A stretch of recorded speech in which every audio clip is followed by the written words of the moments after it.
Sorry, give me a second.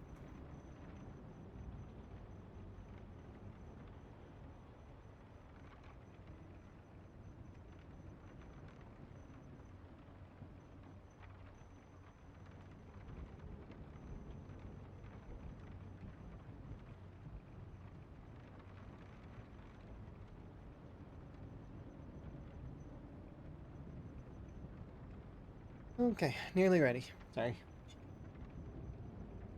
The RP thing went fairly well. At least I think it was pretty cool. I very much enjoyed it. The long and short of it though is it was interesting. It's very chaotic, very entertaining. There's lots going on. Yeah, Royal's voice mod was really, really cool. I really liked that part of it. I mostly spent a large portion of my time setting up a bunch of stuff for everyone else. Little things that probably maybe nobody will notice, but like I mean, I went and got gas for everybody. I brought a bunch of tools in, and I brought a bunch of food in, and I did a bunch of the background stuff that's kind of, and then I cleaned up a bunch of the bodies. But upon spawning in, I went and explored a little bit after we did our little intro-y thing where everybody kind of like said hi and whatnot, which was kind of cool, big group sort of thing, right? And the president and a bunch of other roles got doled out for the role play, right? So I ran off and immediately went inside a house, and it happened to be a very weird low population survivor event where there was only two zombies. There was a survivor zombie, and they had a military bag and a bunch of other stuff. I chose to give that to the rest of the group though. Like so, I filled it to the brim with food, and then I was offered it to the group. But that survivor zombie had gloves and a really nice sort of bluish purple sweater. So I took off my clothes. I got the zombie to turn around, and I got it to bite me so that I could be infected. Because unfortunately, I don't have time to participate in the role play for tomorrow, right? And I knew that. I knew that going in. So I was like, I need to make sure that I die. So this will give me a time frame to work with.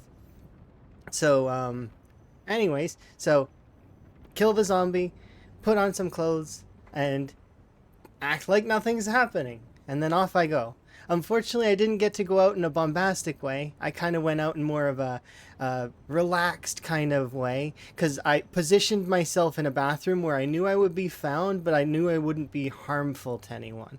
So, I like right nearby some relatively skilled individuals that are able to dispatch zombies with ease. So I was like, okay, I know I'll be taken out and I won't cause any fuss. So that's good. And then I'll get to enjoy the rest of the role play event. And so I watched the rest of the role play event, and it was really funny, and there was lots of different cool things that were going on.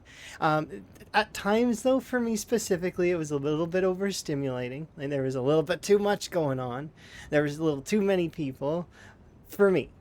But it was still kind of cool. It was still kind of fun, and I did very much enjoy it. And I'm gonna enjoy watching part two, or at least parts of part two, while having to do work related stuff tomorrow.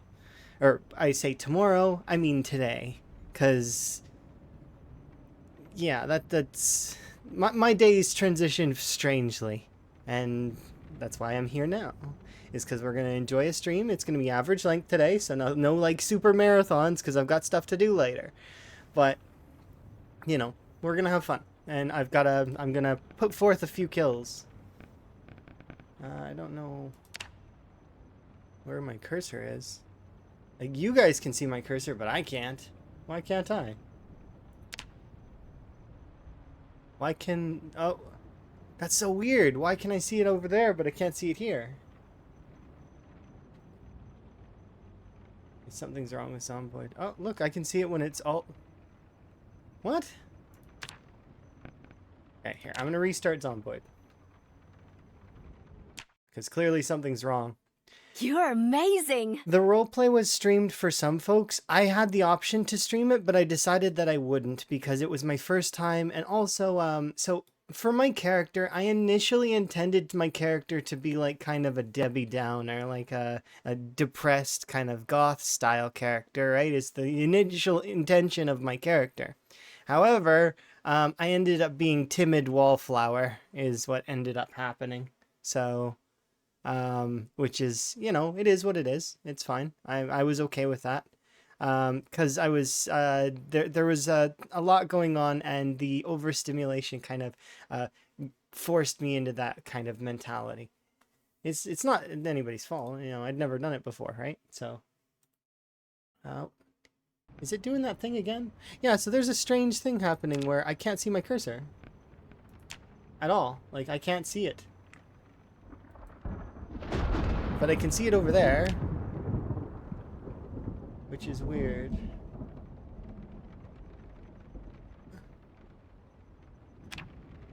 Maybe I just need to be in the game in order for it to apply. Let me see.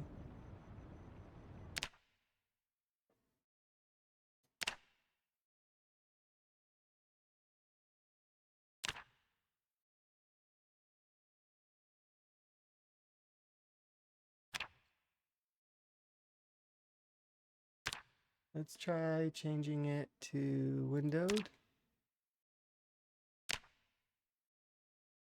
Yeah, now I can see my cursor just fine. Let's put it back to borderless window. No, now I can't see my cursor anymore. It's gone. Wonder why that is.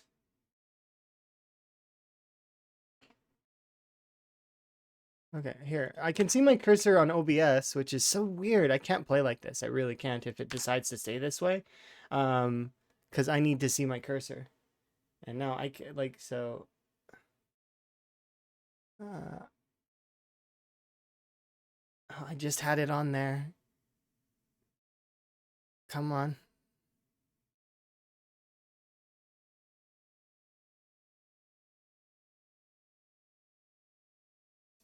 Let's try that. Maybe when it reloads the UI, it'll be fine. Or can you check out some of the role players' perspectives? You can check them out at Roll Storage and Sui, and it's Black Burks was the person who hosted the event, so you can see a lot of the stuff there. I don't know Black Burks' main channel, but I can shout out Rural and Sui, and you could always ask Sui. I probably could find out though. They seem to be prominent, but due to my lack of awareness in the roleplay side of things, here, let me just, yeah. For morning.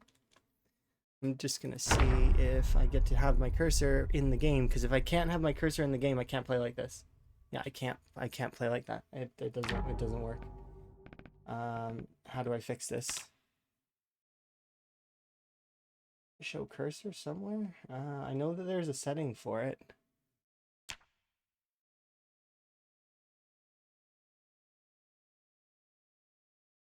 Lock cursor to window?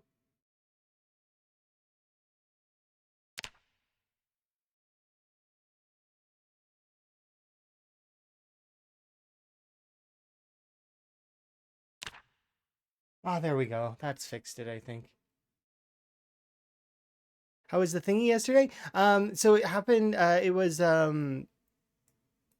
this morning-ish slash evening-ish earlier, like it was just a few hours ago, and it went really, really well. And I just went over it a second ago. It's essentially it was really, really fun. There were aspects of it that were a little bit overstimulating, but that said, I did have a blast. I thought it was really entertaining. I initially, in the very beginning, went and got myself bit so that I could, because I know I can't participate in. It's a two-part event, and the second part is like later this evening for today, like and all right, so so I went and got myself bit so that I would have a timer where eventually I will die, right? And then I enjoyed the rest of the event that was going on, so like I watched the rest of it, which is kind of cool. But the it was really fun. I did really enjoy it, and I would have liked to participate more. I actually, there was another option of sort of sort of a fighting option I could have taken that would have been interesting. But I decided against it, and I'm glad that I did. So the other option of my like, because I was already gonna die. It was already gonna happen that I was gonna die. So I was like, okay. So there was two options I had. Either I could let the infection take me, or I could have. Oh yeah, absolutely. I hi Earl. Yes, yes, yes. I had fun. It was super fun. But yeah. So here, one second. I'll just because the Kirby music's distracting me. I like that song, but I'm gonna pause it. Okay, so sorry, the music was distracting me. But yeah, I had a lot of fun. I found that overall it was a little bit overstimulating. Like there was just a little bit too much going on. A little too many people. But that said, it was my first time, right? So it'll always feel that way, anyways, in the first time. There's that. I went and so initially when we first started the group and stuff, I ran off on my own for a second to establish because everybody was kind of in a group to begin with. Right off in the beginning, when I found the survivor zombie, I killed the survivor zombie, but just before I killed that survivor zombie, I knew it and I noticed it had gloves and a sweater. So I took off my initial clothes and I let it bite me. And then I killed that zombie and put on its gloves and its sweater to hide my wounds. And then I took the backpack and filled it to the brim with food. And then I just did background stuff that maybe would not be really that much noticed, but little things. Like I cleaned up a lot of the bodies. I went and got gasoline. So like I got a bunch of gas cans. I made sure that saws and nails were in the main area, as well as a bunch of the weapons. Like I went and grabbed some baseball bats, some crowbars, and then initially was I was going to let my infection take me down, and then but I was given an opportunity that I didn't take, and I'm glad that I didn't take it. So there was a second opportunity that I had to kill my character, and the opportunity was during our altercation with when we were rescuing. I think it was a doctor or it was somebody. We were rescuing somebody. I can't remember who it was, but there was a force that a bunch of people that had guns, and they had like this whole area covered. So I'm glad that I didn't just run in and like run upstairs because they would have shot at me, which would have then gave me prompt to be able to I well we I depends. If I went down, it would be, but I prefer to not do that kind of thing, right? It's kind of ruins the moment. So I was like, I didn't do it. Um, it wasn't a doctor because you kidnapped someone during that. So might have been the cook. I just remember there was people with guns and that there was a VIP. We were at a VIP of some kind. I can't remember which one. But I'm glad that I didn't do that because then that group ended up aligning with the sorority later. So, actions that I didn't take thus resulted in positive actions in the future, which was kind of nice. I'm happy about that. And then so I went upstairs and then I made sure I had books in my inventory so that I was reading and just let myself kind of die in a nice safe area that I knew people could take me out because I knew my zombie would rap on the door and that I knew I had two relatively skilled individuals ready to dispatch me just nearby. So they would have heard the zombie and easy peasy, right? So no issues there. But it was super fun. I really had fun. And it I suppose if I didn't have stuff to do tomorrow, I would totally have continued. I wouldn't have just thrown away my character like that. But it was interesting, that's for sure. And if I do something like that in the future, though, I think I may choose to do something that's a little bit like less people, just so that it's a little bit more clear, I guess. So that because like I said, it was a little overstimulating. So perhaps a few less people. Like I mean, maybe a couple of factions instead of. I think there was a lot of people, like a lot of people. And which because my initial character idea was going to be kind of like a goth kind of Debbie Downer is what I was gonna because gonna be very pouty and all of that. And instead, I ended up being timid wallflower, as which was you know, yeah.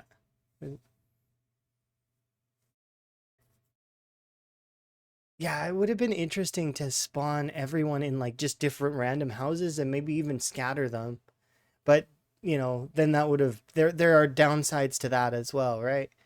So it ends up being, or yeah, you could do it that way. Have people form factions that are like over the course of that. But usually in my mind that would be better suited for like a multi like week sort of thing, and it seems like this is coming to a close very quickly.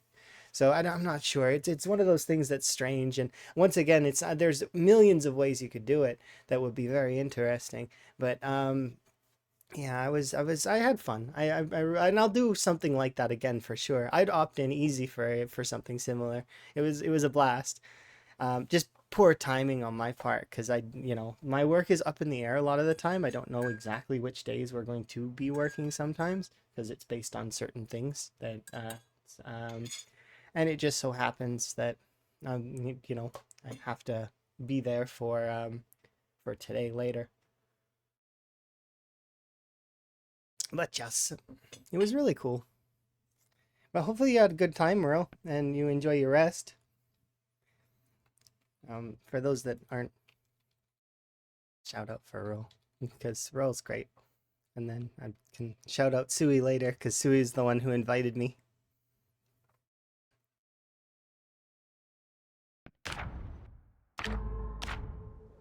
Oh, oh, that's broken. Gotta double check that.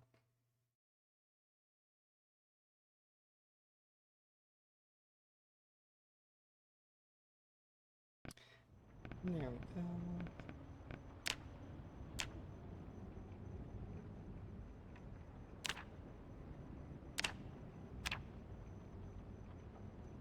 No, no, none of those. This one.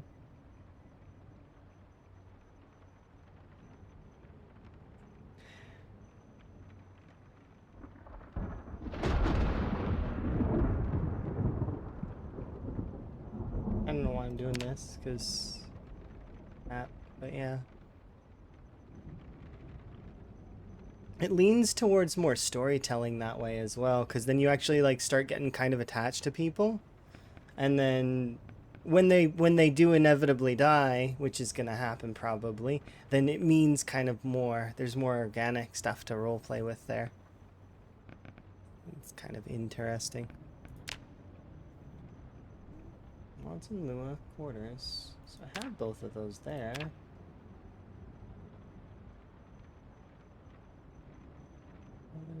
Mods and Lua. This is one of the things that I'm always nervous about though as well. In order to play on that roleplay, I had to back my game to the previous patch. So I'm not sure what's gonna happen. But I do have a save. I do have a copy of the save, but I think this is more of just a mod loading thing than anything. Let's see if it worked now. No. Or actually, yeah, it did. Never mind. I forgot there's a setting you have to change. It's in here.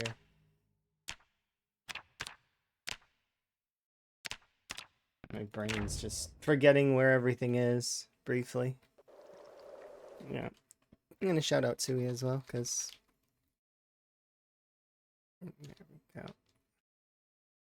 There we are. Because it was fun. I did have a blast, and like I said, the things that I was that I would they're very like mild, formatively. You found a tarp yesterday and finally stopped sleeping on a hay bale. I mean, it's roughly the same. Try your very best to go and get a pillow if you can. If you can put a pillow inside it, it makes it so much better. No more neck pain when you wake up. It's way better. And if you can also get like a sleeping bag or a gym mat, those are good too. If you have a pillow, then perfect. You can actually, it'll be super helpful. But yeah, the hay bale sucks for sleeping on. It's no fun. But yeah,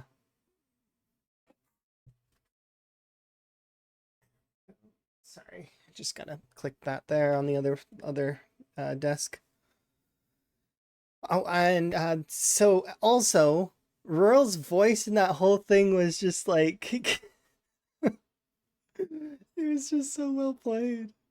It was so, like if you didn't see Rural's perspective at all, it was something else. Cause I'm sitting here, I'm like getting ready for it, right? And then suddenly I hear a different voice in my brain, and it goes, "There's something different happening. You need to deal with it." I'm like, okay, maybe somebody raided somebody else. I'm looking for this voice, and it's no, it's Rural the whole time. He changed his voice, and it was so funny because I was just like, whoa. That's like I was so amused. It was so funny. I was like, "Wow, that's like really good. Really well done."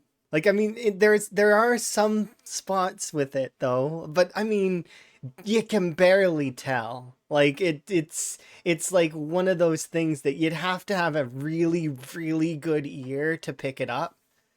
It was solid. Yeah, exactly. You had no plans, and yeah, it was a really good one. And yeah, no, I agree.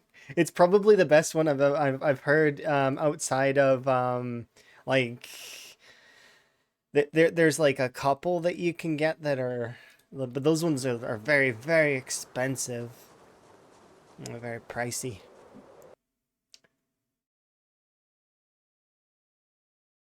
But yeah, it was awesome. It was so good, so good. And the best part is you can still tell it's rural because of the way that you talk is very unique. It's very special in that way. There's certain words, certain like phrasings. It's like perfect. I was like, wow, it's like rural but not rural.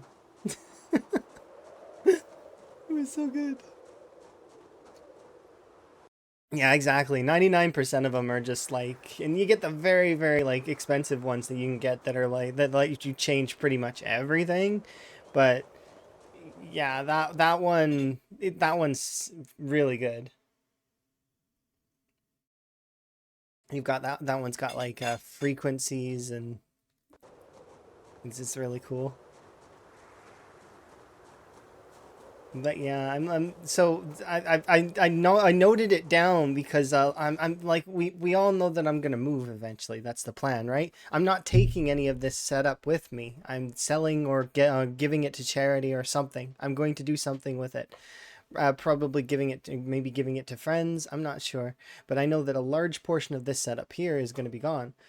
So we're gonna set up a new setup over there where Emma lives because it's just easier.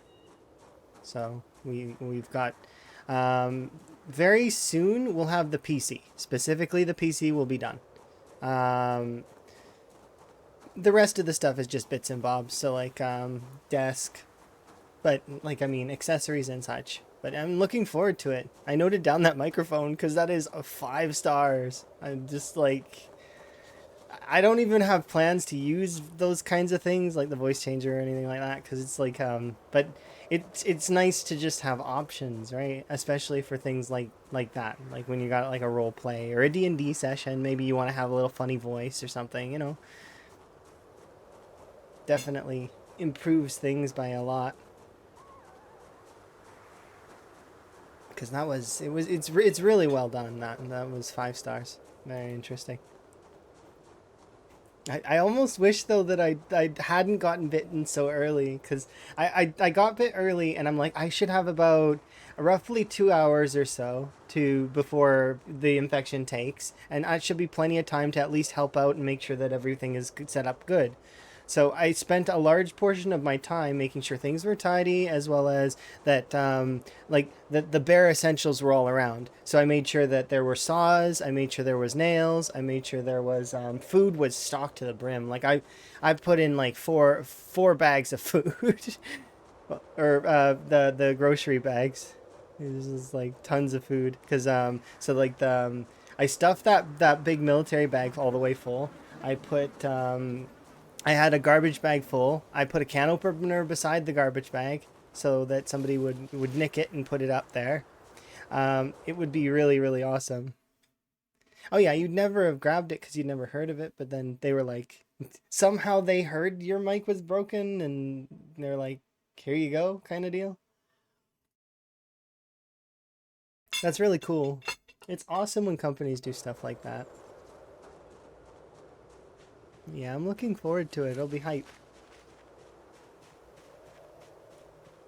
I'm looking forward to watching everyone play part two and see how that goes. Why is it every time I decide I want to go out somewhere, it's ultra foggy?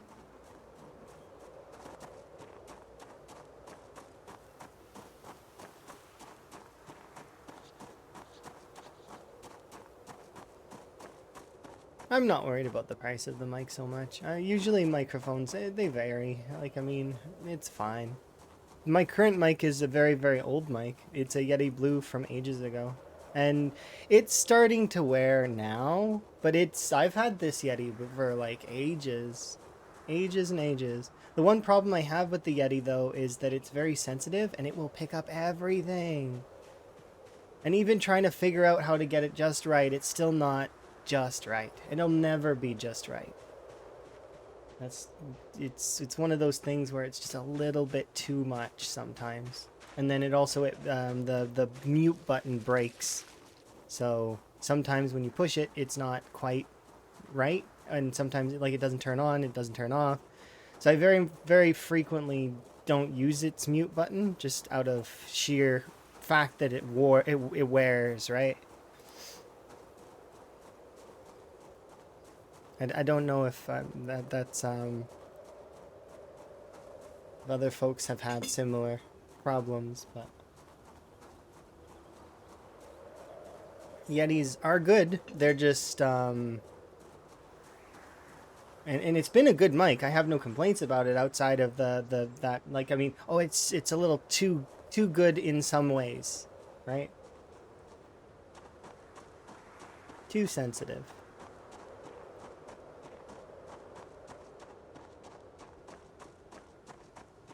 Yeah, my voice it can be very booming sometimes in terms of especially when I get excited. When I get excited, it can I can peak and it's not good.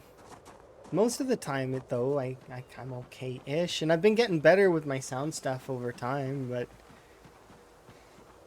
tis something that is very difficult to kind of get started. Okay, so I need to switch that. UI. It's just gonna confuse me. Okay, that's better.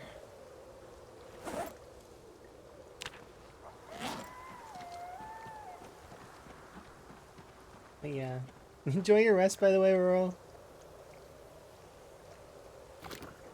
Hopefully you get plenty of good rest. That RP stuff definitely takes a bit out of you. I know that I was a bit tired, but then I managed to get back. Not that I didn't really exert too much, but you know, because I was very much wallflower, which happens sometimes. I haven't done enough of those things to really be comfortable with them. They're the last time I did an RP event like that was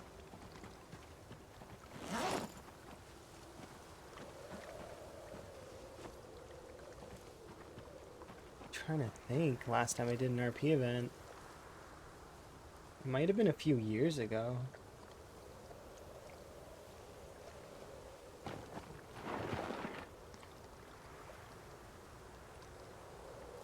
But it's nice. I'm glad. I'm glad that I went and participated. I'm really happy about that because it was really fun.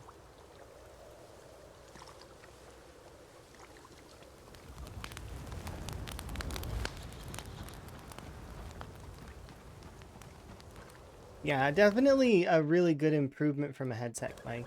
I didn't like using headset mics anyways because it very frequently felt to me like it was wearing my headset out faster.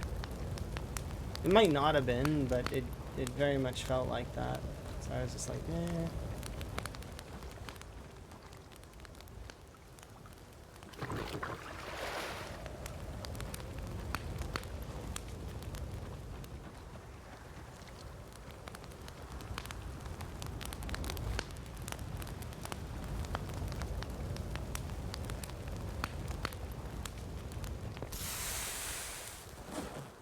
Okay, I made the mistake of coming here a little early, but I need this tent to come with me.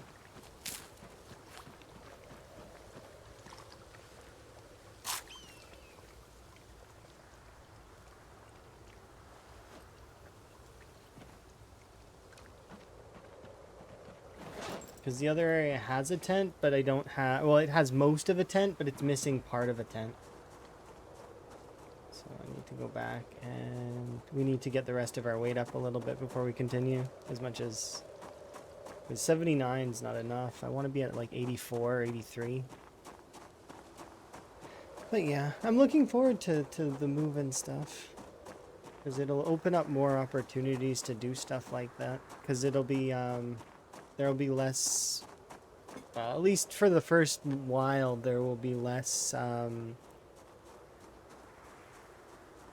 less interactions in terms of my work stuff, because there won't be my work stuff will be done.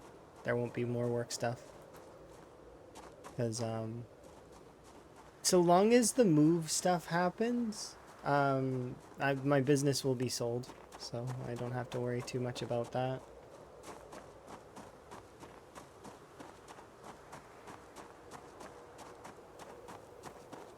But I want to make absolutely certain that everything on the paperwork side of the moving stuff goes well first, before I commit to that. But I am lining everything up to be proper. I'm sure it'll go fine. I don't see a reason why it wouldn't.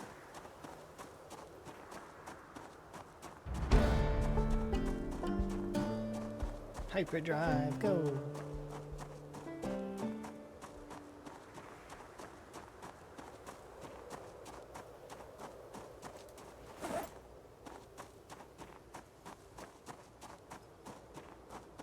Yeah, I remember when I first started streaming, I think I did the same thing. I did have maybe I did have the headset mic. It's been a long time. I know it may seem weird and kind of like, I mean, but if we were to go back in time, I've been in the streaming world for over a decade. So going back and remembering my first stream, my very, very first stream that I ever did was like, it's ages ago, like ages and ages ago. I'm pretty sure it was either a Minecraft or a League stream. Like, I'm pretty sure it was Minecraft. Probably, because Minecraft is something that I was much more comfortable in than League of Legends. But I did do some League streams. So it was probably a Minecraft stream. And that was back when I had... I think it was a Turtle Beach headset or something like that. It was something... He's like old... Those old ones. And then... that headset broke, and I was so sad when it broke because it was like, oh, back then I didn't have enough, like I didn't have backup stuff because I didn't think about that sort of thing back then, you know, youth, learning, and such. Your first stream was Pokemon, and you have no memory of it. I know that we did Tekkit. I think my very first stream was a Tekkit stream. Because I was already into Minecraft then, and I was very good at Minecraft. I understood a lot of the stuff, and my very, very first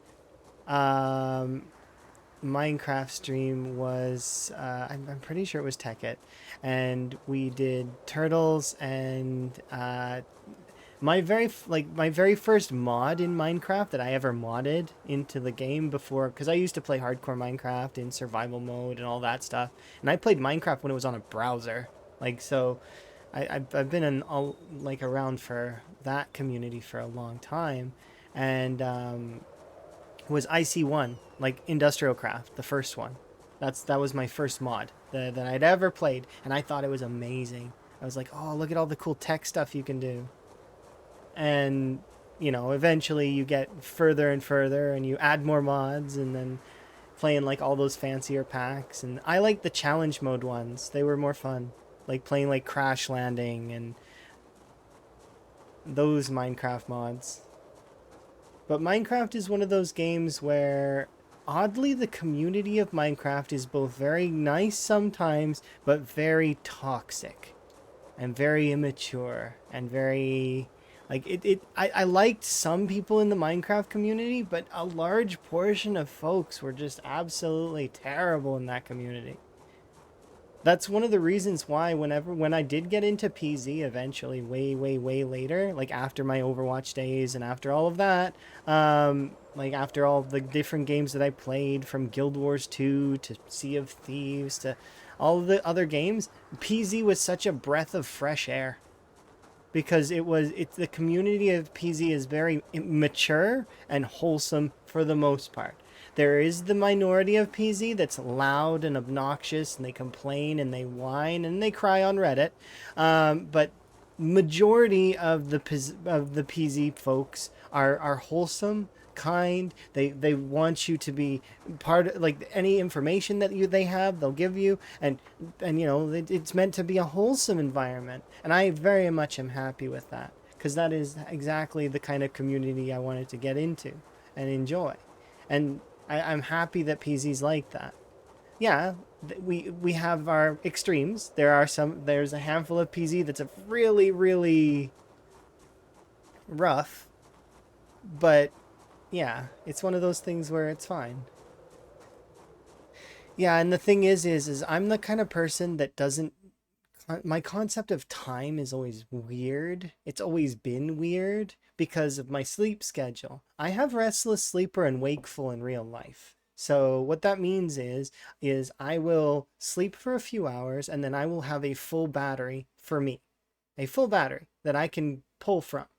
I build sleep debt over time, so eventually there comes a time where I'm going to pay back all the sleep debt that I have incurred, and I sleep what is considered a normal sleep, right? So that's my restless sleeper building up too much, and then ta-da, I get to sleep a little bit extra, which is kind of nice because those days are awesome, because when I wake up it's like really deep sleeps and they're really good. But because of that, I could stream very lengthy times, and I would often get a lot of folks coming in that were very toxic from the Minecraft community. I even at one point left the platform because of how terrible something went. That's a bit of my sort of lore on me, I guess, a little bit. Is that at one point I did get offered like something ages ago.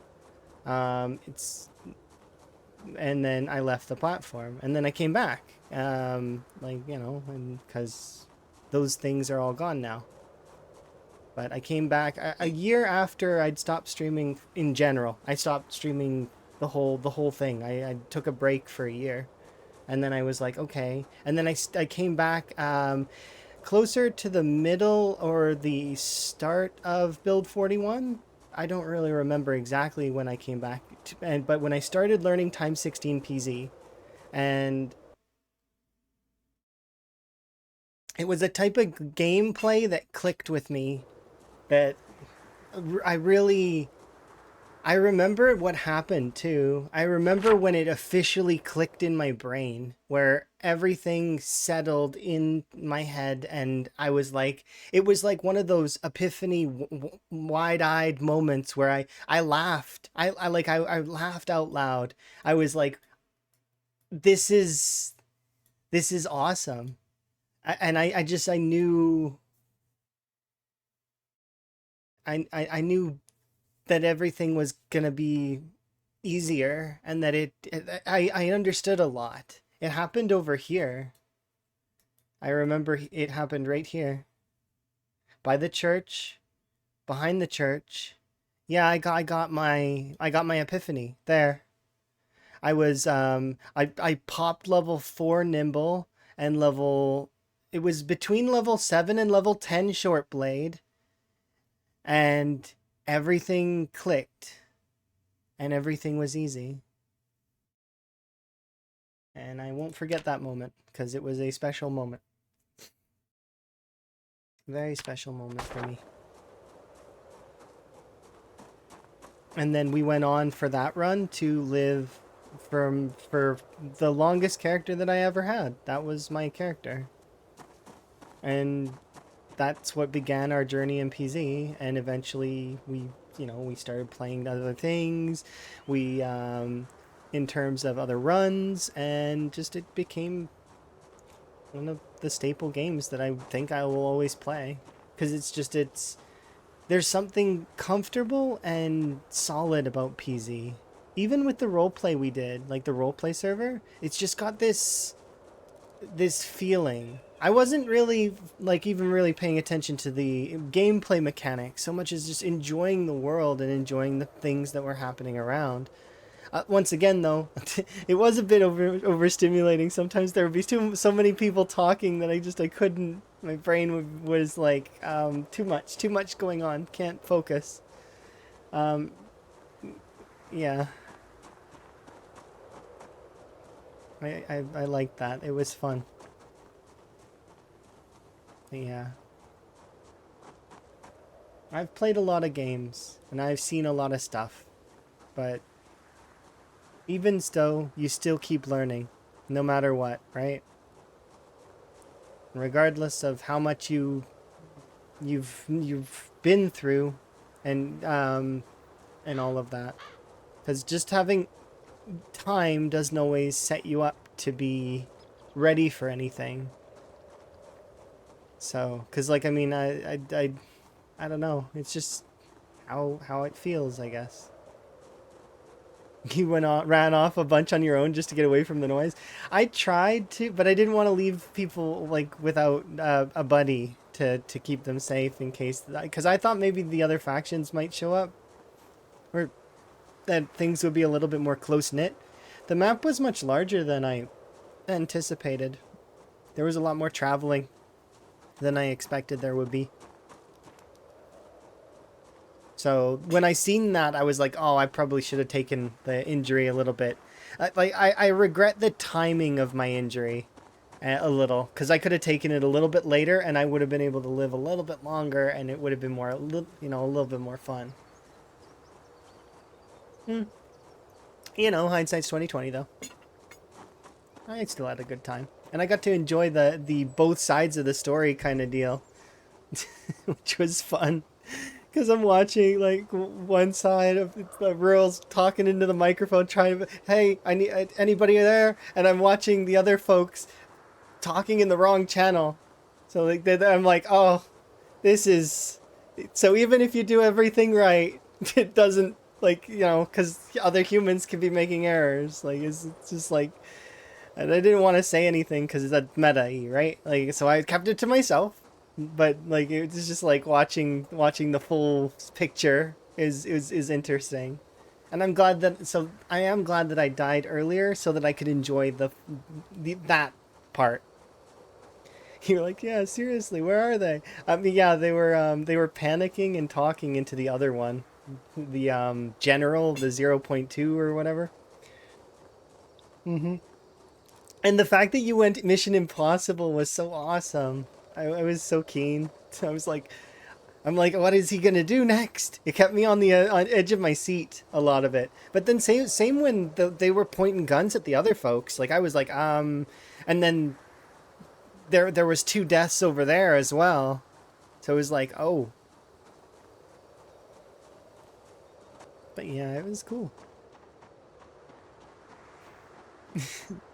I am keen to see what happens tomorrow if I'm able to manage to sneak. Well, it's I don't have to sneak, so but like sit off to the side, I guess, because I don't want them to feel like it's not fair or anything like that. But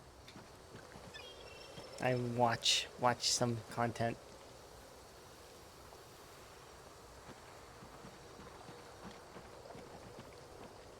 Okay, so I'm here to fish. That's what I came here to do.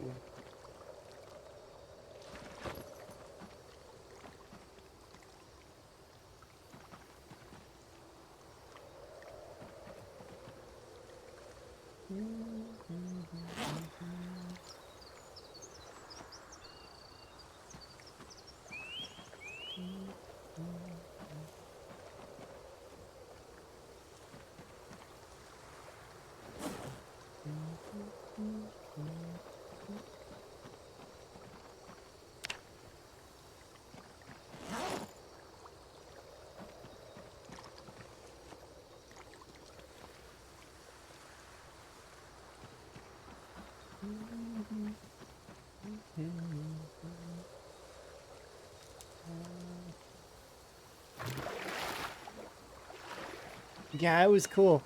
I almost engaged those folks though. I was really close. I was like, I could fight these people. I don't want to kill on sight though. That's the thing. I want them to shoot first is the plan that I had initially when I was in that building and looking at them.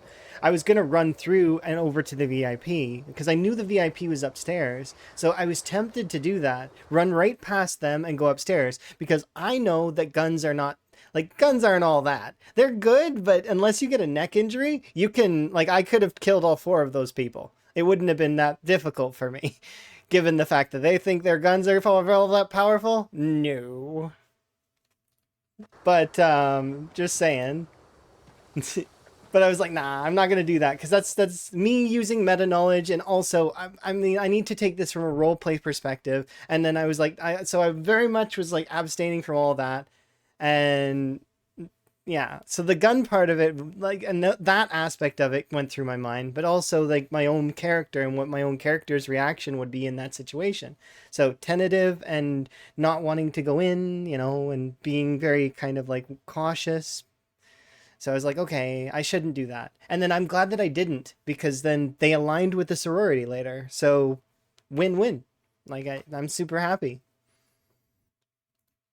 And although my contributions may not be the most noticeable, because they're mostly background stuff, like that extra couple of cans of gas and all the food that maybe I brought in, like and stuff like that, may not be that noticeable, but it'll definitely help in the long run, I hope. So I didn't die for no reason. And me existing at least brings that. And nails and saws. But yeah, it'll be cool. Having the beef with that team will be great.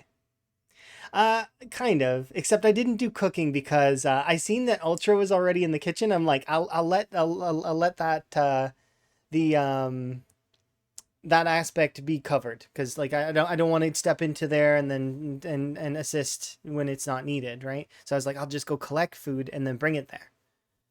So I didn't want to overstep my bounds, kind of deal. It's not good. But yeah, basically just I played the background support character that died peacefully.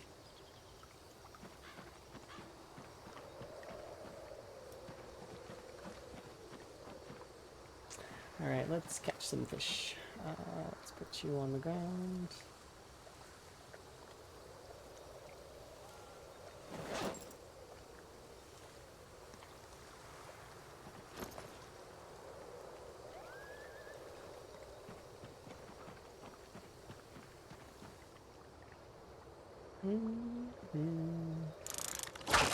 Yeah, that's the thing with those sorts of stuff. A lot of them are, from a roleplay perspective, guns are scary, right? But from a gameplay perspective, all I could think was in that particular moment was, this could be how I die. And it's like, no, no, no, step back. You don't need to. You don't need to do that. You've already got your death wish. It's already coming.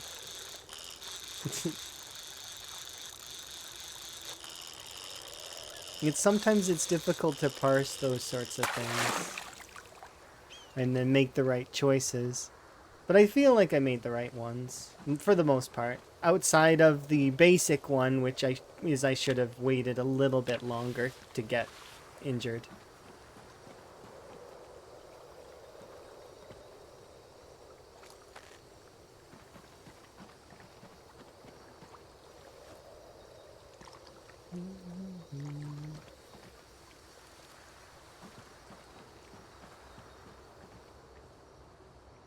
Because ultimately, now that I'm thinking about it, if let's say for argument's sake that I did go through with that and that I did die, but those I did manage to kill like maybe one or two of those people, that could actually have tipped the scale in the long run for that other team that's evil or whatever, the chaotic team that's shooting everybody, which arguably some of their stuff borders on kill on sight, doesn't it? It's strange. I don't know. It's hard.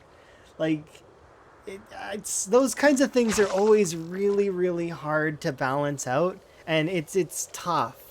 Like I can't imagine being an admin for that stuff because it'd be, I mean, they did say stop, don't move, and then the other person moves, so they're allowed to fire. Is that like, I mean, but like, I mean, that's kind of forced RP, isn't it? Like it's not, so it ends up being tough. It's a rough area when you include stuff like that. But it was rough. It's one of those rough things to begin with, anyways, right? I don't know how you would balance that to make it a little bit more sort of balanced.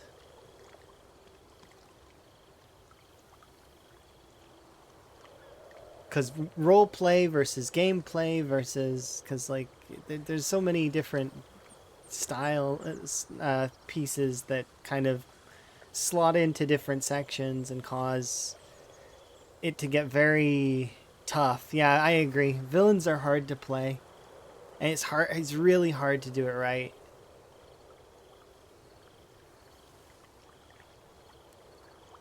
I thought the chef was funny though, and then I heard that the Plonkies guy made me laugh so hard. He's so into his character. It was like, so come on, give me some more Plonkies. Like it's like I work better with something sweet and filling and in my belly. And I was like, oh my god, this is so good. Some people got really really into their roles, and same with the radio host making that same comment about Ultra. Because Ultra mentioned that I think he's my ex, and then later on the radio he's like, if my ex is out there, I hope you're getting eaten and torn apart right now. Like he actually said that. Oh, it was great. He's like, I was like, wow.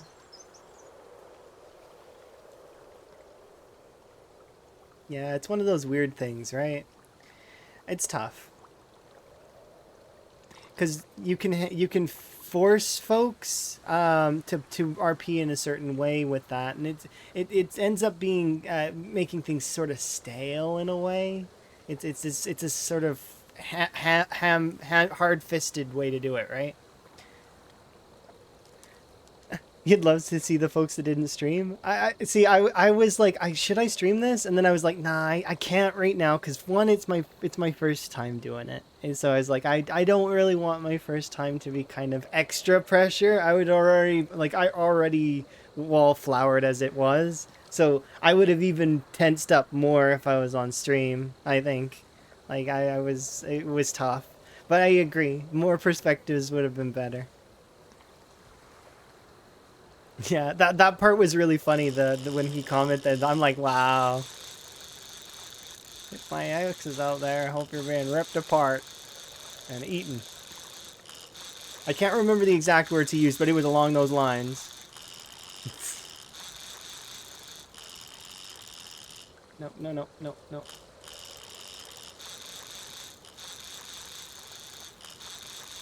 Nah, let it go, let it go.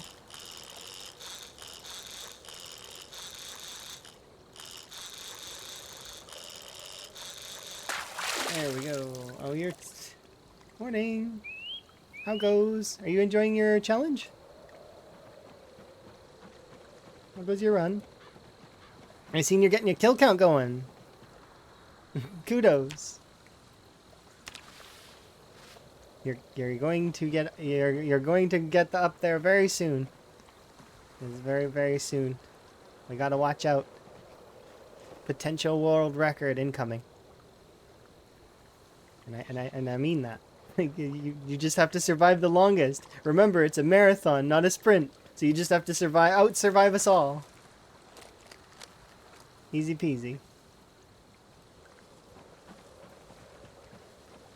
How's my run going? It's going okay. I lost my duffel bag because So what happened with that was I went into exercise and caused the game to crash, kind of.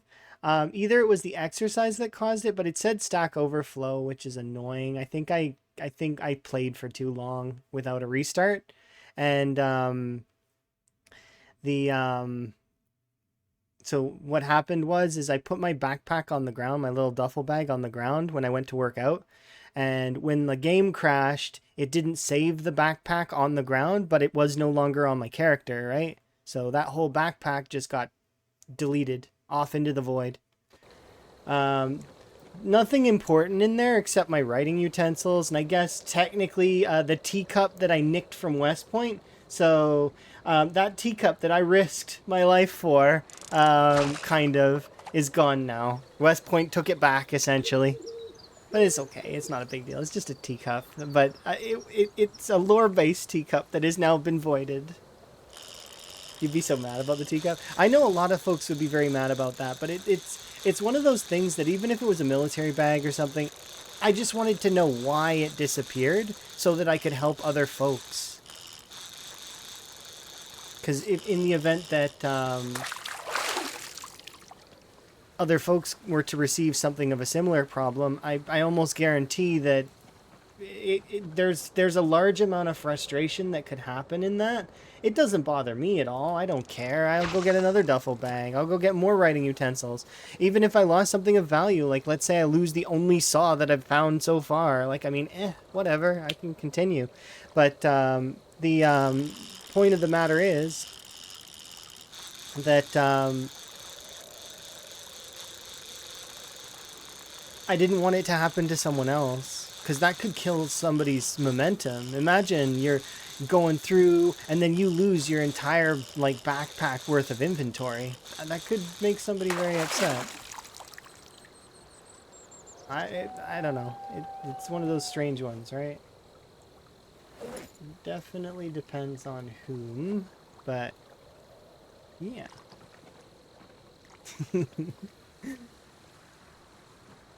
Miss Adams is also getting very, very far. I'm keen to see how far folks get here in the near future.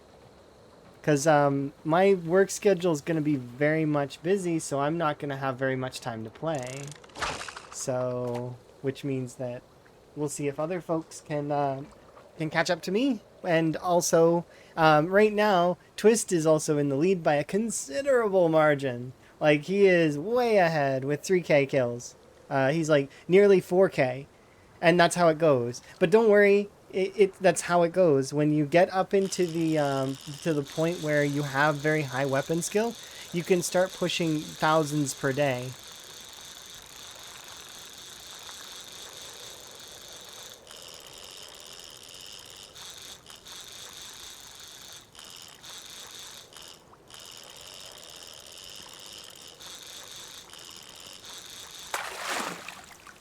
There we go.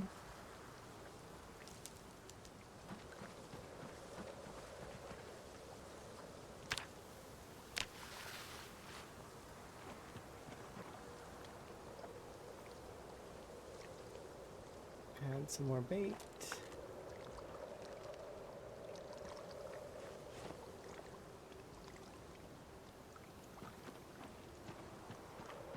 For a moment.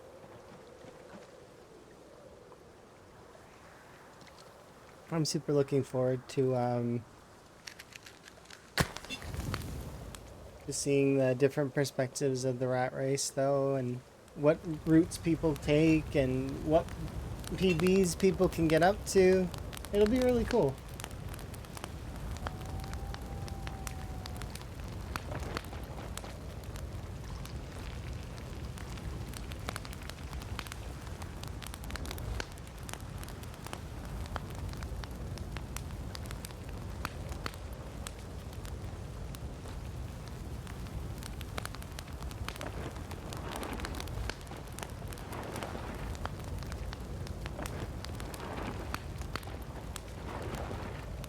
There's nothing wrong with doing these settings and then just like having a like for fun run with them.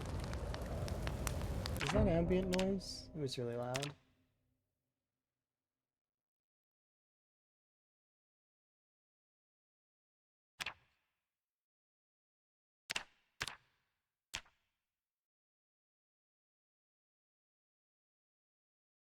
Okay, that's weird.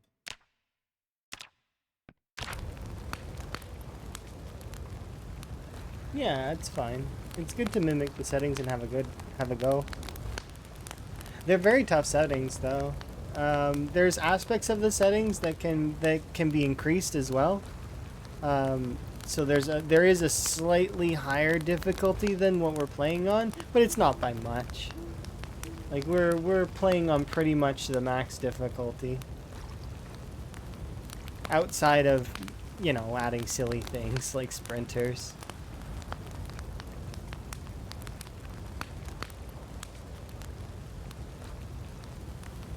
Which a large amount of folks, sprinters they're kind of hard also because the game is not really made for them.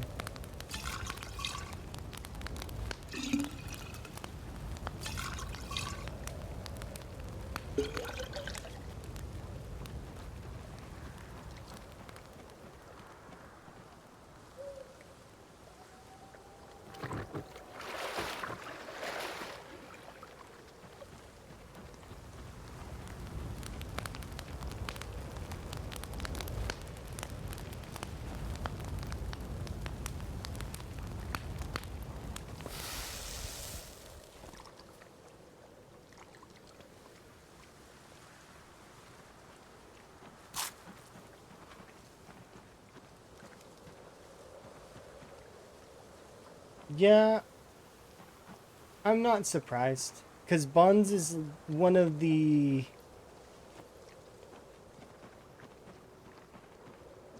He's one of the only people that could really make it work. There's a handful of folks that can do time 16 sprinters. But it is brutal. And you kind of need to kill like that in order to survive.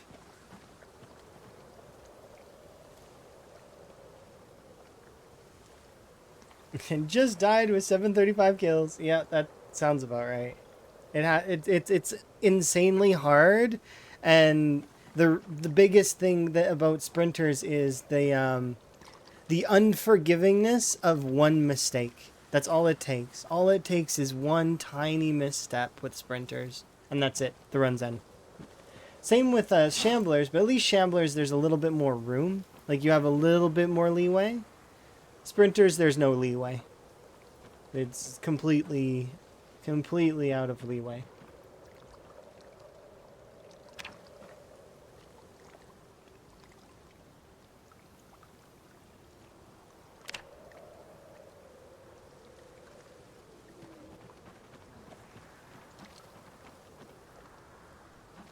Oh, there's a pillow in there.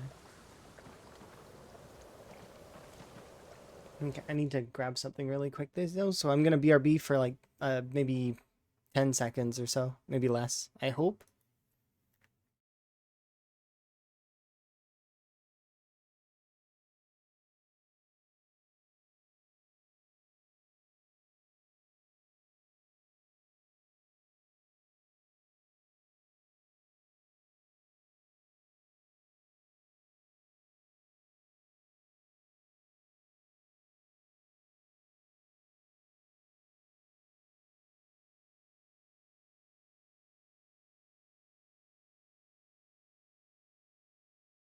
sorry. It's hard enough to play without sprinters. Yeah, that is. It really is. So when you equip sprinters to the mix, it ends up being even worse. It's there's only a couple ways to make it even worse than that, but it makes it not unplayable, but definitely less fun for the majority. And that's something that could right? Because zombies are already pinpoint hearing. So if we were to equip the meta events or the more helicopters, which is what we were planning on doing, um, majority of folks wouldn't enjoy it the same level as we would. Because we would enjoy it, but because we'd be being chased around the map, but a lot of other folks may, unless you're being very mindful of where your zombies are, a lot of folks would get caught out, and they would die. Oh, thank you very much for the congratulations. Yes, it happened a few days ago. And the way that it happened is something that I won't forget because it was hilarious and it was a coaster of emotions that happened all at once. It started with annoyance. I was annoyed when because I was annoyed by my neighbors to start, right? And I'm not the kind of person that goes out of my way to tell folks to please quiet down. Because I find that kind of interaction to be kind of annoying. But I needed to because they were being extra noisy, right? So I was already annoyed. And then there was a notification on my dashboard, and it was like a yellow or orange triangle that was like notification. I was like, that's annoying. And that's how that interaction went. It's like, you need to update this agreement. I was like, okay. And then I read through the agreement, and it was an agreement that I'd already agreed to. So I was like, oh, that's kind of okay. Sounds good. And then I hit the yes, right? The to the agreement, and it changed all my stuff to partner stuff. So I was like, wait, what? So it said in there partner, but it often says that kind of stuff in the other agreements as well, because it often says affiliate, comma, partner, blah, blah, blah, right? Well, for most of it. So it's like I didn't pay that much attention, I guess, or I should have paid more attention to the jargon that was being used. Because it's standard stuff. Like, it's like this, here's what bits are, here's what this is. And I was like, okay, that makes sense. But yeah, essentially accidentally partner.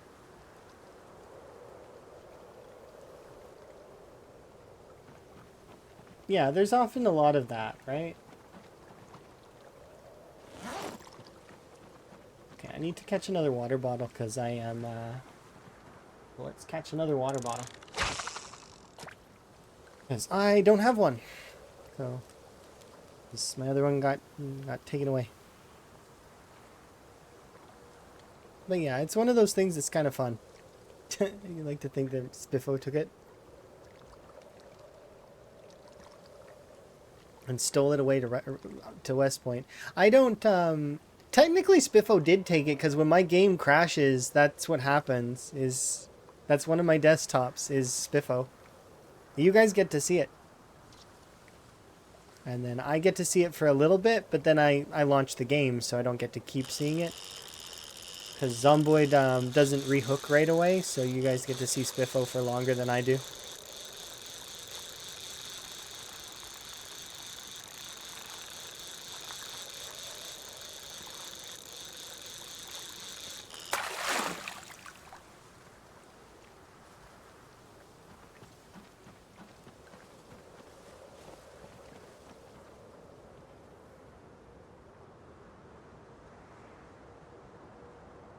I think it's funny though, because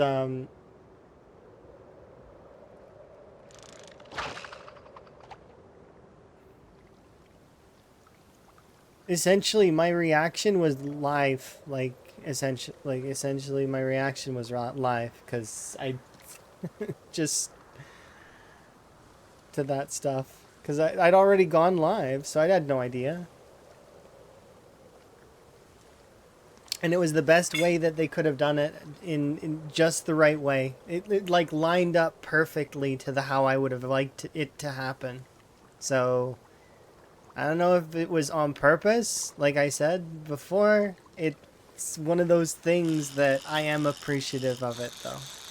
Even if it wasn't on purpose, I'm appreciative.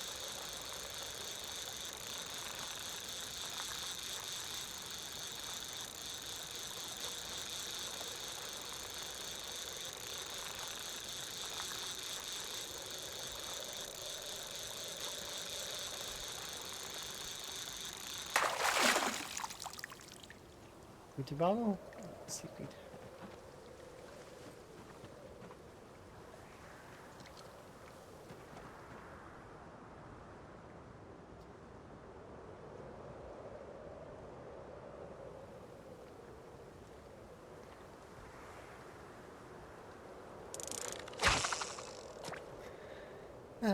Good times.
Hopefully we find some...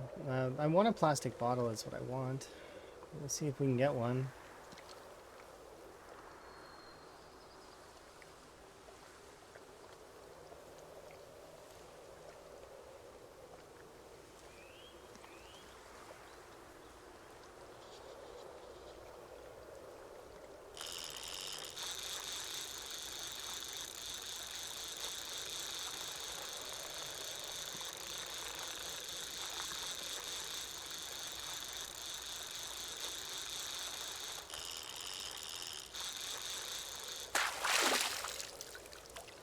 Come on. I keep getting seaweed.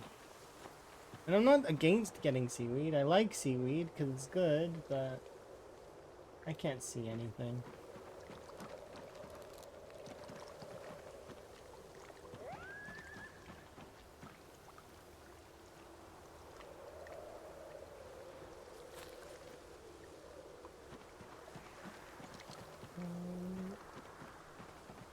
Is there a jacket in this pile? A leather coat that has 3 holes in it. How's the run going? Oh, it's going really well. I'm having a good time. We're at a stage right now where I can basically fight in any which way that I want. I just need to get my weight up a little bit more and hope the weather lightens up a bit. We did the bulk of the working out and stuff already. I just need my weight to come up a smidge. So I'm going to continue to do a working out though to get that to be continue growing. So let's do these. But it's gonna get a little bit colder here, so I need to hope that we can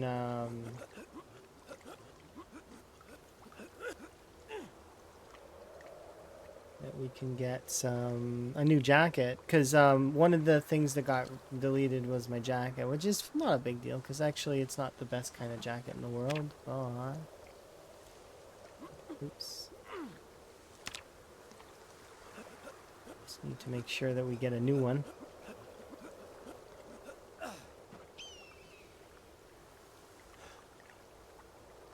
Basically, I want to warn folks to restart their game every, like, you know, sometimes. Like every, you know, 5-6 hours, something like that. Because, especially now, because Zomboid be very, very unstable. So it's a good habit to be in, but I frequently forget, which is that's not a good quality, I guess.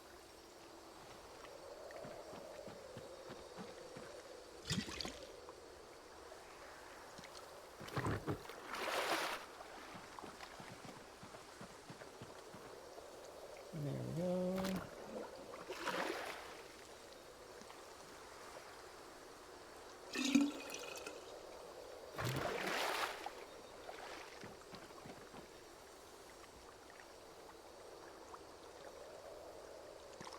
Okay, we've got that.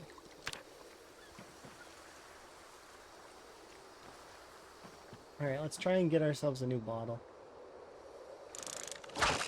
If you fish without bait, it increases your chance of getting the junk item pool, which is seaweed, tin cans, plastic bottles, stuff like that. Dirty rags. So it's useful for that kind of stuff. Shoes don't seem to be in. It's not like a shoe truck exploded anymore in the Kentucky River. I actually don't think I've caught a pair of shoes since Build 41, but I don't know for sure if that's the case. Has anyone else seen shoes in fishing?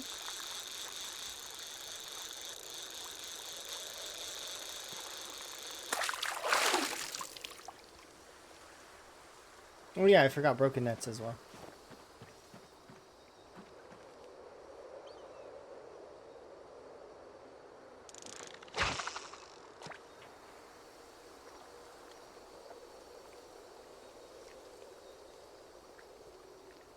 You haven't fished a lot? Okay.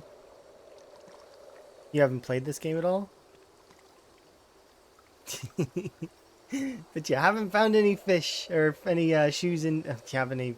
You haven't found. Well, have you found fish in fishing? You said you haven't played it all. Does that mean not at all at all?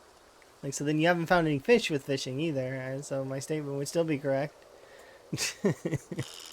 If not, then no, my statement is totally wrong. Watch me fumble my words.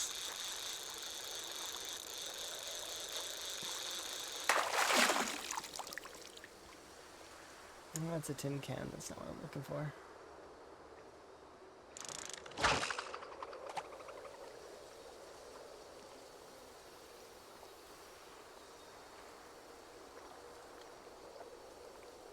When you played RP, there was someone that was collecting all the shoes. I've seen folks that do that kind of thing. Some folks like to pile them along the shoreline and see how many they can get.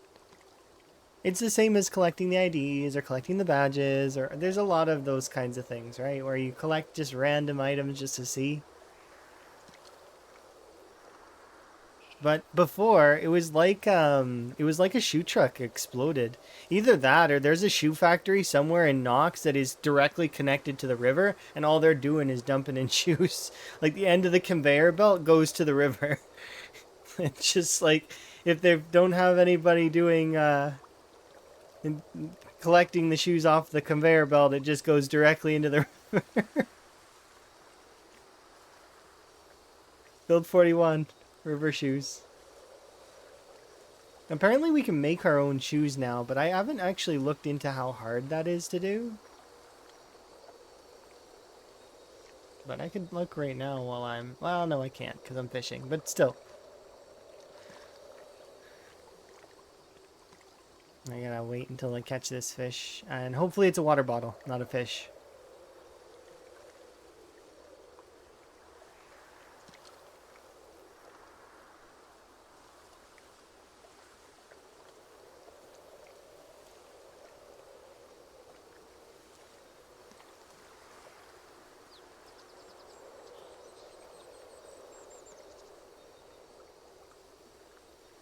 You were so happy. You forged a whole bottle of brandy. Just an entire bottle. That's a lot. That's a decent amount of alcohol. I still think that the funniest thing I've foraged so far in Build 42, it wasn't in this run, but in general, is a pipe bomb. Still out of everybody, why give me a pipe bomb?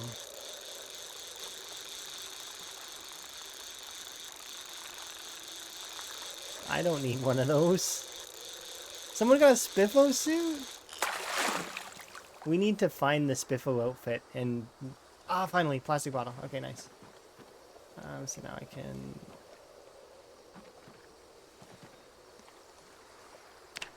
Yeah. If we can get a Spiffo suit at some point.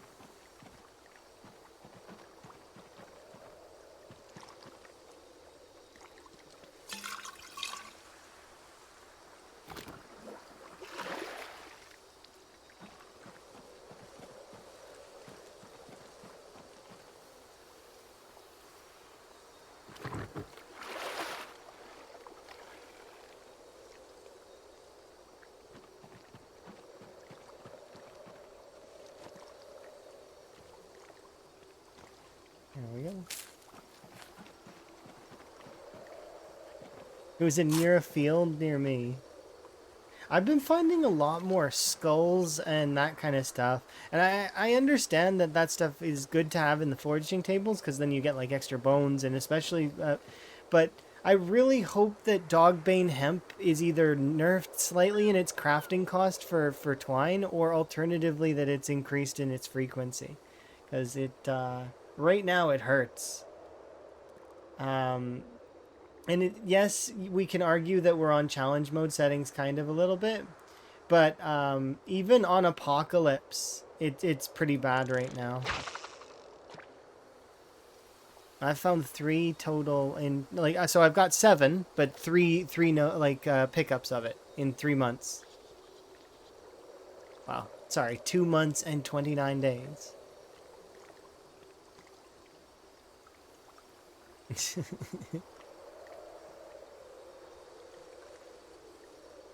Well, I know that you can find it as a lootable in barns as well as you can find it in lootable in garden locations, like where you would find seeds and gardening equipment, stuff like that. And there's a handful of those places out here. So I went and I wandered looking for a spool. I found one spool of twine that had 3 uses on it. I used 2 of the uses to make this fishing rod. I'm hoping I don't break the fishing rod though before because I find more twine, because that would suck.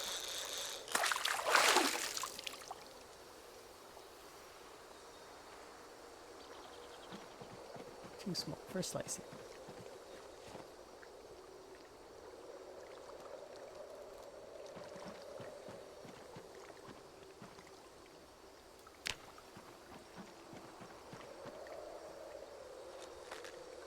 But yeah, I'm gonna start clearing that other area, but I know that other area doesn't have any twine.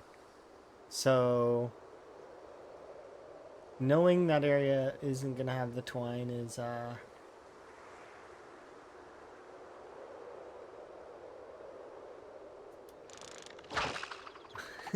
my van is like a pixel on the screen while I'm fishing currently.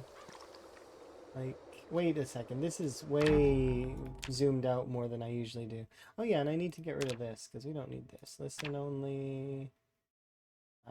Enable. No, don't need that.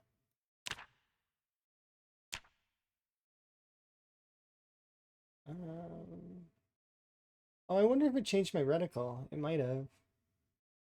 If it did, then I have to change it back, which is annoying, but whatever, it's okay.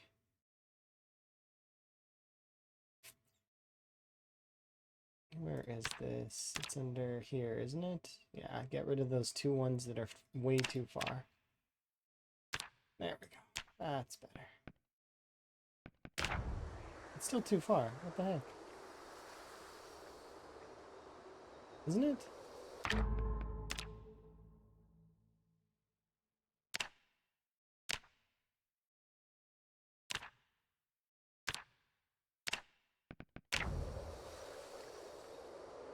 It's still going out all the way. Isn't this is 200 and... I think it's...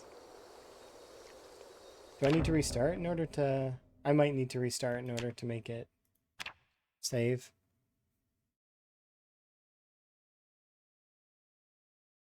Because the deer kept walking into your wrench. The, Oh, sorry. Double tap screen to show menu. Yeah, that's... I had a rabbit run in a circle in front of me.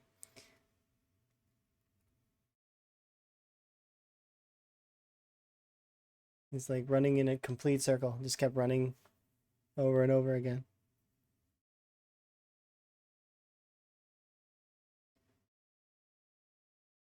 And then chat made fun of me saying that I killed a baby in front of its mom, or a mom in front of its baby, but that's not true.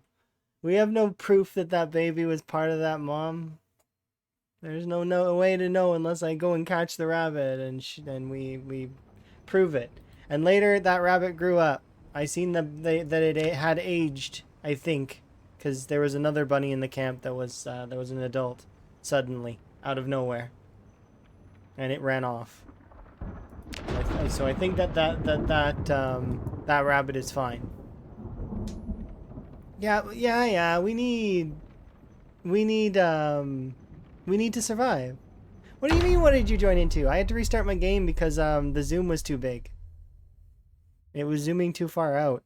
Higgins is like a pixel on the screen. How am I supposed to see what's going on if he's a pixel on the screen?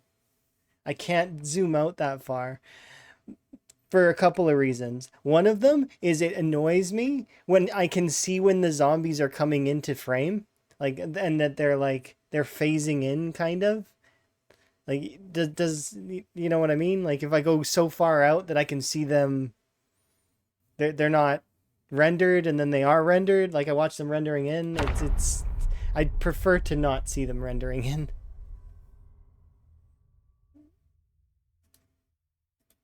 Let's close these. Oh, and actually, let's turn you off because I don't need you. Yes, I know. I can go back to the guide whenever I want. All right, so nope, it's still zooming out all the way. Why? What the heck?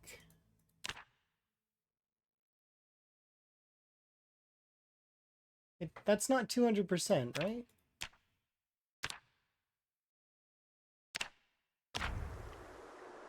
Yeah, no, it's still zooming out all the way. I'm disabling those zoom levels, though. Why is it not?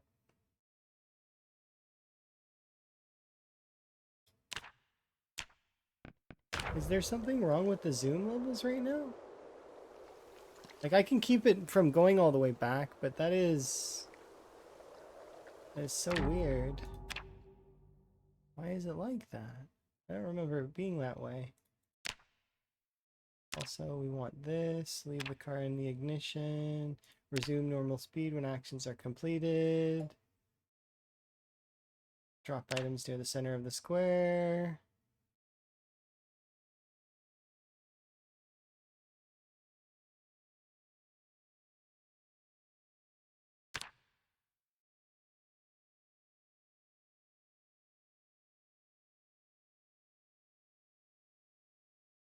I don't know if I want these two enabled yet.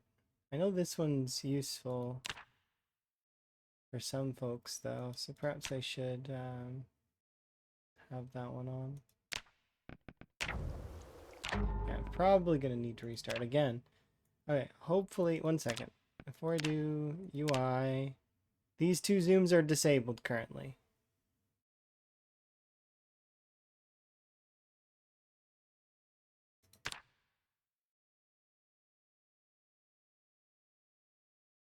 I don't have a gun to test that other thing with.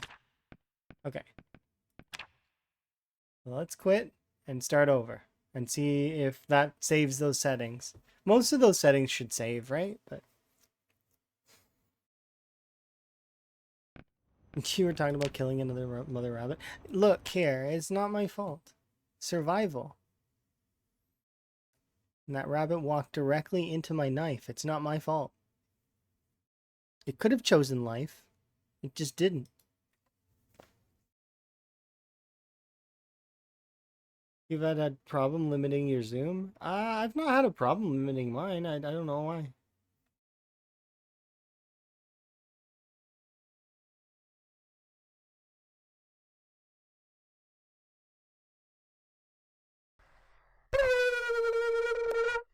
You never felt so bad for running over pixels. Thank you for the wellness, by the way.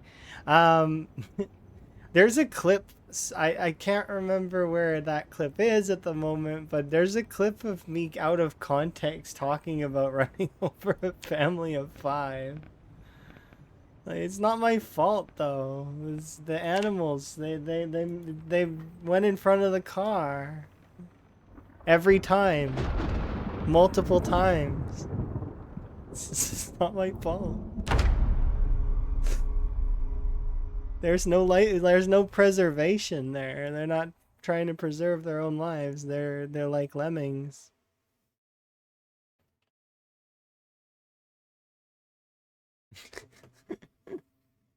Entire family. There's just like two baby bunnies sitting on the side looking at you, and you feel so bad. Like, it's like, ah.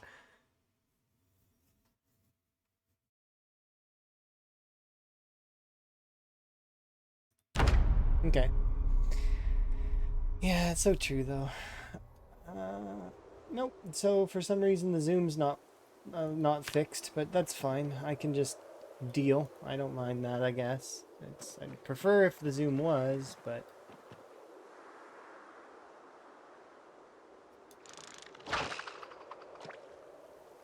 mossy tree frogs have stolen the heart. Okay.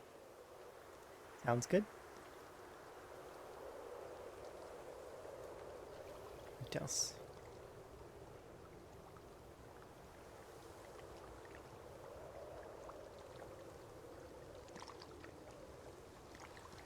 I'm happy. I don't know what it is about sim music, but sim music is just a great tune.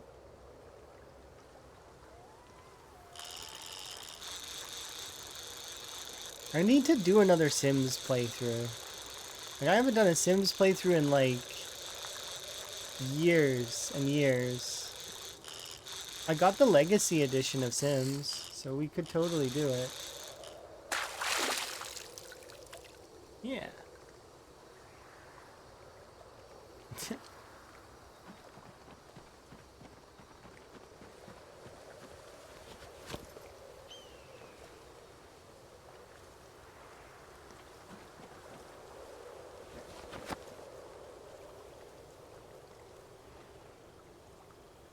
Variety this week? I'm supposed to do variety once a week, but I keep playing Zomboid instead. I know it's hard to not play Zomboid, but I like Zomboid. I'm supposed to try and do variety once a week though. I'll get to it eventually. Like it's one of those things that is tough sometimes to not play Zomboid. I like Zomboid, I really do. It's one of those awkward moments where it's like, I could do variety, but then Zomboid.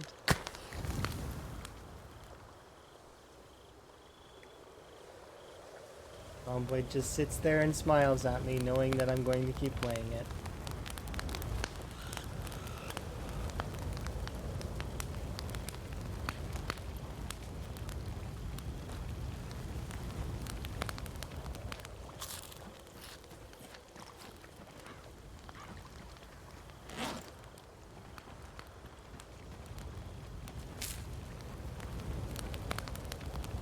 Everything interrupts eating now.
I almost put out that fire. I don't want to put it out yet.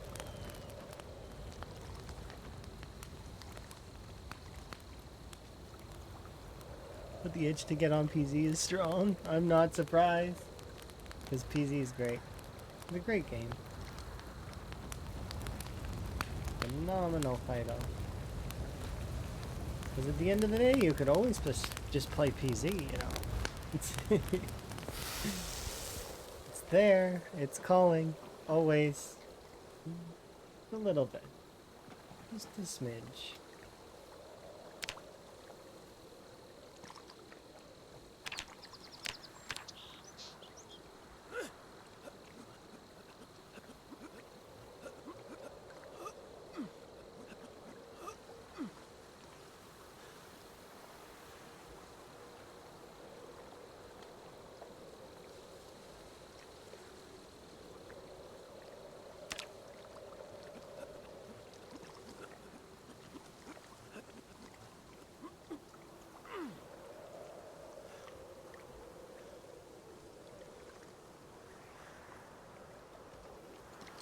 Zapped roadkill? It zapped all the animals then. Like, I mean, all the late game animals that used to give... Now they're just bones and compost. The late game animal game is going to be rabbits and rats and mice. That's going to be your new late game food sources for that. Unless you can manage to snag yourself some stray animals that have managed to survive somehow. Which, I mean, that does happen. There are a handful of animals that just manage to survive that you can find. I don't know if they're considered wild or what goes on with them, but they are. I seen like a cow that was just like by itself that had survived like full 2 years into a playthrough. Like it's. We'll see. A large majority of the animals will be dead though, and that's just how it is.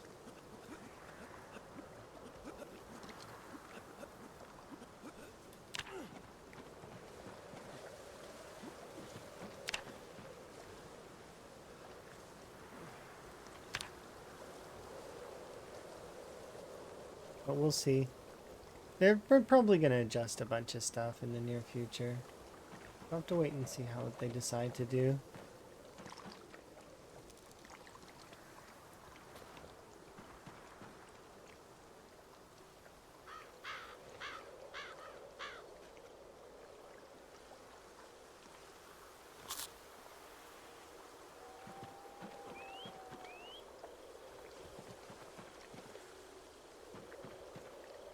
It zapped some saves. It didn't zap all saves, but it definitely... It didn't do saves favors.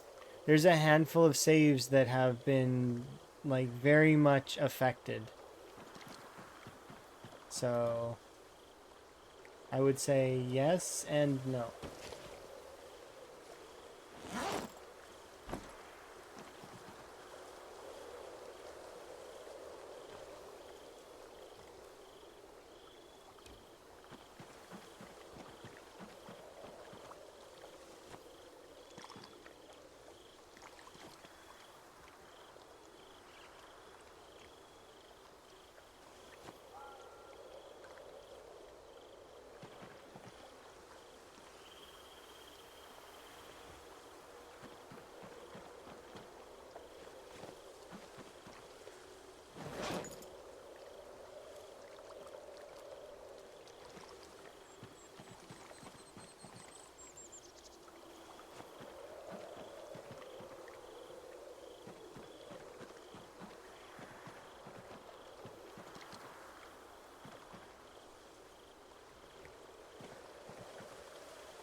Hello. Hopefully you're having a good day. I'm having a pretty good day myself.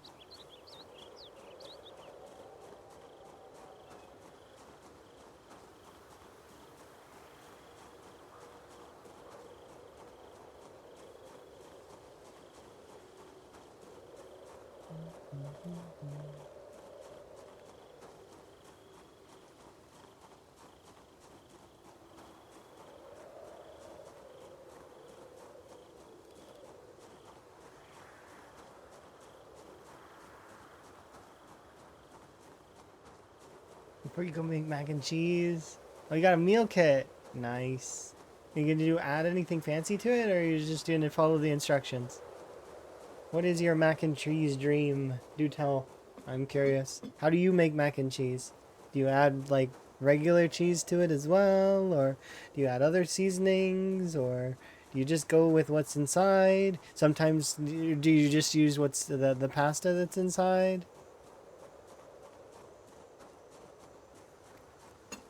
I mean, everybody's different, right? You follow the instructions and make it plain, but then you make garlic bread. Okay. Everybody's different. Everybody enjoys things differently.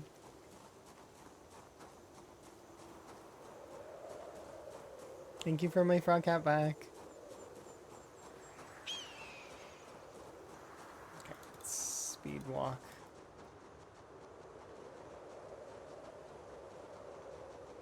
Yeah, I see. I'm not gonna say no if somebody gives me a pizza that's loaded, but like at the same time, if I'm ordering for myself, I often just go with the simple option.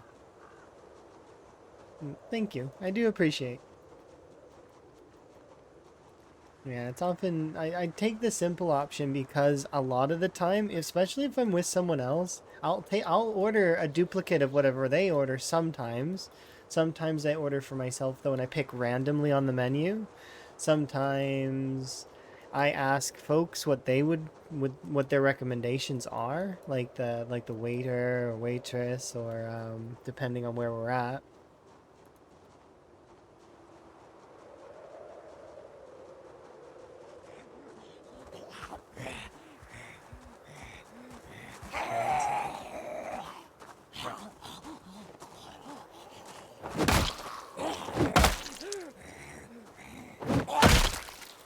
Zomboid's a little on the loud side.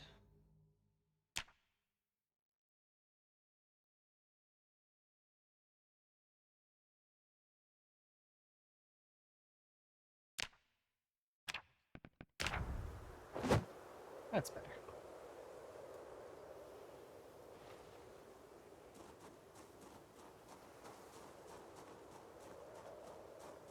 Yeah, exactly. How to make something. It's same for scrambled eggs. Emma doesn't like scrambled eggs, by the way. Emma is very much a hard, over hard kind of egg person. Emma doesn't like even the slightest runniousness of eggs, and scrambled eggs are not something Emma enjoys. But scrambled eggs are an easy way to tell if somebody's really good at cooking, because they're it's a simple dish, but it's one of those things it's staple, right? How fluffy can you make them?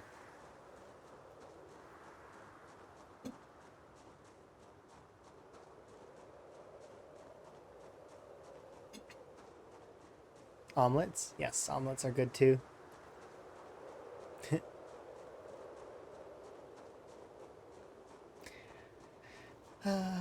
Omelets. Fluffy puffy. Yeah.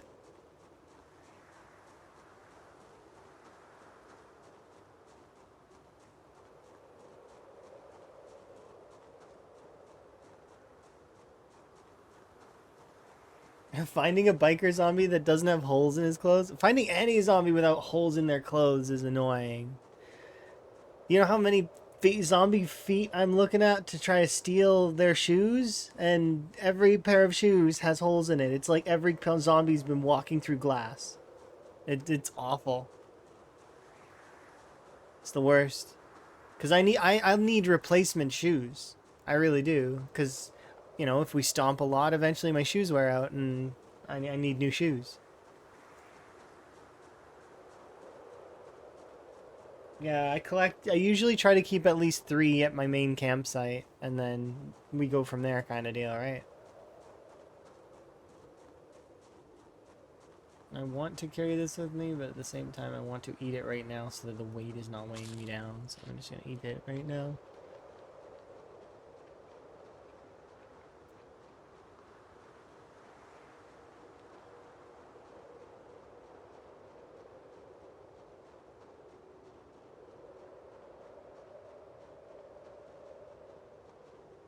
You have like 10 pairs of boots in your base. Yeah, I do something similar. I usually carry like, or I'll put a little bag or I put a little boot corner or something. Because I like to have an extra handful of boots just in case. You never know when you're going to need those boots. I also have taken to carrying a pair of shoes in my bag so that I don't have to rely on running over and stealing a pair of shoes from the zombies that are on the ground. Because chances are that if I steal the wrong pair of shoes, there'll be a hole in it. And then if I accidentally walk over glass in one of those odd scenarios where, you're walking along and suddenly glass is there for whatever reason, getting glass in your feet's not the most fun thing. Yeah, yeah, I agree. It's good for later for when you're going to tear them up. You can wash them in the tainted water now, which is kind of nice. And then from there, you can then turn those denim into thread, which is going to be super useful. See, Miss Adams is going ahead. Gonna have master tailoring before anyone else.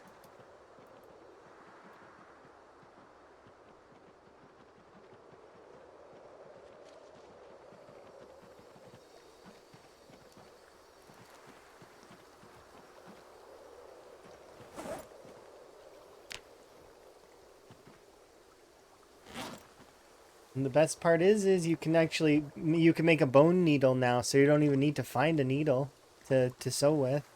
And you can make knitting needles yourself with wood. Like it's a recipe here.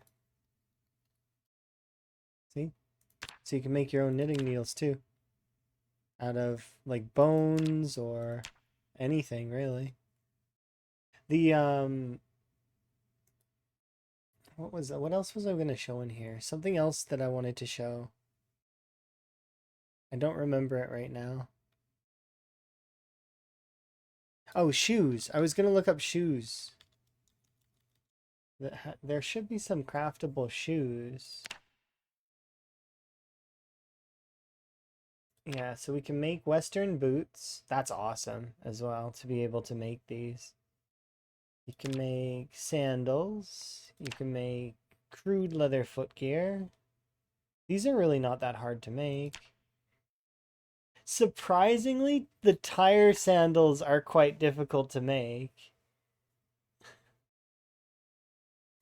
Kind of. Because you need, will this let you do anything? Yeah, stone drill. Okay, so maybe they're not as hard as I thought. But you still need a piece of a tire. In order to get pieces of tires, you need to...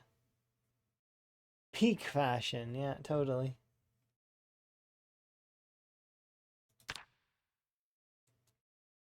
I'm just trying to imagine how you would start with nothing. Absolutely nothing. Um, with no shoes as well. Because in PZ, if you start with no shoes, then your character's gonna die of being bleeding out. That's what's gonna happen. Because they'll cut their feet, and eventually, yeah, the feet will bleed out, but or like, and then your HP values will go down slower, but you will eventually die. So you need something that is craftable that you can put on your feet at least until you can get the better shoes, right? In my opinion, I don't know if it makes a hole in like if it I'm not sure. I don't often like to take those kinds of chances though. I think that there should be something that you can make that is easy, but is not very good for your feet. Like feet coverings of some kind. Like crude feet covering. Or like because right now, if like let's say we start with without right like cloth wraps, duct tape shoes, yeah, or yeah, exactly, bin bags. So like just something to go over your feet that's garbage that won't that if you stomp on zombies that it'll be bad, but that you can then hope to get better stuff later, right? Yeah, you could do duct tape and leather scraps, or you could do. I'm thinking something that doesn't involve something so complicated, right? Because leather scraps and duct tape's a little bit complicated in comparison, right? You need to kill a zombie in order to get those leather scraps, right? I'm thinking, what if you spawned with nothing, 0 to hero, completely nude in the middle of the woods? What is your hope? Your character's going to bleed out, right? So what are we supposed to do? Yeah, you need some kind of like a bay leaf that you can tie to your tie to your feet. A bay leaf of some kind. That would be kind of cool, right? Like a big leaf shoe or something, you know? I know that that's probably not Kentucky related, but it's like I'm just thinking from a gameplay perspective. If you wanted to do like primitive start, unga bunga out in the woods with no clothes on to start, right? Because those kinds of starts are always the coolest. You start with completely nothing, absolutely not even no keychain, no belt, no nothing, so that even the belt becomes something of a thing that you're working towards. And not only that, but you could make it so that the zombies don't have a like most of the zombies don't have clothes. So like that it's like a very lower percentage have actual clothes and that they're all damaged. So more often than not, you're going to want to rip the clothes and make your own. That'd be so cool, right? Do like a primitive, super duper primitive start where everything is like 10 years later overgrown and your character's like, yeah, same as that. Like maybe you could do grass weaving. Like you could harvest like it costs like maybe 100 grass, but you can weave the grass into grass shoes.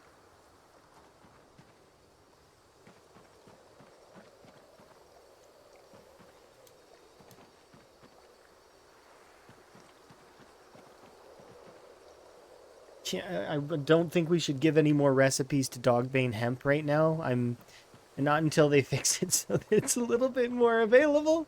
I don't. Please don't tie any more things to Dogbane Hemp. I'm already hurting as it is when it's governing my calories. Like I need that stuff in order to govern my calories already. Let's not add to it. Why did this appear on my screen? Oh, that's changed back. I don't like that. Or is it foraging? Foraging.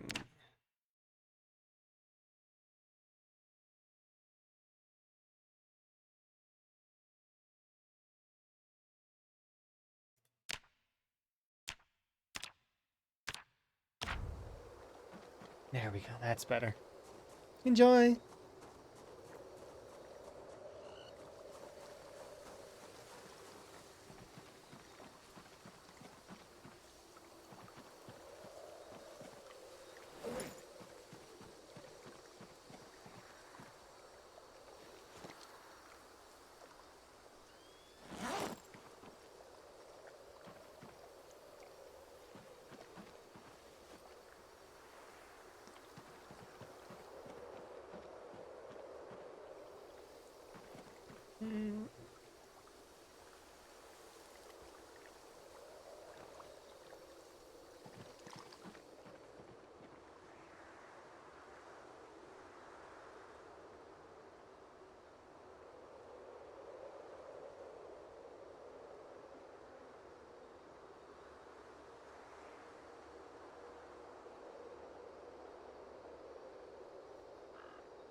There we go.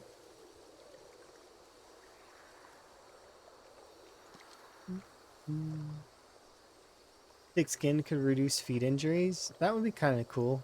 Something like that. It's just the thing is if you're gonna get feet injuries and then you're not gonna have any rags. The only time you'll have rags is if you can fish them, and if you can fish them, think about it. That means that you have to have a fishing rod. And currently, you're not making a fishing rod early game. At least currently. Because how many... You're not going to get Dogbane Hemp. It's not going to happen. But even if, let's say, they changed it so that you can get dogbane hemp a little bit more easily, right? Let's say they applied it to a debris of some kind, right? And let's even go as far as to say they lowered it to like 5 or 10 in order to create twine. Okay, so that's nice at least, right? So then you need less, and then you would be able to do it. Chances are you won't be able to build a fishing rod before you're able to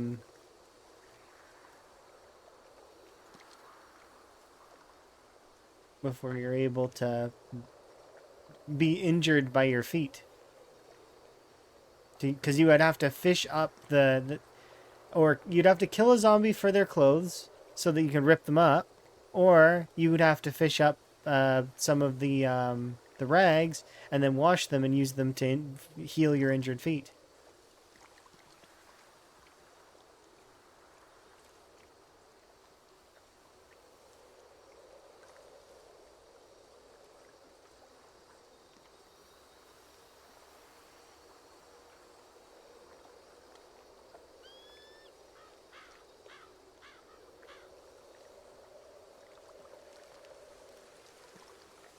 Yeah, I agree with you guys that that would be kind of cool if you could make like some kind of, I don't know, some alternative shoes.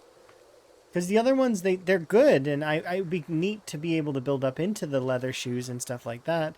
But that requires you to have those animal stuff available right away and be able to do leather crafting and all of that. And if you look at the recipes for those things, here, let's just open up building.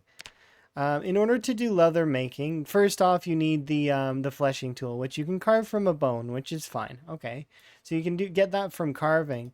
But if we look at the what you need a softening beam, which requires a hammer, planks, and nails. Right? You need planks. That requires a saw. So, and current flint saw is not accessible at the moment until level 3 knapping, right? And that's if they enable it to be able to do sawed planks, which I assume they're going to, right? You need nails. Well, that requires you to have primitive forge, and then also you have to be able to metalwork nails, which means you need a hammer, which means you can probably do that with a stone hammer. But so this right here, this is just the first step, and that's already pretty complex, right? Not to mention the fact that you're going to need the other stuff as well, which is, where is it?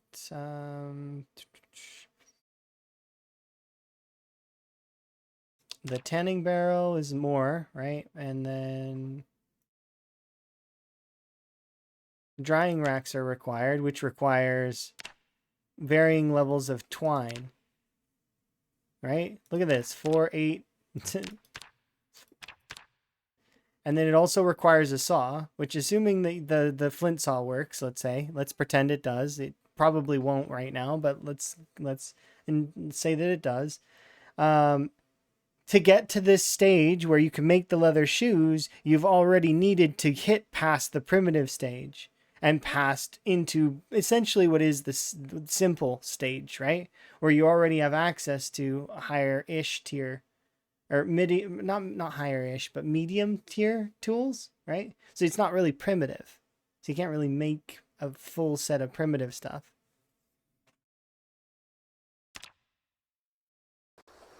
Of course, this is just it's a mild thing that may get touched on eventually. We'll see, because it'd be cool to do that kind of stuff, right?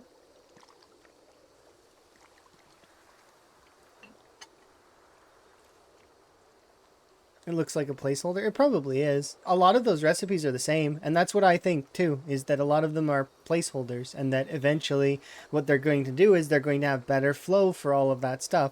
But there's a lot of stuff that goes into all of this, right? And they probably have a bulletin board of priorities and features that they're going to adjust and balancing changes that they're going to make.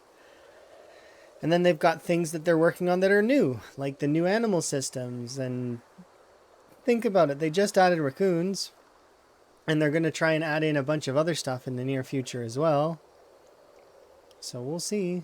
I'm looking forward to all of it. I think it's going to be amazing. But currently, there's a lot of stuff that is, yeah.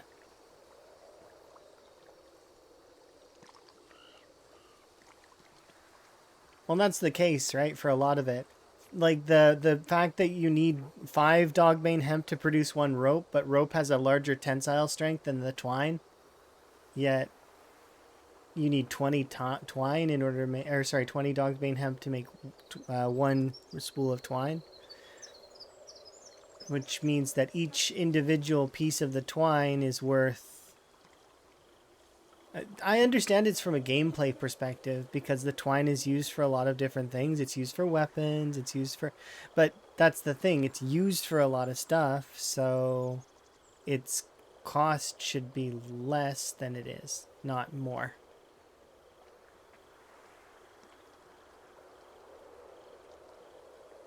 I think it should be the other way around. I think that or at least something like that. You could lower it to 10 and then make it so that the rope is costs 2 uses of the twine, or maybe even a full spool of twine can be converted into 1 rope. Something like that. And decrafting rope into twine. And see, that's the thing, right? But I don't know. Once again, these things are all sort of being worked on, and they'll fix them eventually. We can just enjoy the game as it is for now. But it does increase the difficulty of a challenge like this one, for example, right? Because currently, what are we supposed to do? We have to go looting for the twine, right? Because, I mean, finding dogbane hemp early on without the extra months under your belt is not going to happen. Not unless you're ridiculously lucky and manage to somehow hit the extremely rare chance of dogbane hemp, like, multiple times in a row. Which is possible, I suppose, but it's unlikely. Due to the fact that they have the rope belts. Well, yeah, and we don't like that kind of thing, right? We're less fond of things being lottery. We want it to be more skill based. Because foraging is a lottery. You can starve to death because of foraging. It's not likely because more than likely there's a buff that you get when you're very hungry, that where you will find more food. But it's still possible that in theory you could starve to death from that stuff. If you're really, really unlucky and the probability is just not there for you.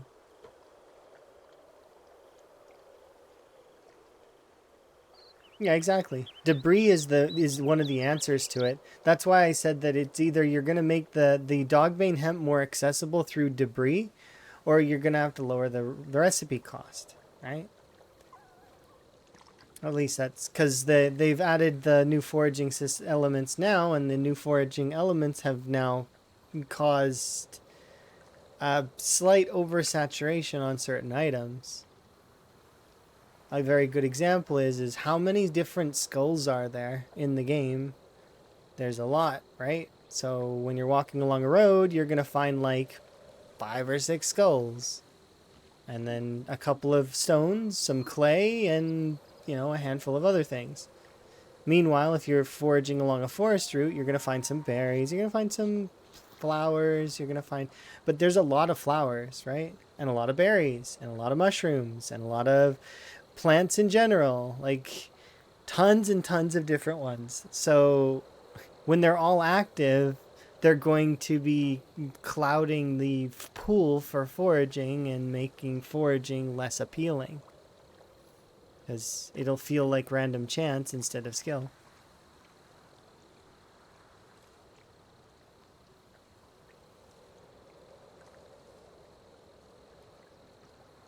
No, you can't survive on foraging alone. Because you have to move in order to do foraging, right? So you're going to burn calories doing that, which means that the calories you burn have to be outpaced by the calories you're earning, and yeah. Oh, yeah, I forgot there, Jan. Do this really quick.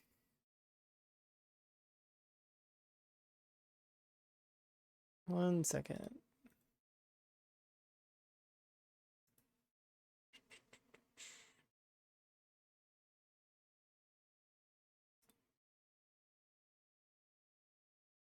Give me one moment.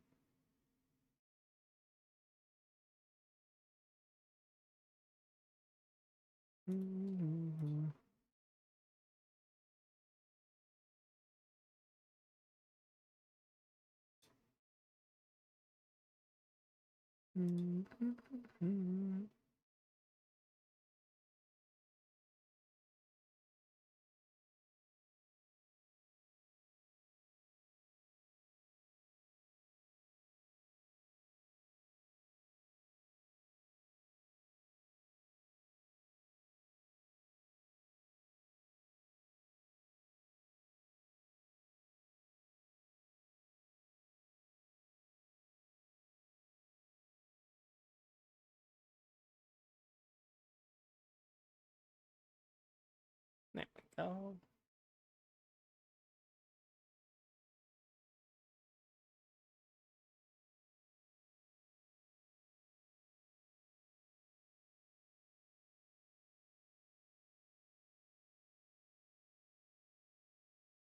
I don't know if you need to refresh to get that, but let me see if it works.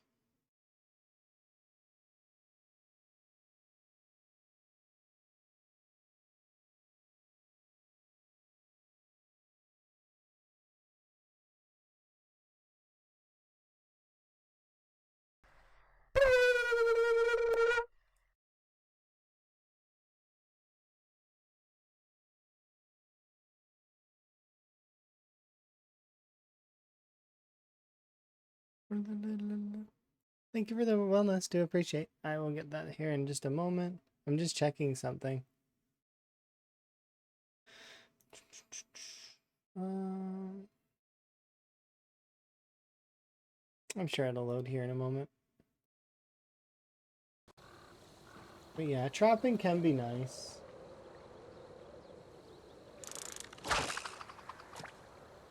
And same for harvesting like animals and stuff like that, but it's just different.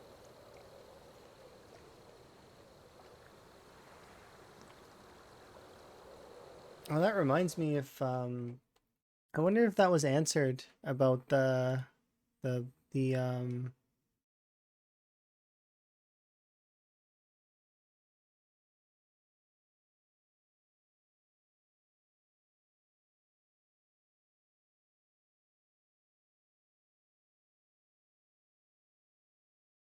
no. We should just assume no for now if it's not been answered yet about the whole spamming the lure thing to get free animal taming XP. Because we don't know if that's a yes or a no. Because it was not a confirmed yes or no as far as I can see.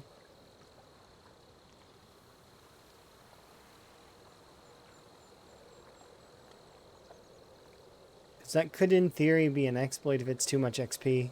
Because... But I got a yes on this leveling first aid with on broken glass. It sounds like an exploit to me, but at the same time, it's like it's borderline because you're luring in the animal, but then you're canceling it, right? So like, I mean, to me, it sounds like you're not actually luring in the animal, and that you are. So it sounds exploity, but I don't know. It's one of those things where if Lamprey says yes, then we can do it, but if not, then whatever, right? Still requires you to get an object which to lure the animal with, right? So there is that portion of it that I can see kind of making sense. But yeah, you still get XP from walking around them and petting them and stuff. So like, I mean, it it doesn't matter too much. I don't think animal care is going to be the big thing that holds anyone back.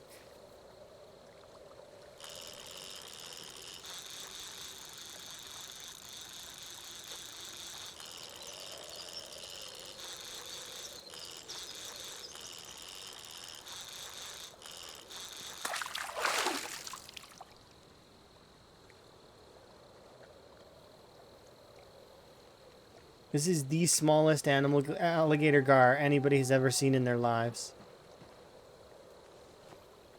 It is so small I can't cut it up.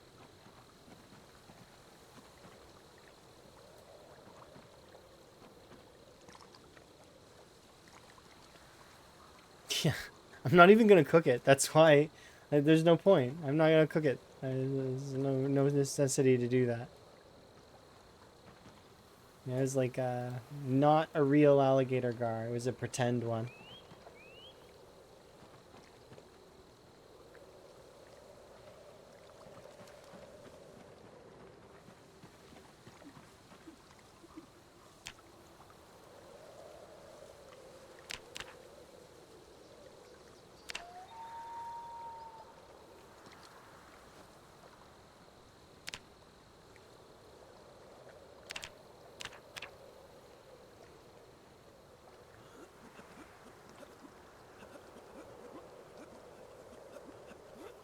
Yeah.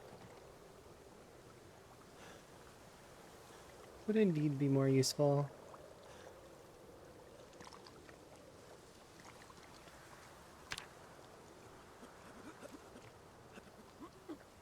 Let's have a seat and just relax for a bit.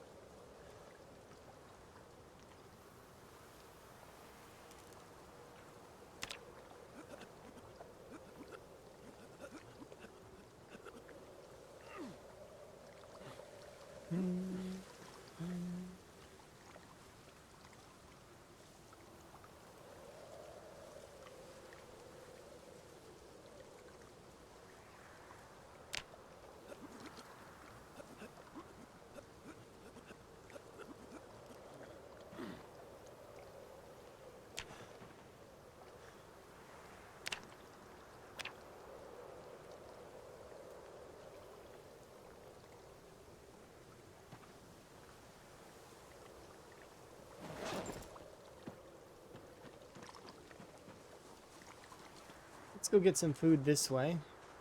And then we'll go and fight some zombies for a little while.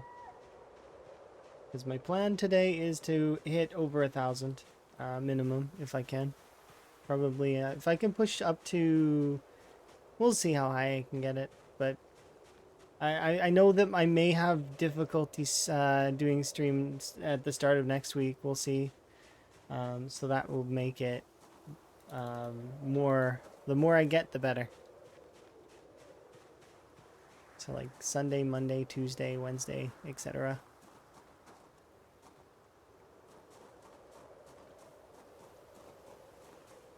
Hopefully everybody catches and surpasses me though, I'm hoping.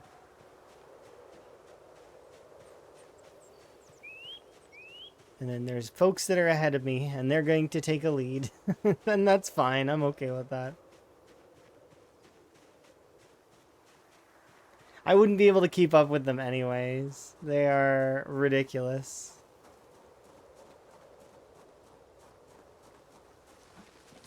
They are the crazy folks.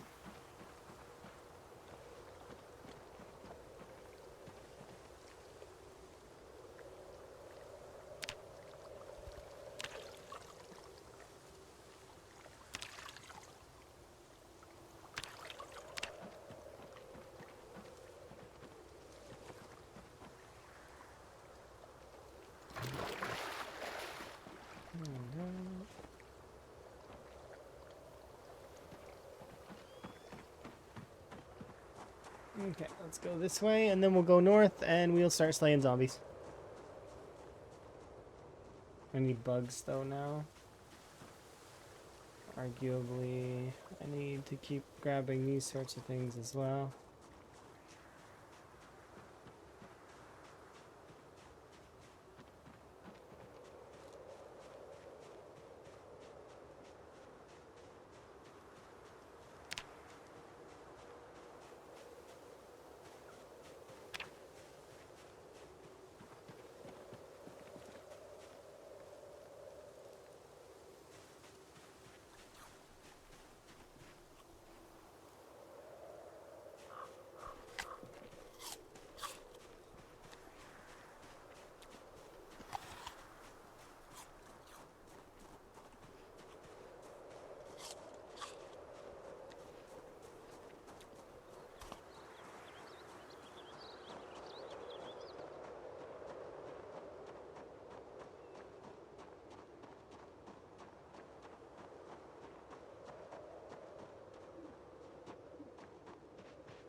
Hmm?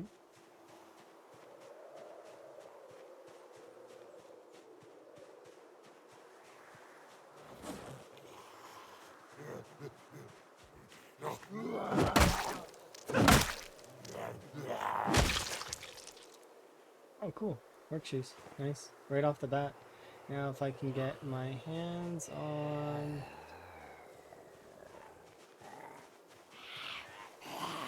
a jacket.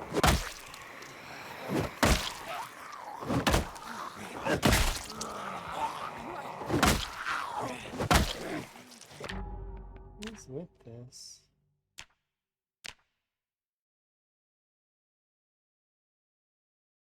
There's no auto at the moment.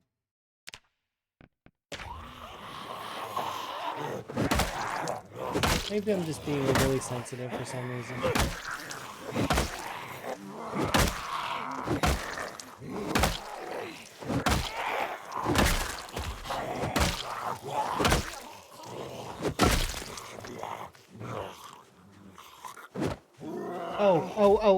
Oh. No, okay. I need to stop for a second. Where is it? Key bindings. No, don't care about that. Yeah, kind of, actually. 1 second. Walk 2's on the correct one. Where is it? Left control. Those seem correct.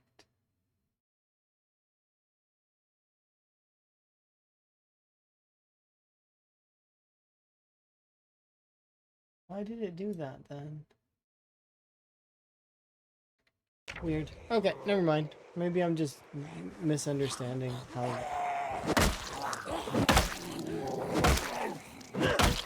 It wasn't a ground attack bug, it was that I pressed ground attack and it didn't happen. That was weird.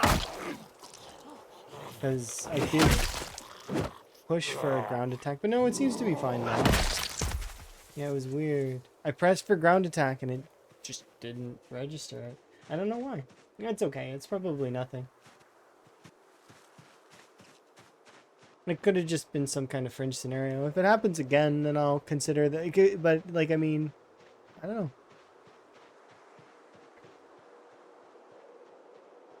We'll see if it replicates.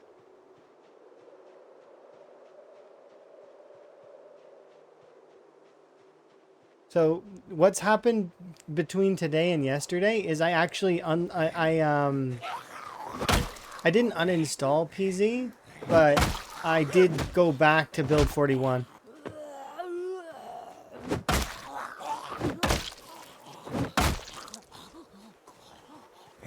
Because we were doing a roleplay event, right? So in order to do that, I needed to go back to the previous build. To which I did select the wrong version initially. So I selected 41.7 by accident. And then I reinstalled 41 like static, like the normal one.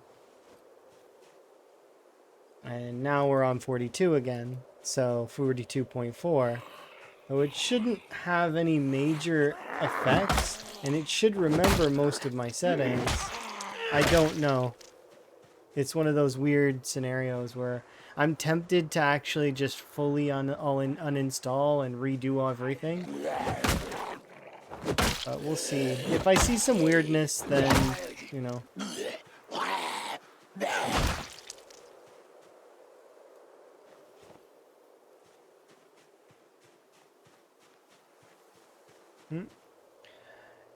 Yeah, but I forcibly was doing a manual ground attack. So when you are forcibly doing a manual ground attack, you will you'll do that first.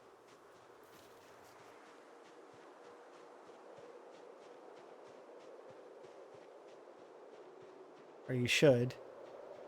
Yeah, like it's like doing a cheat, like it's like an extra ground attack in between. It's like weaving it in between.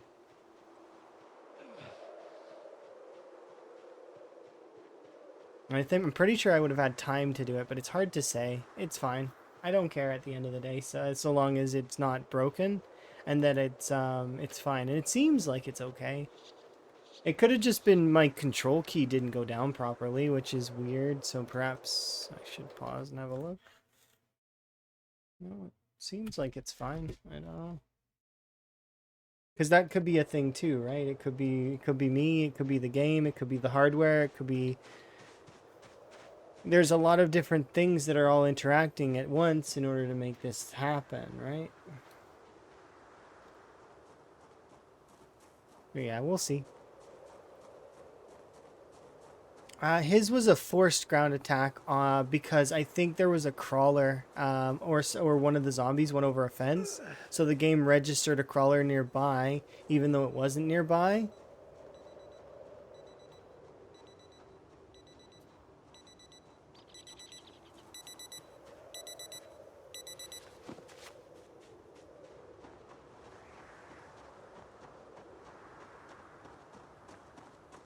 Are we dead? No, I was perfectly fine.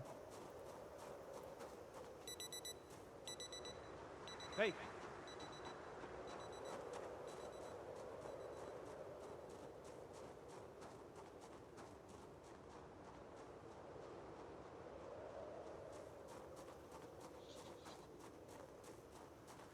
Yeah, that stuff, especially when it happens and you're not expecting it, and it's like, and you're in a situation that's not good.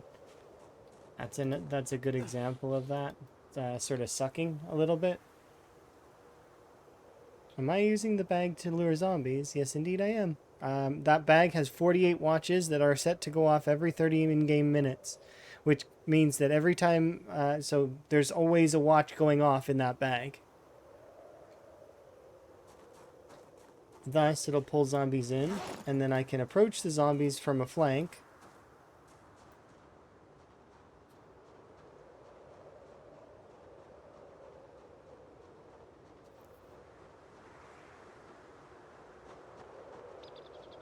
How many zombies are in there? I want to use that fence, I think. No, I don't.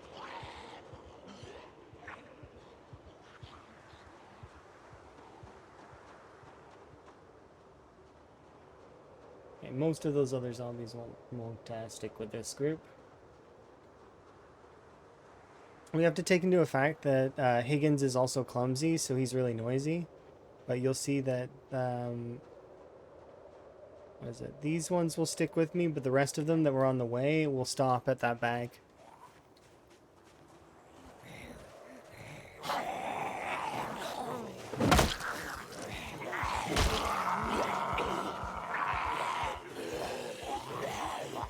Red muscle strain, don't like it. Partially caused by push-ups that I did yesterday. The regularity, though, should pull them down. Just need to wait.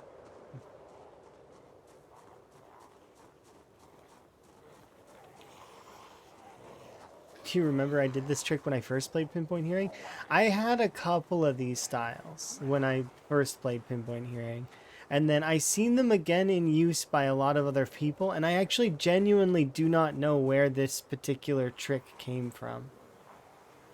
I just know it exists, and it is pretty good in terms of for Pinpoint Hearing.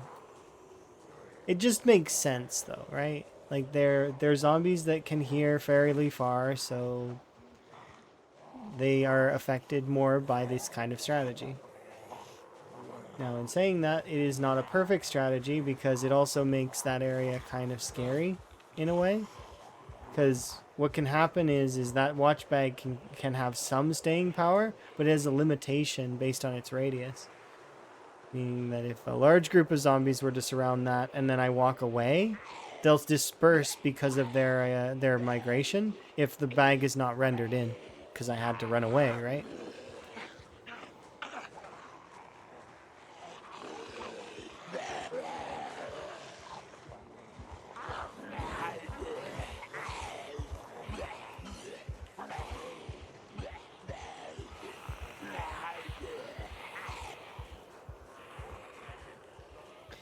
When life gives you lemons, you make lemonade. No, you genetically engineer lemons that will burn someone's house down. That's what you're supposed to do. get mad. I don't want your damn lemons. What am I supposed to do with these?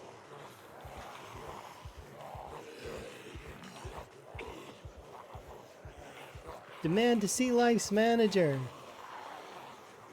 How dare life give you lemons?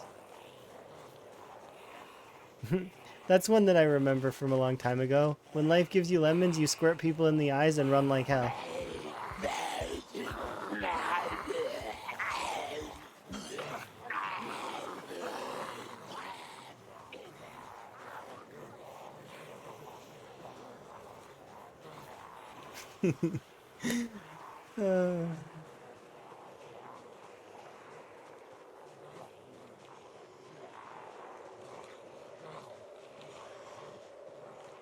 I like that stuff. It's funny.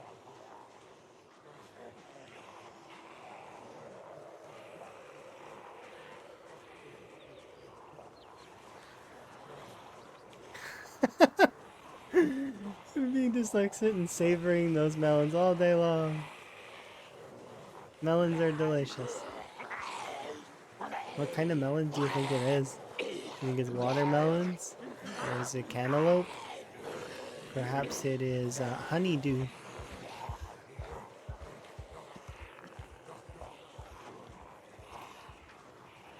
For those that are curious why I keep walking these zombies in a circle, my arms hurt. So I'm patiently waiting for them to go down. But I'm not exerted, so I can just kind of walk around in a circle. The zombies will keep following me. They're not going to leave me alone. And then I can kill them afterwards.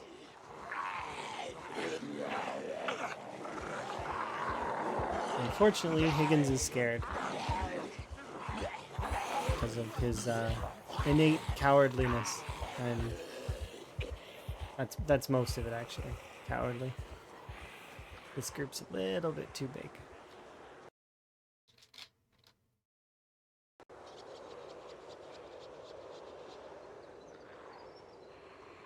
We're getting there. It's not too long from orange to yellow and from yellow to not. It's not too long of a time. And even though the yellow isn't displayed in this, you know you have yellow, because if you add orange, you have yellow. Yellow doesn't. It's like a lower end though. It's like because it takes what is it, 20 to get to a stage of muscle strain that sucks, and then below that is the yellow, and below that is none. Both orange and yellow muscle strain don't actually inflict anything to your character. The red muscle strain is what actually affects your character and has varying degrees. So enjoy your mac and cheese. And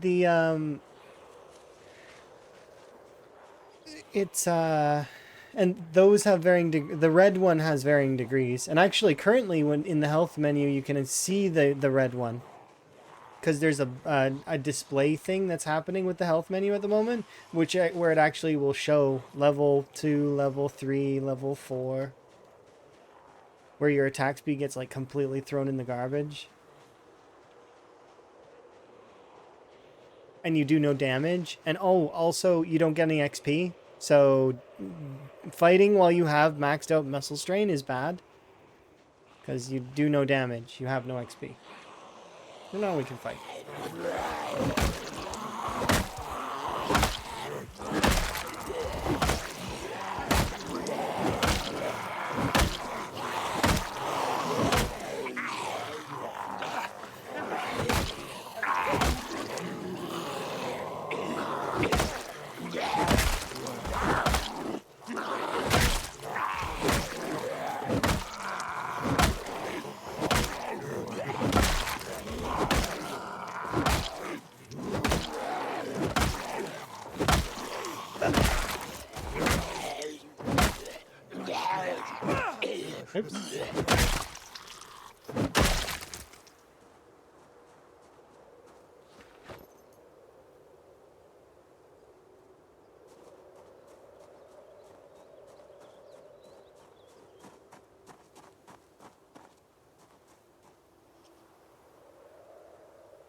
Wait for it to come all the way down this time.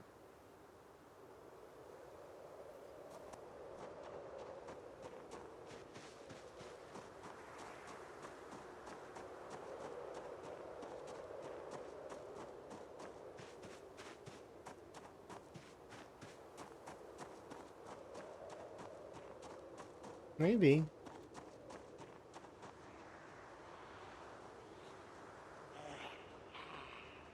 Ooh, there's actually not many of you. I wonder if I can use the fence.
Oh, I love a trait like Picky Eater.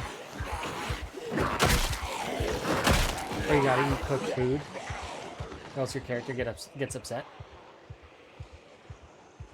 Like cooked and like actual meals, and the more complicated the meal, the higher the happiness bonus. But unfortunately, if you don't pick a good meal, then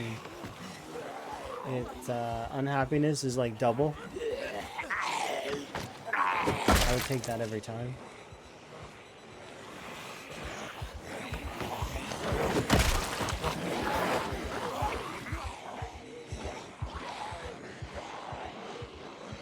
A little bit much, I think.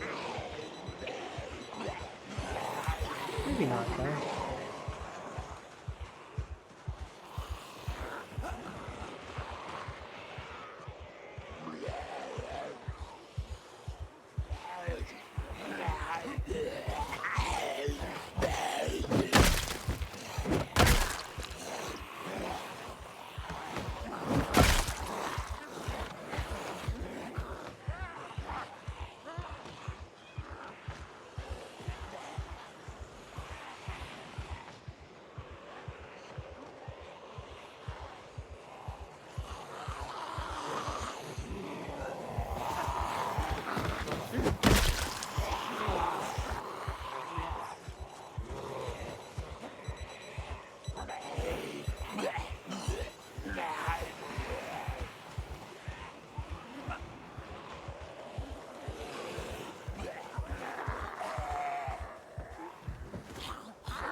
Oh, new duffel.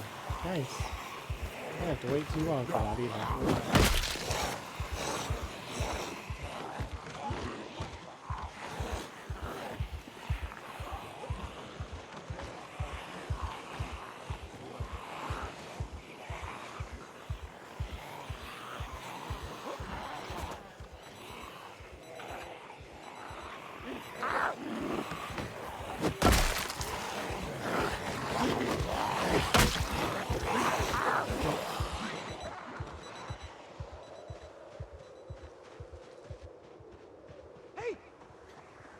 2 shouts there. I just now need to go over here.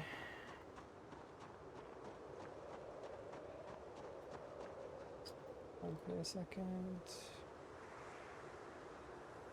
Wait for my resting to go.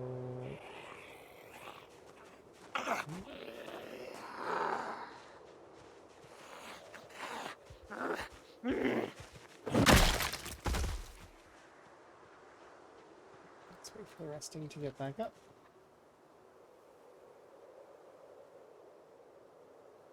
It's funny that they can open doors, but they can't open a simple gate. They can, actually. They did. So I closed that gate, remember? Behind me? And they opened it. They can open the gate sometimes, but sometimes they choose not to. It is a little strange sometimes. What it chooses to agree to and what it chooses to not agree to. Sometimes they can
three.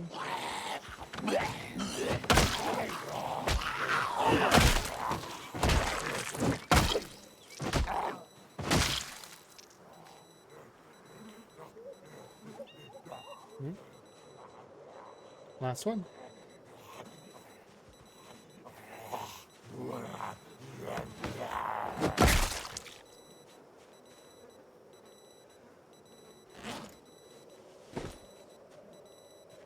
That sounds weird.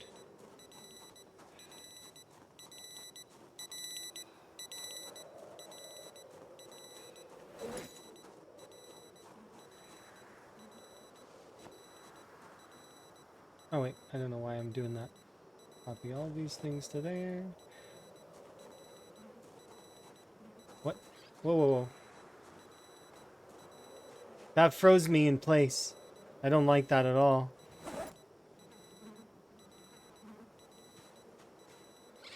I'm glad that it didn't result in me getting hurt.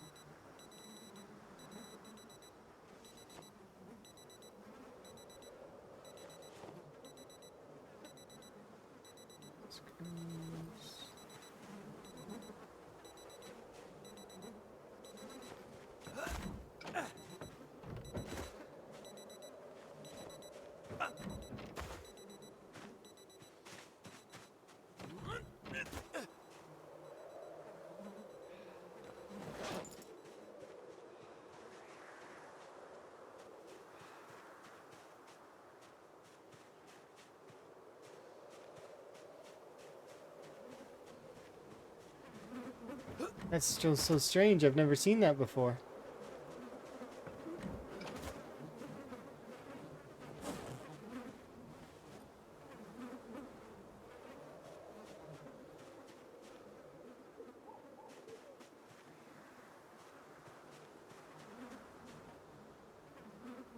Just put these things back over there.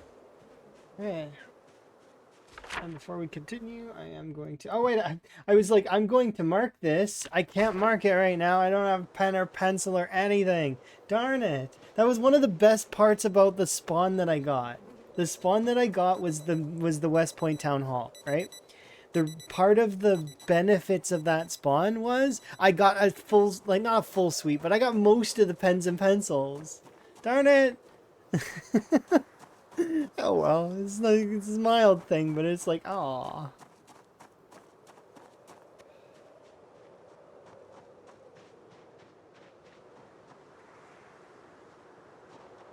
Can't mark my map for a while. At least, I mean, I can loot that building there and the other one soon. Like, we seen that we cleared out a considerable group of the zombies. There shouldn't be that many more zombies over there. Maybe a few hundred at most that are on the north side that I haven't really cleared out yet. But I'm kind of hoping we find a few things.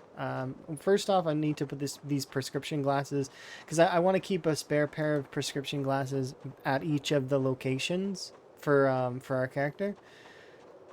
So the little campsites. And the plan then after that is going to be... We're very close to leveling up long blunts again to the next level, which is super, super useful.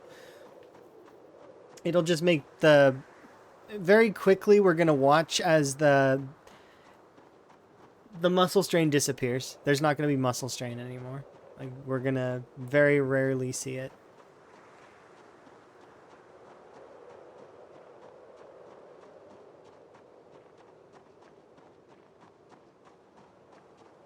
Yeah, I'm going to leave this over there, and then I'm going to use the one in the morning. We're going to try and catch a fish with the millipede.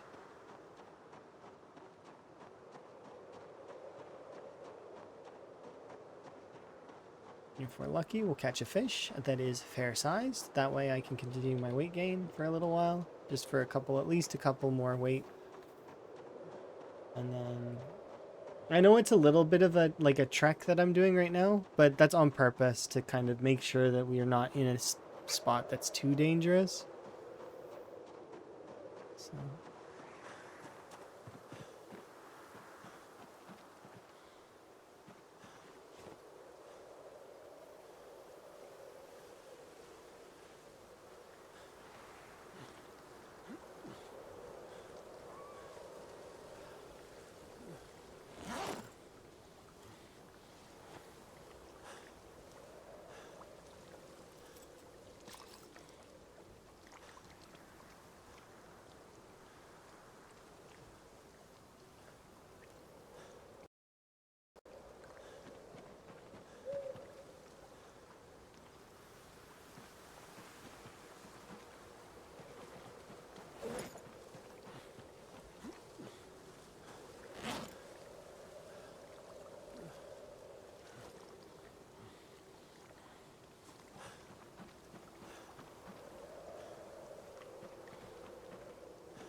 Yeah.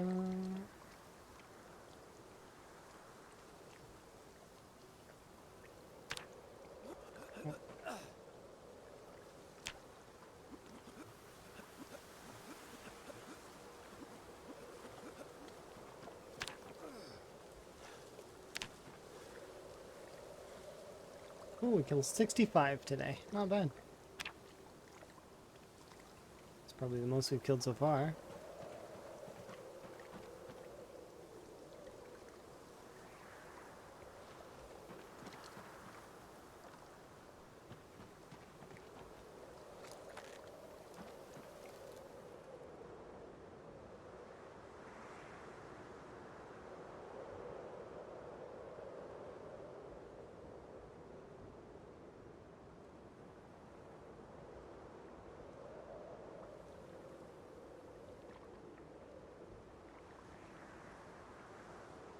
quite in winter yet, but...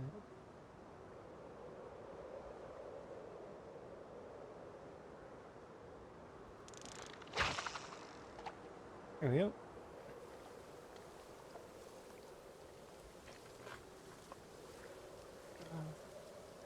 Okay.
Eh.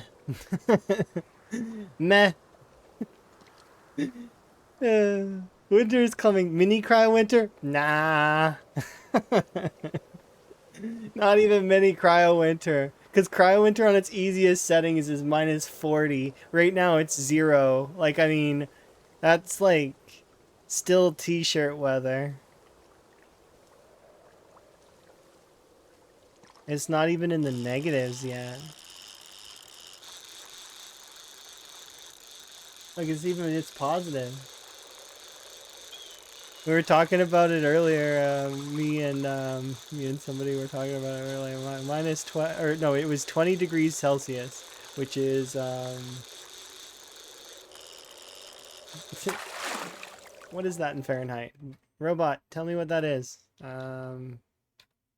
C2F 20. Wait, like this one. C2F 20. 68 degrees Fahrenheit. Yeah, that's really warm.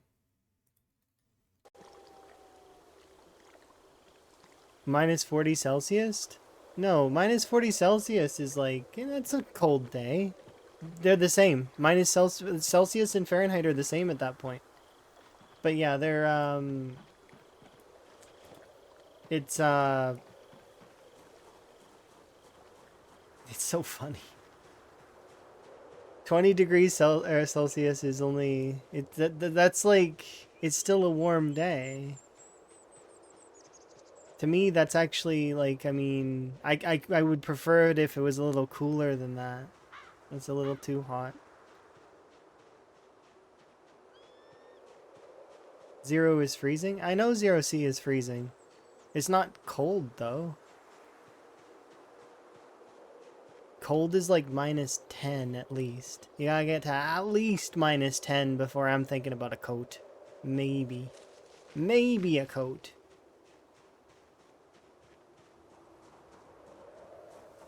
Before that, though, I'm not thinking about it. I'm fine in like up to that point, right?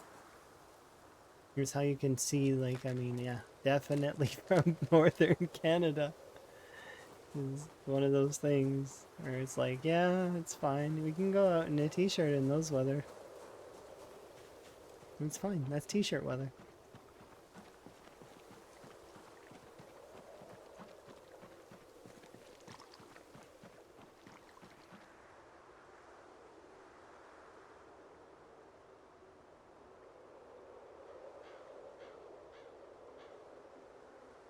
Man, there's so much water here. You can't tell me that there's not at least a little bit of fish.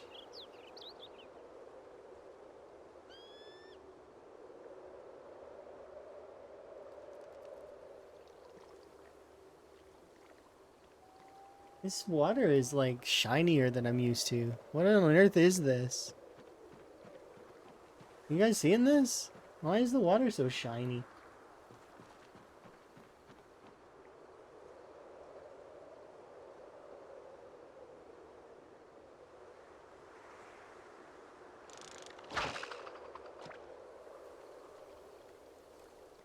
The fish are sleeping. They're not allowed to sleep. I will cast my line into the water and bonk them on the head so that they can eat and get caught on the line so that I can eat them. That's how this is gonna go. Man, why are you cold? It's only one. I'm cold. It's funny though, because temperature is really weird in Zomboid sometimes. Playing Cryo Winter, it was like, what was it? I was happy with days in Cryo Winter that were below minus 90 degrees Celsius. Those were days that I was happy because I could actually move around a little bit. Days that were above 90 though, and all the way up to the peak of cold, which was the coldest winter gets in Cryo Winter as far as I seen, was minus 177. And that's the coldest temperature that we survived in Zomboid. So that's one of the reasons why I'm gonna be like, to the winter here. It's not that cold. It's tempered by Canadian cold and Cryo Winter on its harder settings.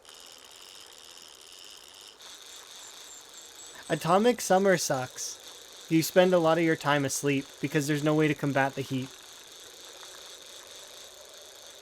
So it's like a large percentage of time just indoors and or sleeping. It'd be different if there was a way to combat it, right? Like if you had like one of those little tiny fans that you could put a battery in. I don't like heat for that reason. I find it's a lot more annoying to deal with than cold.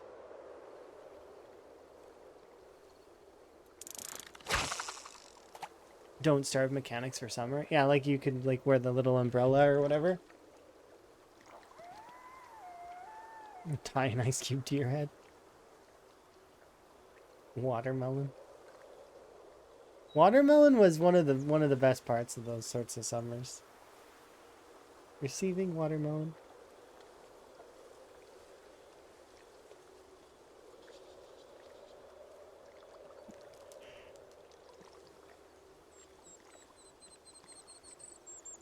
And freezies. Freezies were great.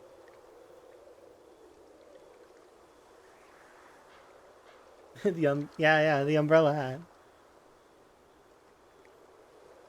Popsicles. Popsicles are great. Ice cream.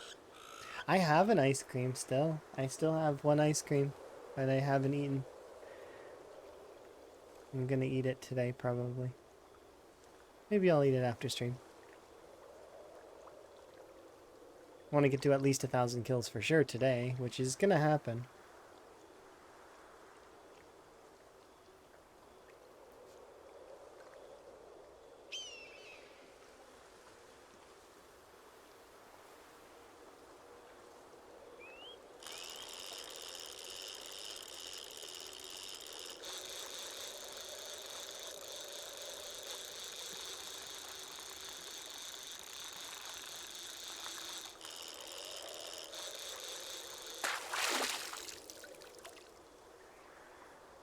He's being okay fish. I mean, it's not great.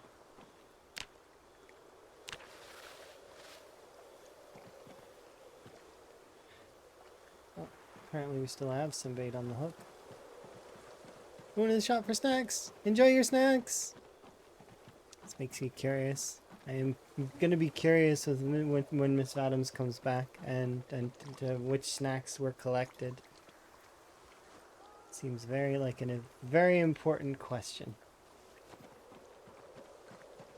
What kind of snacks? Chips? Maybe crisps? Because it depends on if you got a hot food stand or like a, you know what I mean? Like, because sometimes you can get like a meal while you're out getting like the little snacks. And that way you can save your little snacks for later, and then, you know, because you have a meal. Alternatively, though, one could cook as well, I suppose. But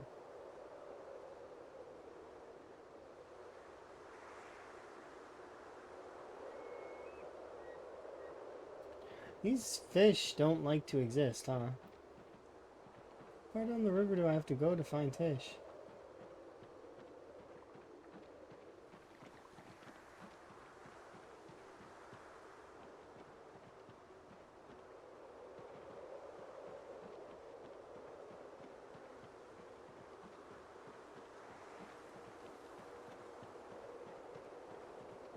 I made the mistake of going to Vegas for my birthday, and it was 1:15. At least most of the area should be AC, right?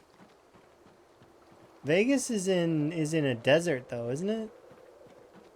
A lot of it should be air conditioned though. You'd figure. But I suppose that's a bit dangerous. All the areas that are air conditioned are built to take your money away from you in one way or another, whether it's high cost or, you know, any of the types of entertainment that are there. There's lots of entertainment at Vegas. It's one of those things that's interesting. But then again, I could be wrong because I've never been to Vegas, so I don't actually know if there's like, if that's actually the truth about it. You know, I don't have personal experience, so I don't know. I would just guess that's how it would be. I would love to go to like a magic show or something in Vegas. Those kinds of magic shows are really cool.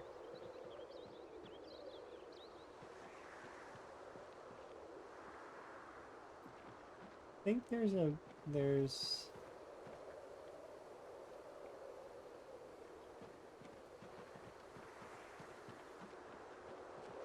trying to build an extra little stock of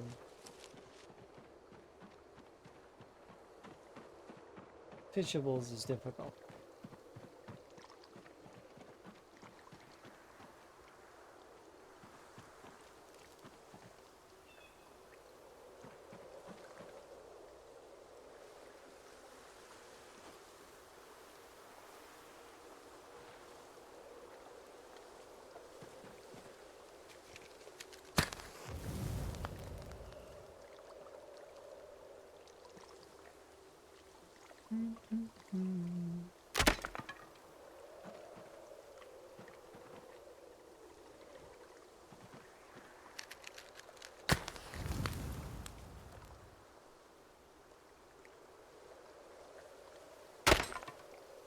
Yeesh.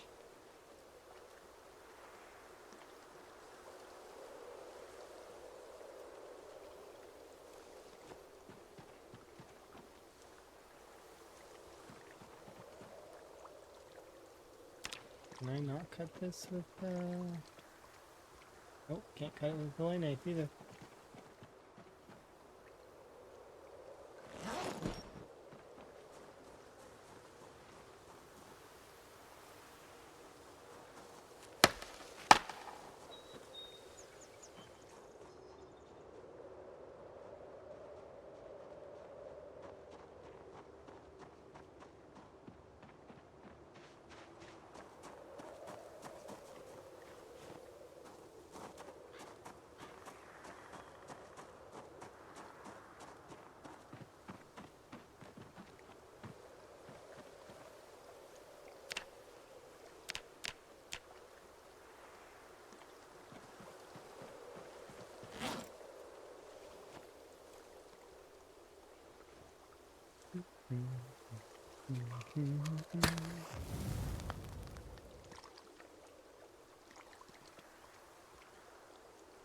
It would be cool if there were shade mechanics though that were slightly cooler than, but then those would have to change with the sun kind of, right? To which then they wouldn't be able to hold their current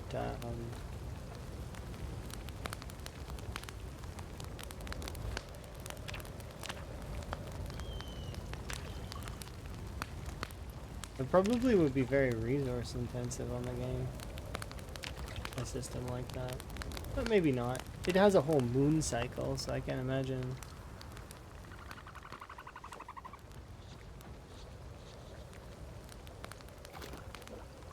Maybe. plus it would really show off some of the lighting system even after the apocalypse is over, right? Oops.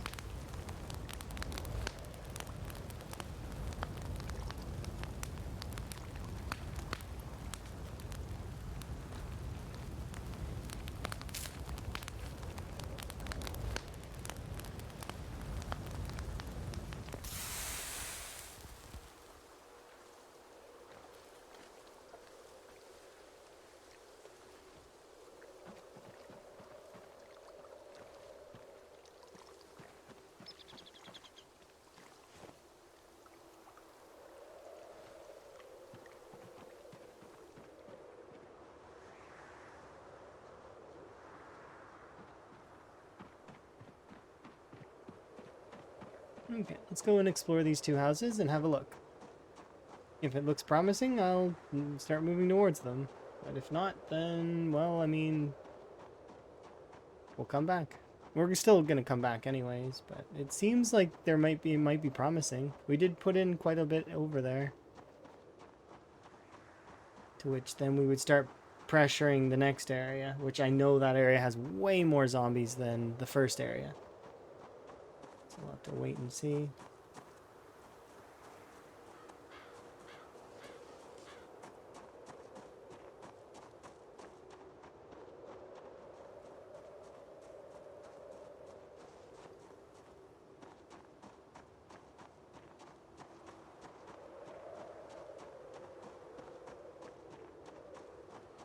And once we clear this area out, then we can start pushing towards the next one, and so on and so forth until we're starting to push up to Riverside.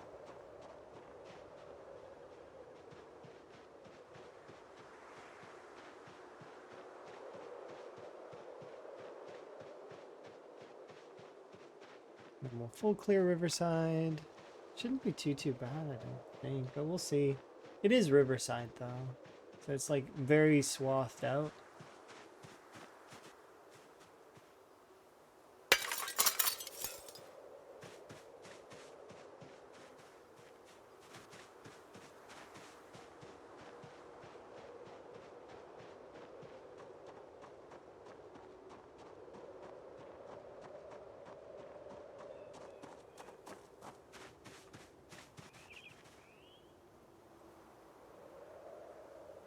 What?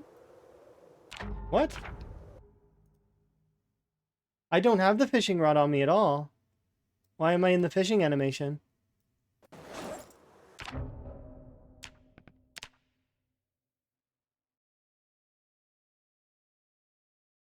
That was strange. The fishing rod, I put it down. Because I always put it down.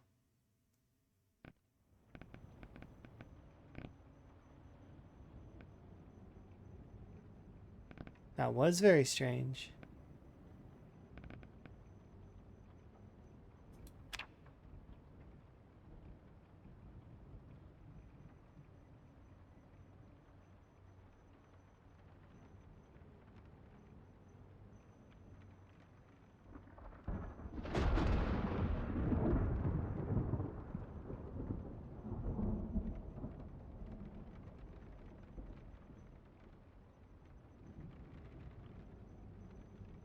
Can't see my cursor in that for some reason.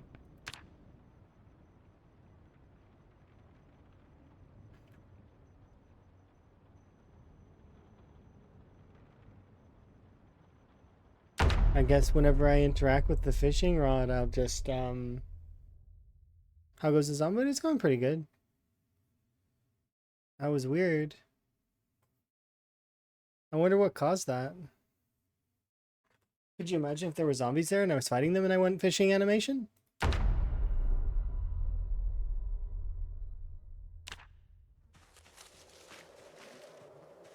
I right-clicked, though, to try and remove the glass on the window. That's what I was trying to do. Nails.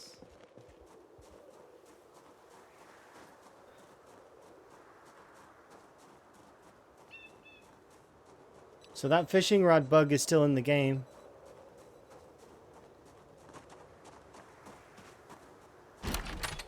Mild concern on that.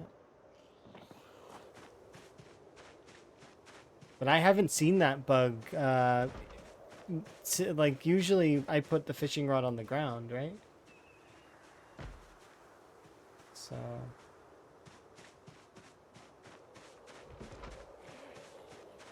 I'll be in there.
That's all misplays.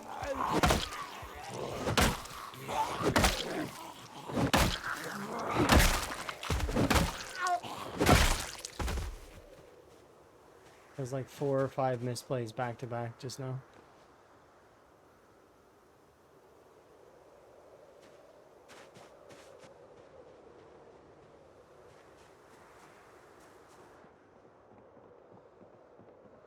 Is this a basement? I think it is, right?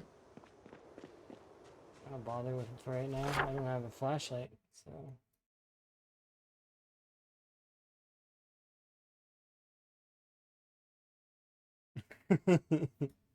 Requires a pen or pencil. Okay, I'm sorry.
Oh.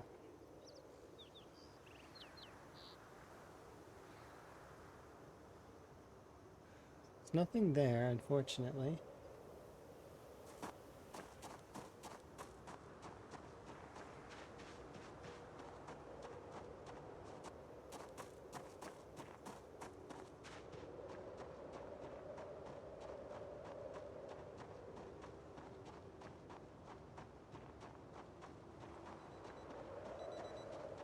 Let's go like this.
Wellness. That's not a bad call. I'll do a refill on my tea here in a little bit, okay? I just want to get back to the other area first, like the corner area here.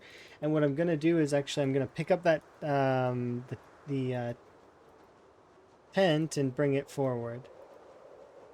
Alternatively, though, I don't need to do that. I could just set up a new area that's closer. Or I could just leave the current area where it is. How's our weight? It's coming back down, which is annoying. I need to get more fish going as well. Just so that we can not lose weight. But I can just use those houses as a sleeping zone for now. So that won't be too bad.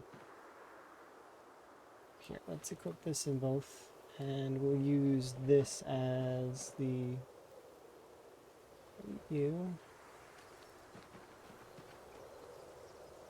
What's that? Nope, still not enough calories.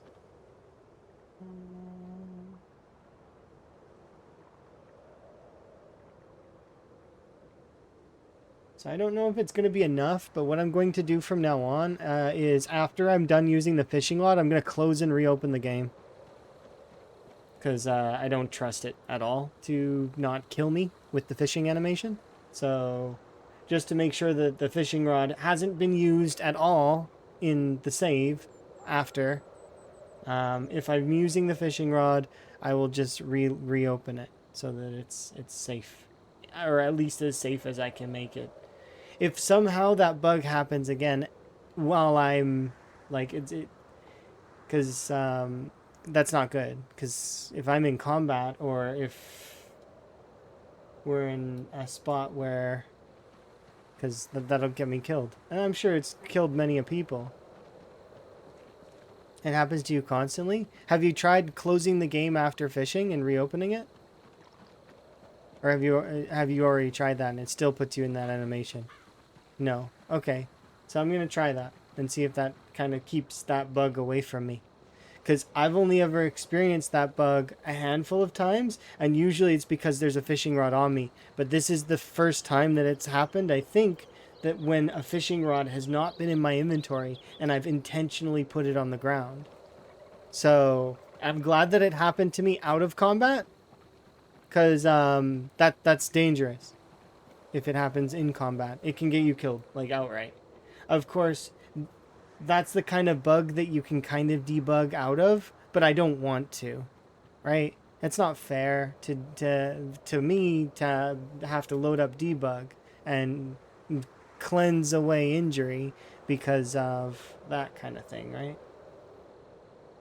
I don't want to. It sort of taints the playthrough and makes me want to start over from scratch. Which, I mean, this only took me three streams to get to this point, so that's not that many. I would be more apt to start over. Yeah, I don't like... Yeah, even if it's a good cause, I don't like using debug. Because it's blah. So like I said, I probably, even if I got robbed by that kind of thing, I would be more apt to just start over from scratch. But it is unstable, so that's something that we have to take into account, is that there's going to be bugs that are like that are basically 100% death, which, I mean, that one's not entirely death.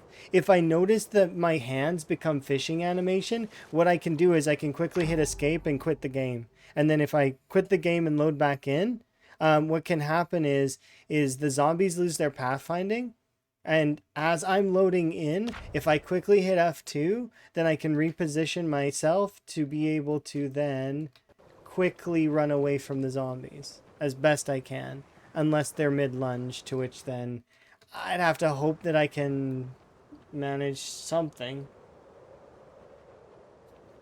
Right? It depends on how close they are to me. But it's one of those weird things where if I seen that, I would be very quick to, or try my best to hit escape.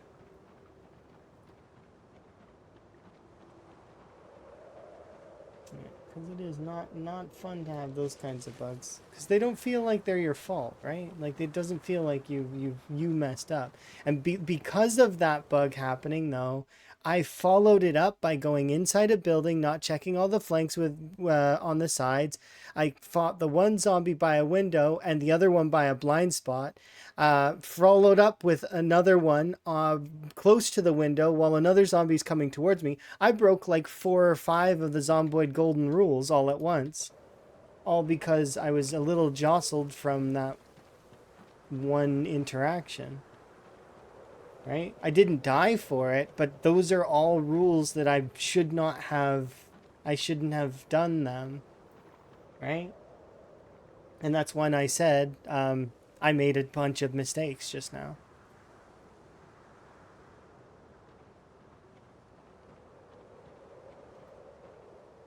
Because that is what happened. You don't fight by blind spots indoors like that. You don't fight indoors. You don't fight by windows in the way that I was doing it.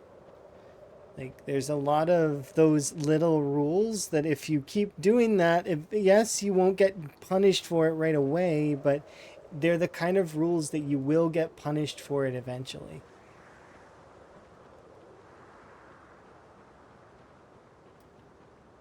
I am not liking what I'm seeing currently. So I'm gonna go to bed in game.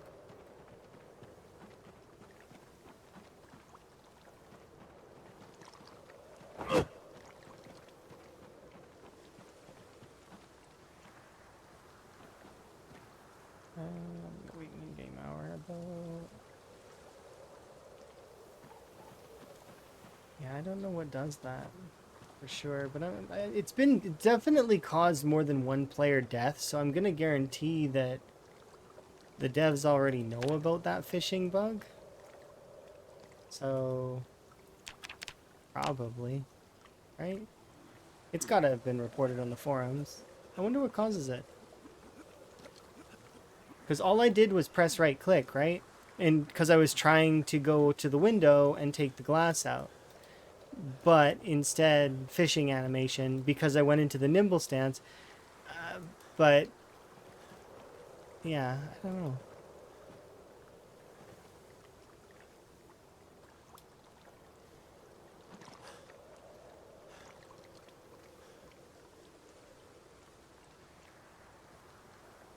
Too many things are on right click. That's part of the problem, a little bit. There's too many things that are on right click. The right click interactions are there's too many. I suppose if they added an extra function for fishing, like an extra function that go into fishing stance kind of, and that movement lets you go out of fishing stance. So like if you like, so for example, remember how the fishing menu, like this menu exists? Make it so that fishing stance can only happen if you've got this menu active. That's what that would be a way to fix it, I think. I don't know coding all that well, but if you made it so it requires this menu, like give it if it was here, and then once it's here, you can go into the fishing stance. But if you don't have this menu, then no longer, yeah, that's how I would do it, I think. If I knew how to code, that's how I would go about it, I think.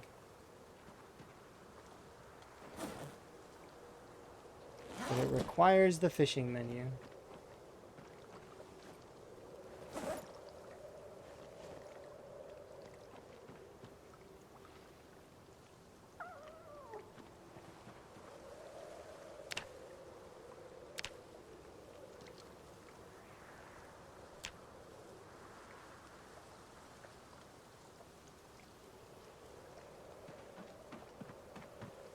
Because right now...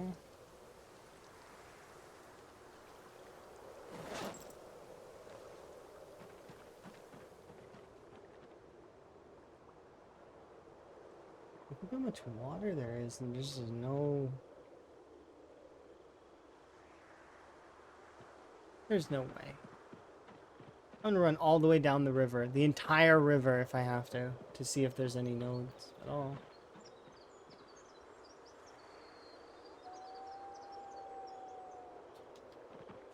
Look how much water there is. You're telling me there's no fish in any of this at all?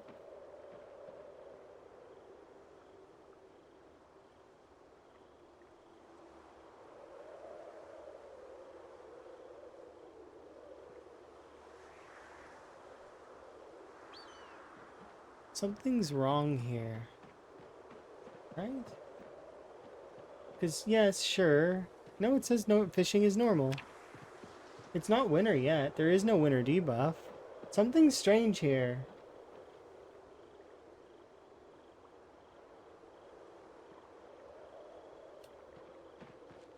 Right? Here, let's run all the way to the corner of the water. Why am I running into all of these issues right now? It's so strange. I've not had this many problems before.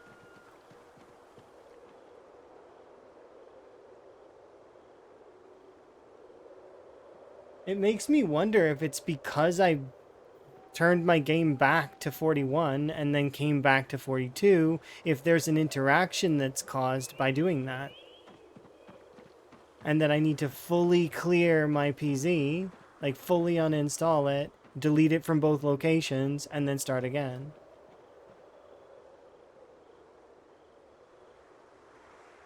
I wonder.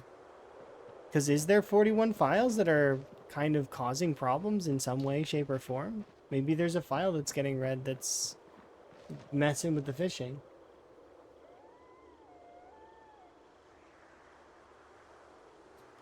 Because there's no way that this entire side of the river should be empty, right? Right? It's not even... It's not even winter. I wouldn't question it if it was winter, but it's not even winter. There's something going amiss here.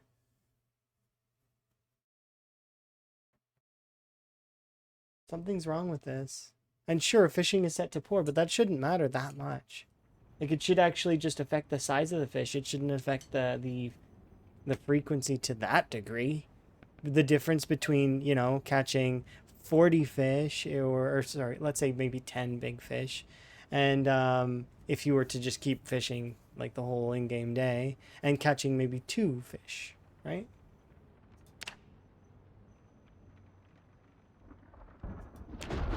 Because I don't trust it, I actually am going to close it all the way to desktop and then we'll reopen it.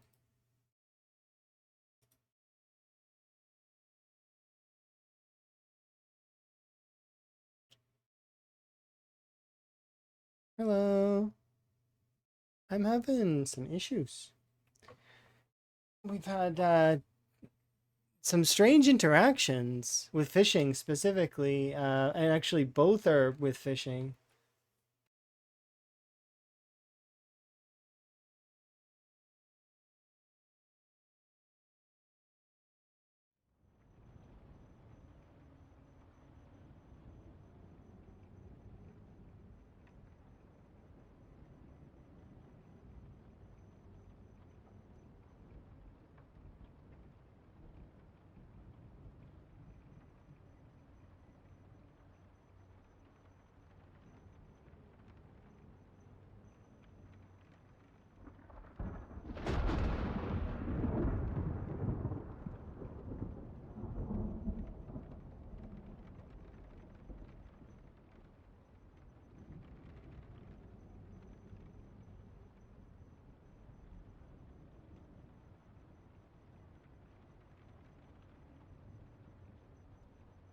Back with snacks. Hi, Miss Adams. I am still... So, I'm having strange interactions with fishing at the moment that are causing me to question some things. The first one is that I had that bug happen, that normal bug that seems to happen quite frequently, where your character is not holding a fishing rod but goes into the fishing animation. So that's a strange one. I don't know what's causing that, but it's happening, right? And then shortly after that, now all the fish are gone. My character's fine. I wasn't in combat when it happened. I was trying to take the glass out of a window, and my character locked up.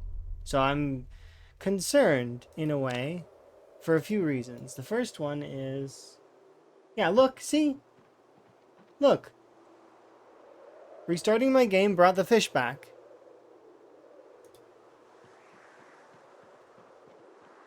Not just one or two either. There's several nodes of him. If I go all the way back, I guarantee there's going to be nodes over back there as well. What's going on here? There is something amiss. Something is wrong. I don't understand what. Yes, it's unstable. I get that. I'm not... I want to know why is this particular set of interactions happening with these systems?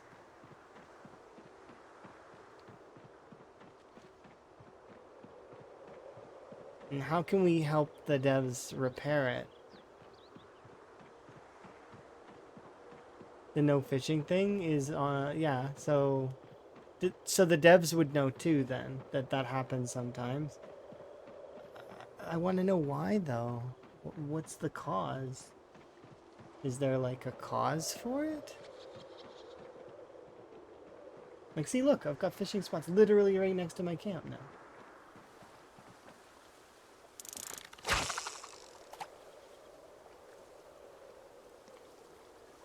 The disappearing and not working seems to be a bug. And then the whole fishing rod animation thing is a bug too.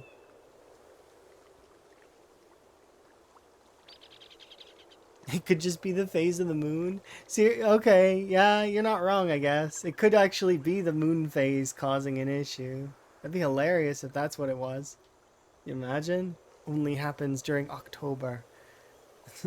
Only happens during October through December. If you can make it to winter, then your character risks getting hurt.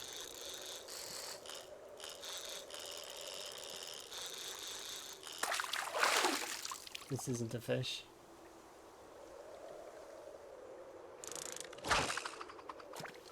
But yeah, that's the thing, right? I don't know. I'm not a software dev. I'm not a dev. I understand software to a degree, but it's not enough to... I wouldn't be able to code anything myself. Not very easily, anyways. I've got folks that I can ask about code, though, and they can explain it to me like you explain things to a toddler, which I'm fine with.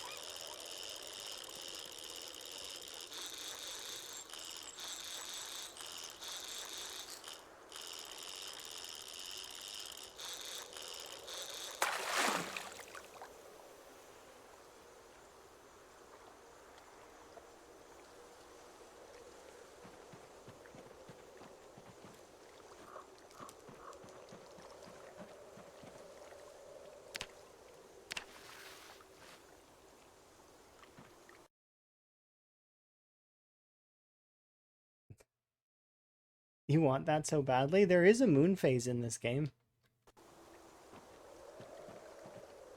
They're actually, so, and fun fact about this stuff here, because I like to bring this up sometimes. This counter here, or alternatively, this counter here, is a ticker timer that ticks up gradually, right? This, though, the survival time, is not linked to the calendar at all. These two are separated. They're not the same. So the calendar is an actual calendar. It actually works. It's got, 31 days, 30 days. It's got leap years and everything. That calendar is functional. It works. This survival time is just a ticker timer. The way that it works is 24 hours equals 1 day. 30 days equals 1 month. And 12 months equals 1 year, right? That's why if you notice here on the calendar, you'll start losing days with the survival time. And it'll start because let's say, for example, our survivor Van here survived or is was created on July 9th, like most survivors, right? Um, Meaning that when it says 1 year survived, you'll notice it's not July 9th anymore. It's 5 days earlier. So it'll be July, what is it, July 4th? The 4th of July is interesting. And then the next year, it's going to be in June, right? It's weird that you lose on average 5 days a year. It's interesting. And so that's why when you celebrate a year in game, you're not celebrating your character's birthday because it's separate. They're not the same day. Survival time a year and birthday is different. Happy birthday to your character would be wherever you created your character, which ends up being usually, like I said, it'll be for the first year, it's 5 days later after you survived. At least according to calendars, but you know, and these are things that are used to measure time, and we wonder why I have time issues. The things that we use to measure time don't really work the way that we would like them to. Because you'd think that it's supposed to be accurate, but it's not. It's like weird.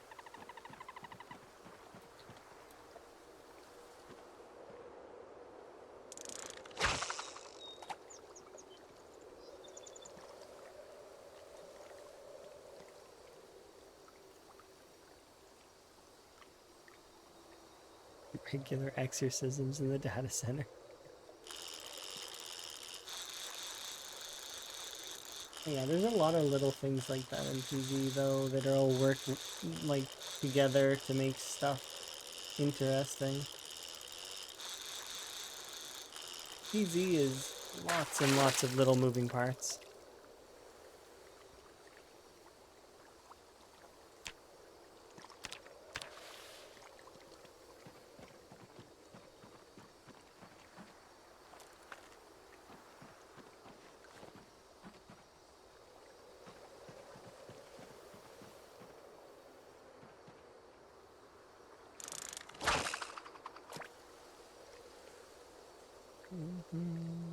But yeah, I'm gonna try that thing that I mentioned just a second ago, where I exit the game after I'm done fishing.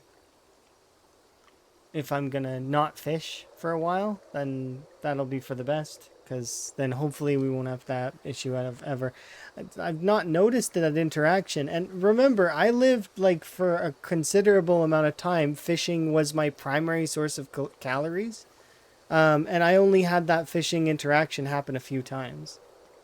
So obviously, I've stumbled into something that other folks have been doing to trigger that, right? Not sure what it is, but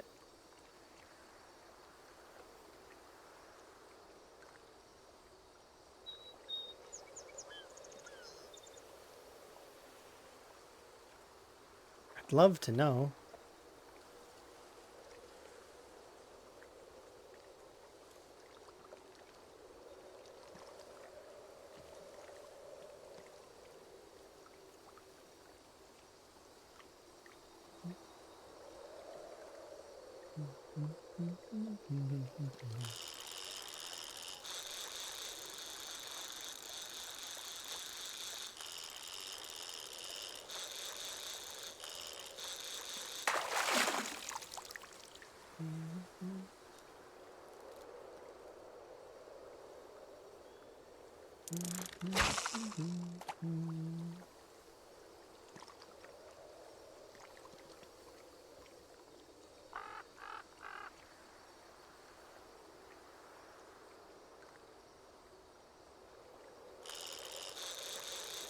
This is a big fish.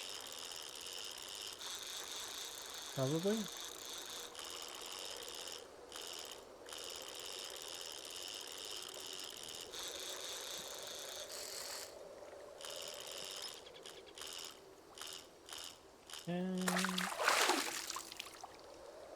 No. It's medium.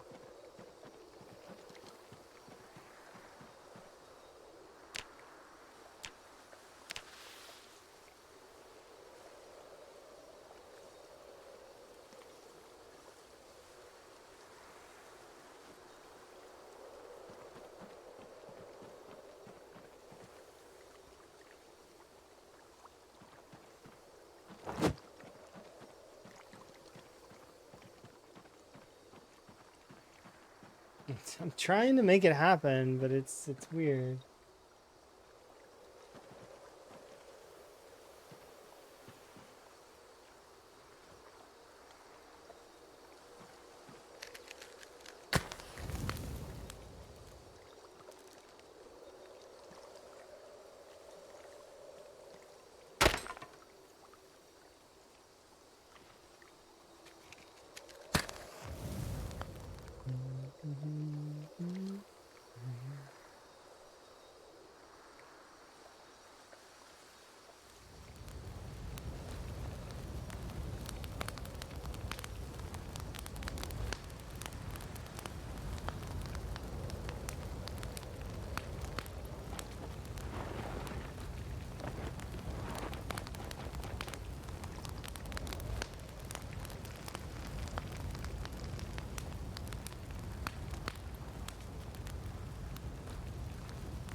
I do know that, but that in my opinion is an exploit.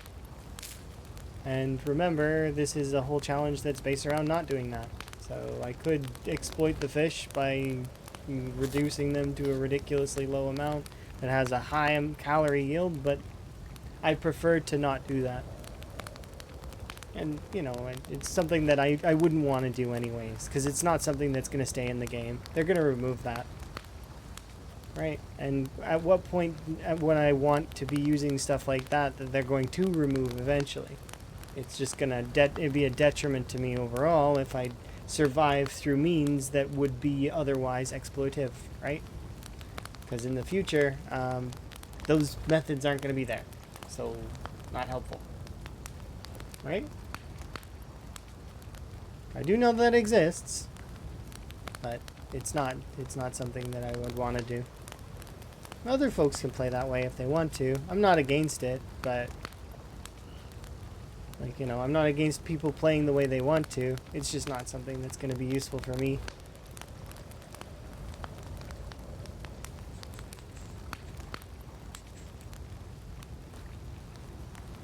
Even though, no, it's not. So it isn't because I can't fit it in the fire otherwise. I have disorganized, so I can't fit it in the fire. So cutting the fish in two is not really an exploit. It's just I'm trying to fit it in there. And there's no other way to use the fish other than that at the moment. So I'm not taking them down to like ultra super minuscule amounts and then keeping their calories. See, that's an exploit. But I'm just trying to fit it in the fire. That's all. If that was the case, that was like, I wouldn't even use fish at all. I would use any of the other methods there are to use, right? There are other methods that you can pick up on, like rabbits are not terrible, like, but that also requires twine, right? To get started, and it's a lot easier to lose a trap than it is to lose a fishing rod. Fishing rods last a lot longer, which I'm thankful for because they are. I needed it to sustain. It's preferred, right? What other methods besides fishing? You can go hunting for cows and sheep, and if they produce milk eventually, so you can get those.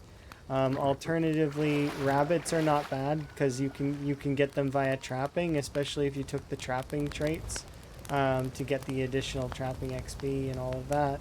So twine, and then later on you would use nails, and or if you get the fishing recipe to undo the coils of broken fishing lines, you can weave those into metal box traps, which are some of the best traps in the game for catching rodents. But like rabbits, you need crops in order to do it though. So in this case, you wouldn't be able to get those crops via either you would have to go over to the farmlands and pick the crops that are over in like by Echo Creek or Irvington or all of those things. You know how they have crops growing over there at Doe Valley as well. You can go pick crops from over there. And then you can use those in trapping. It kind of forces you into an area, though. You have no choice to go over to an area that already has crops. Alternatively, you can forage crops as well and use those forage crops. But it takes a little bit higher level foraging than 0 to get that, right? So yeah, there's those are would be the options. But at the end of the day, you need two things. You need a high calorie meal source and you need a low calorie meal source. So, yeah.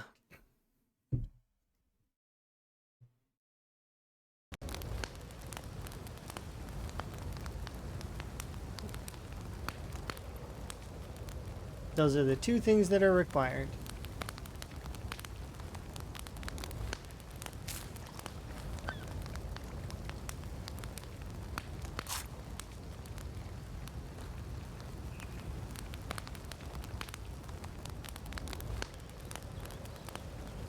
I'm sure they'll fix the calorie count on the fish eventually and have it back to where it is correct and it halves it each time, you know. It's not like it's a particularly more like complex system anyways. It's a system that's fairly simple, right?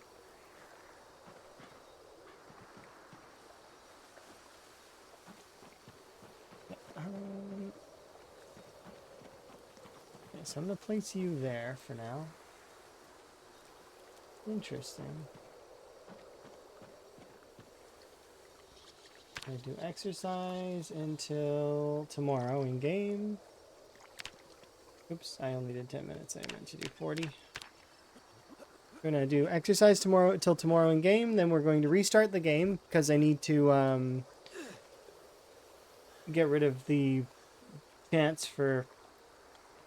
Well, I figure it would get rid of the chance for being affected by the fishing rod because it takes away the fact that I ever touched it. Right?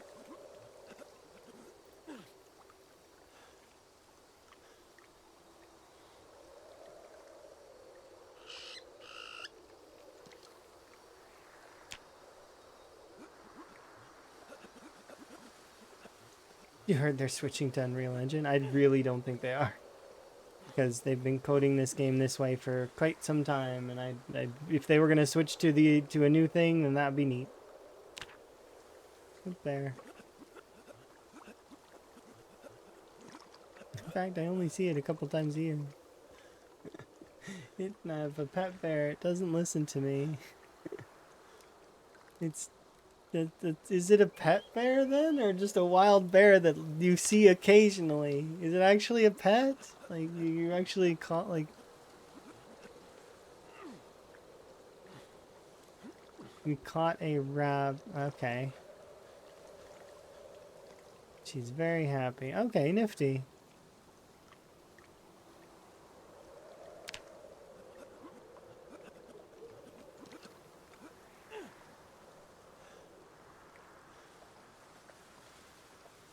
It doesn't come when you call.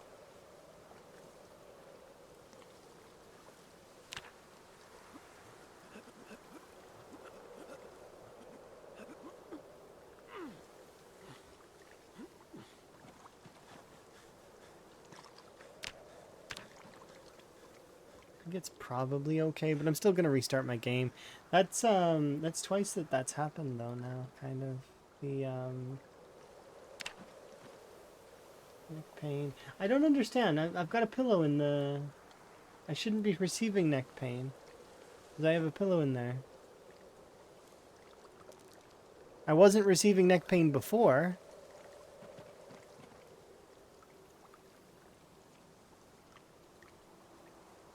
Sleeping poor with pillow.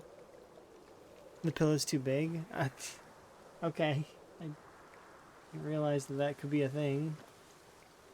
Okay, I am going to attach this to my back. We're able to eat one of you.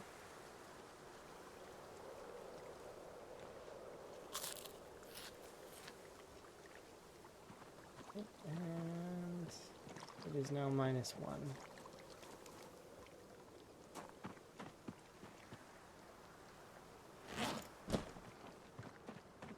So I'm going to do this and see if you can find a raccoon. Absolutely, sounds like a plan. If you find a raccoon, you should take a like a screenshot or something. I want to see. Raccoons are cool.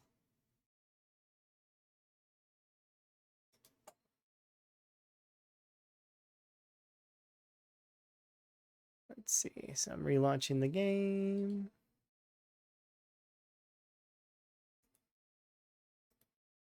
I'm tempted to go into debug and try and trigger that. Rat, do you know what causes that bug with the fishing rod? That makes the fishing rod equip, or like the animation? You've seen it before, I'm sure. What causes that? And then what causes the fish to go all disappeary? You used to know, but you forgot. Okay. Because I tried to take the glass out of a window, went into the nimble stance, and it caused the fishing that fishing animation to happen. I haven't seen it in a while though, so I thought the devs fixed it. But there's that, and then I had for some reason all all of the fish disappeared, like from my. And then when I reloaded the game, it was fine, but all of the fish disappeared. It was so weird. Yeah, so you know the fishing pools, like the little fishing circles that those. No, I mean like the little nodes where you can throw your line. All of them were gone. None of them were around. Like the whole lake was smooth. But yet when I closed the game and reopened it, they all came back. Like I went down the lake a ways. Maybe a loud sound happened somehow. I don't know. All I know is that I walked down the lake a bunch, like a fair ways, and nothing. It was like completely smooth. I was like, that's strange. So I kept going, and I went a fair distance. Like I'd say I traveled about a cell, like a full cell down, and nothing. So it's just weird. I wonder what causes that animation thing. Because I don't want to just die because of that. That would suck.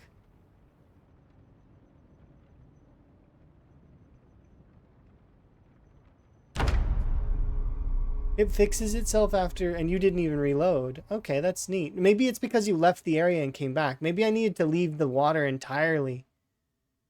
But the getting stuck thing happens when you do an animation or transition that they don't have set up right. So when I went to pick up, when I went over to the window to take the glass out,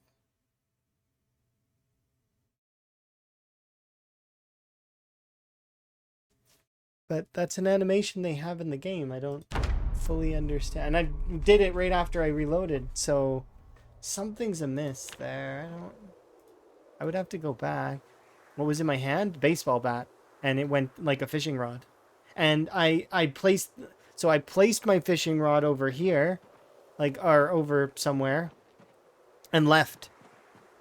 Yeah, it's a carved bat, but does that matter?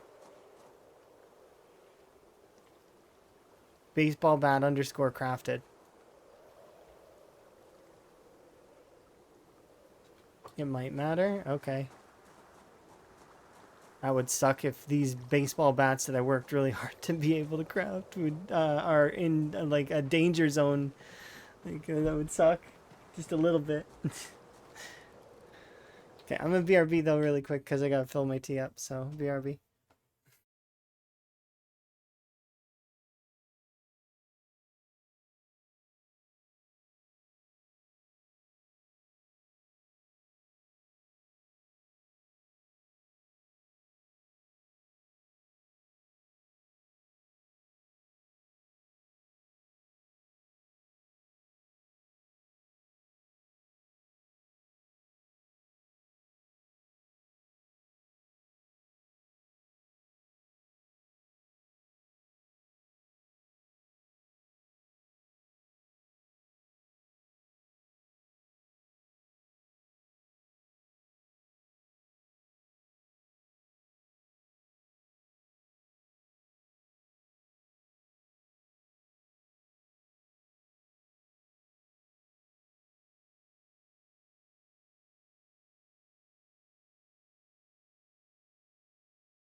Okay.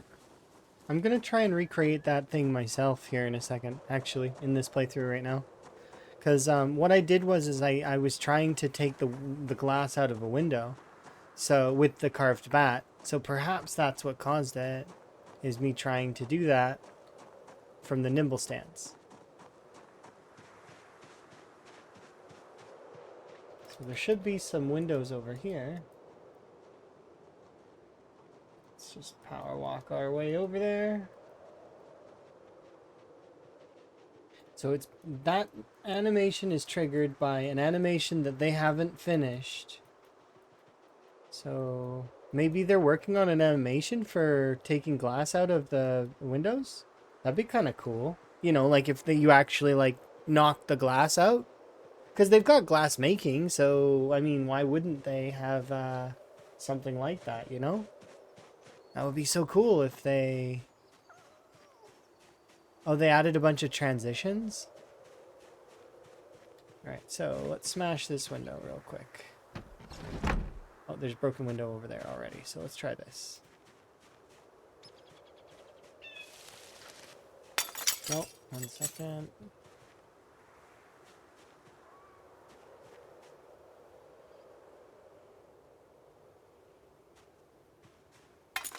Nope.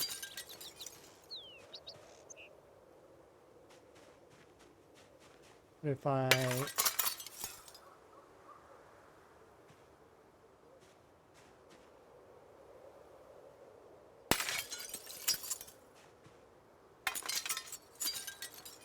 No. What if it has to be a window that's facing this way? Like this?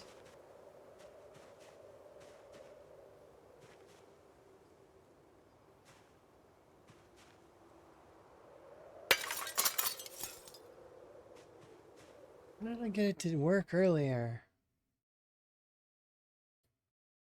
I'm gonna go back in the VOD and look for the clip so that we can have a look at it.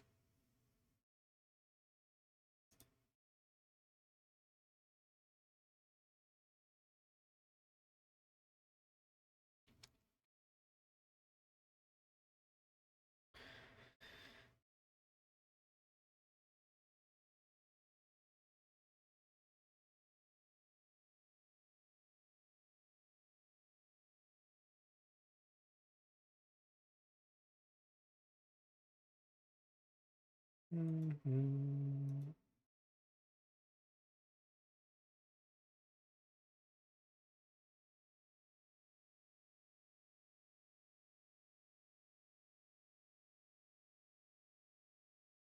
It was right here? No, that door is still active. So a little bit after that.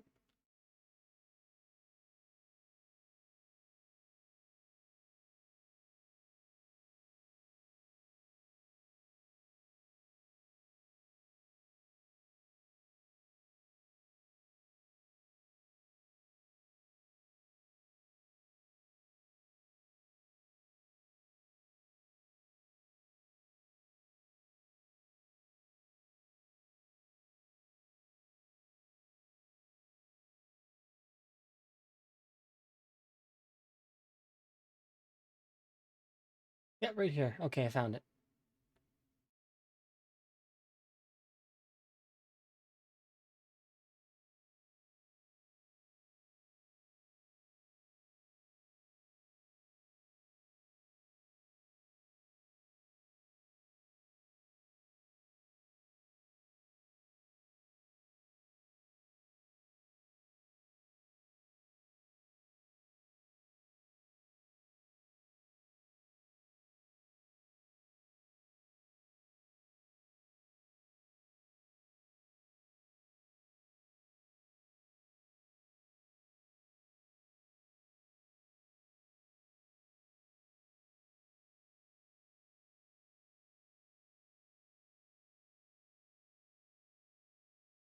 How did I...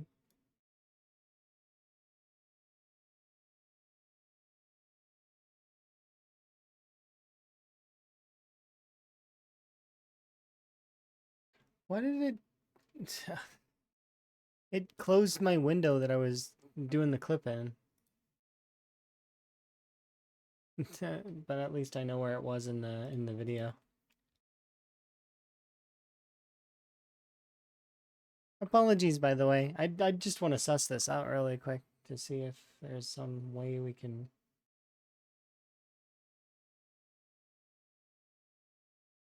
Yeah, it was right here.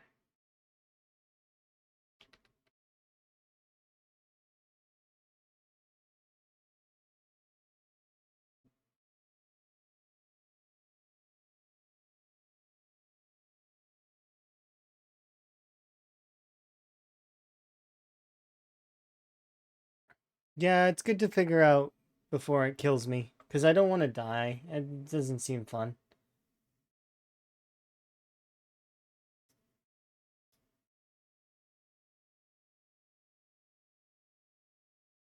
Okay, and I exited the game right here. So let's create this. Fishing lockup. We don't need that. Save. Okay.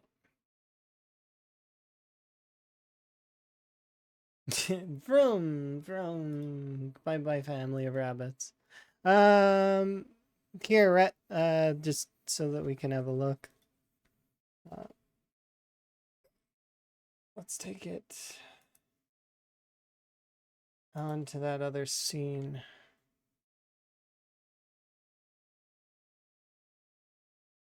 Okay, so let's see.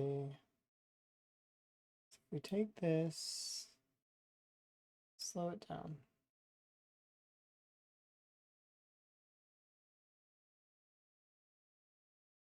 Okay. So I come around the corner. So I'm jogging into the nimble, and then I go to, yeah, so jogging into nimble.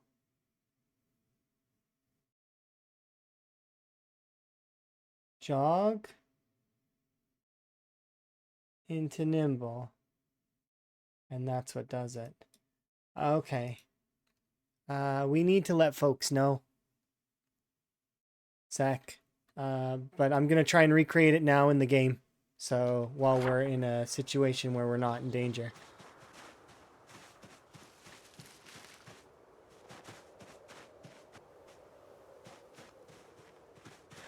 Although it might be jogging into nimble into an attempt at taking a window out.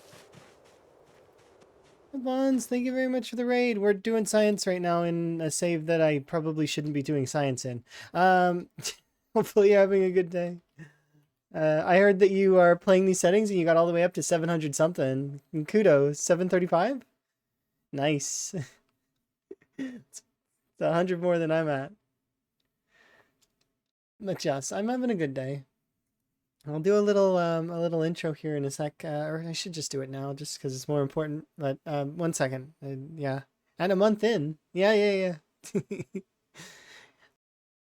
Yeah, I'll do my intro-y thing, and then we'll continue sciencing. Because can you see the clip? I'll post it again here. It's this. This is the clip, which is the fishing lockup. I've seen it before, but I want to know what's causing it in this particular instance because there's nothing around me right now, and I'd like to figure it out so that we can not have that cause death in the future. But yes, I'll do my little intro so that folks can get to know me.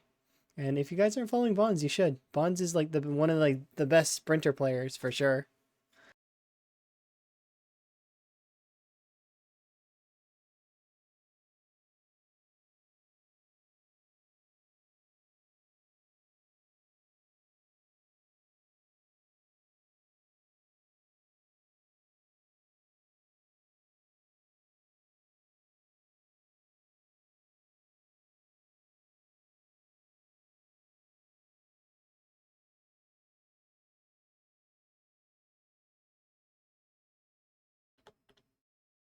Okay, so I am going to try to recreate that. So it was a jog into,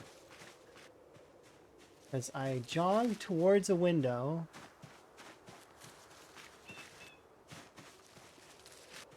These are annoying.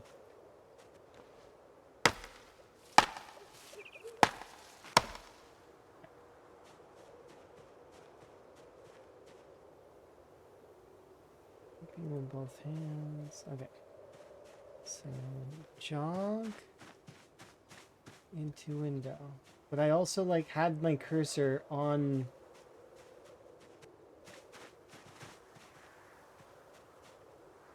Because I was frozen before that, right?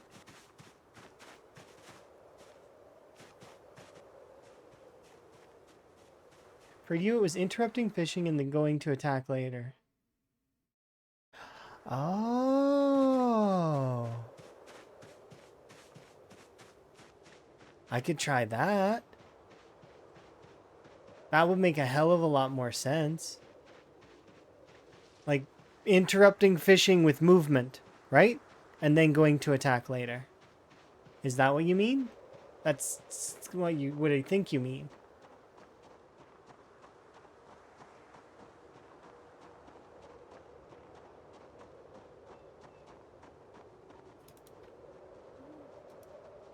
Okay, so I'm gonna mess around with fishing, I guess, for now.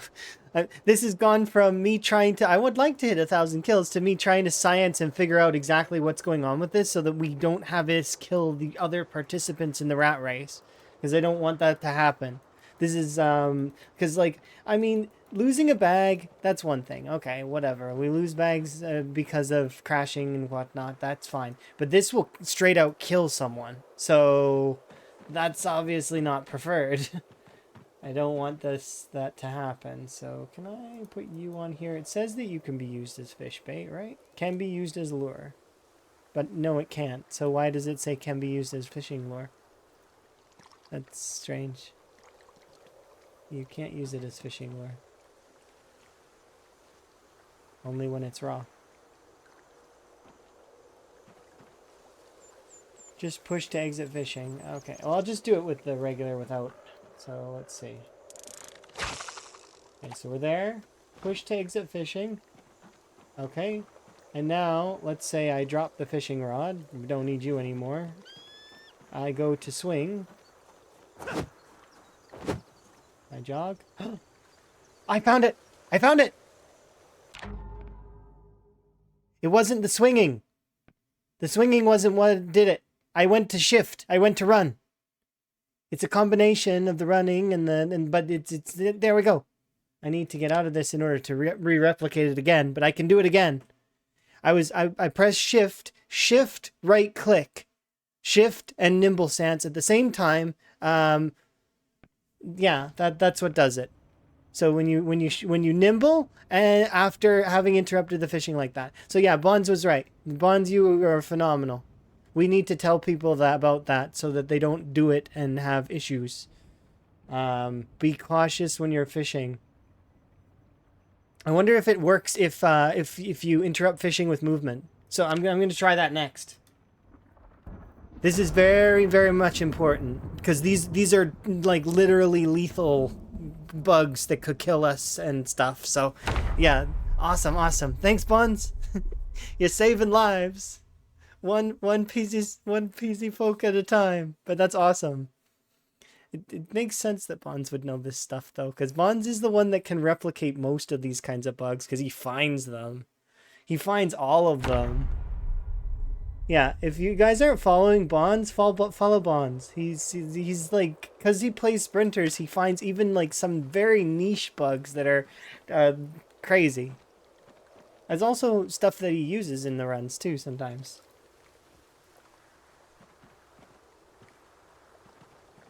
If you switch back to your fishing rod real quick, it saves you. Interesting. So if you have the fishing rod on your back and then you switch back to it, then it can save you.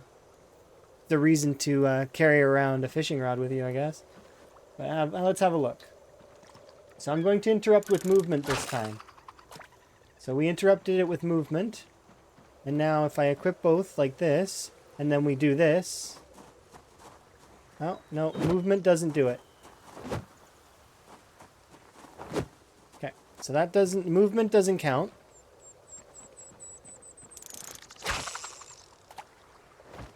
Is it specific to pushing?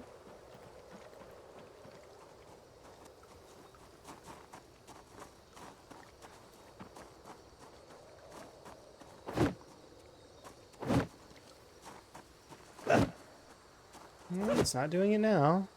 Oh, it did there.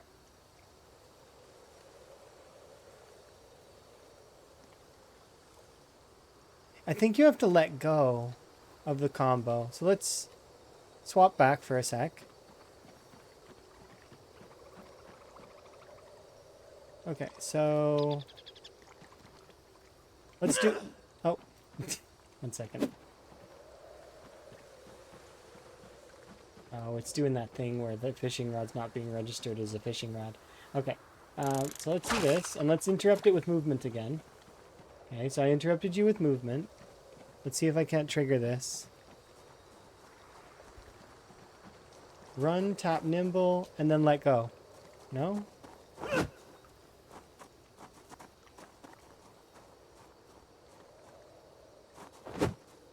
So it can't be... Is it only with the pushing? It seems like it only activates with the pushing. I need to go back in that clip and see if... Did I push at all during the early morning fishing?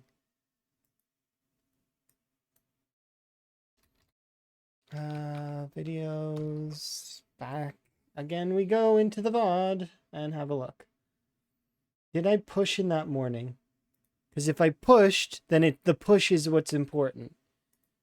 But let's see. So it was here. Where was it? Was that like 3? Yeah, right here. It's so strange. I never attacked not once throughout that whole trip. I don't believe that. There's no way.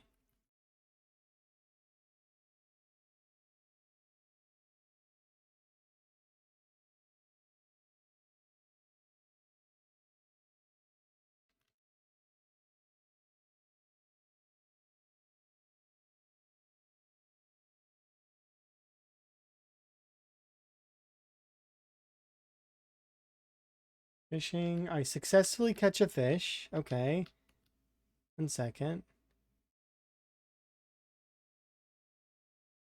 I have the fishing rod in my hands while I'm walking around.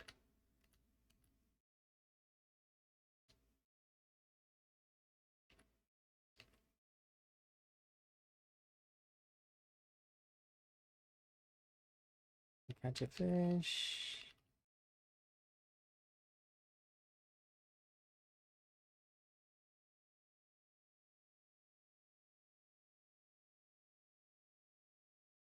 Right here. This is where that happens.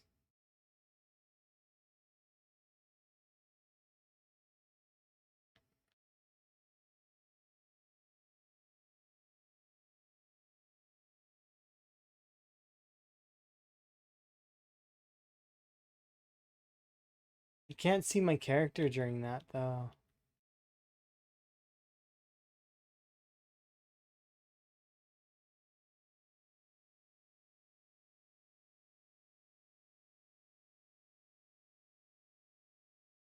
Yeah, but I don't attack not even a single time all the way up to that point. It's so weird. Not a single time do I attack all the way up to that point. And then I get to that point with the nimble stance, and then I go to right click, and it's like I set it all up to be like that. So, let's see. So it's by tapping nimble.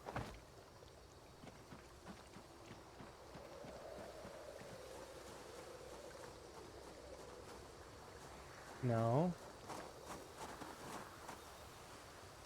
Oh, what if it's...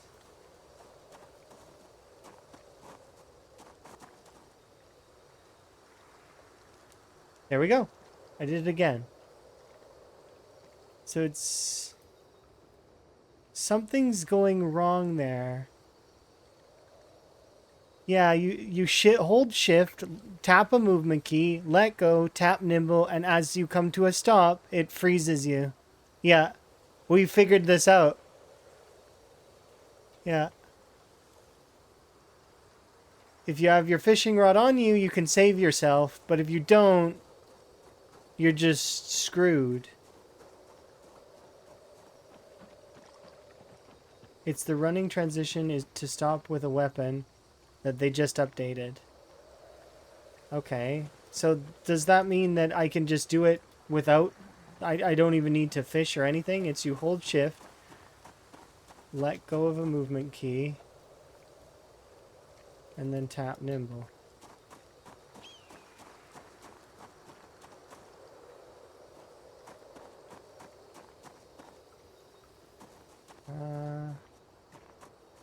It's a wind up or wind down animation, so it's like...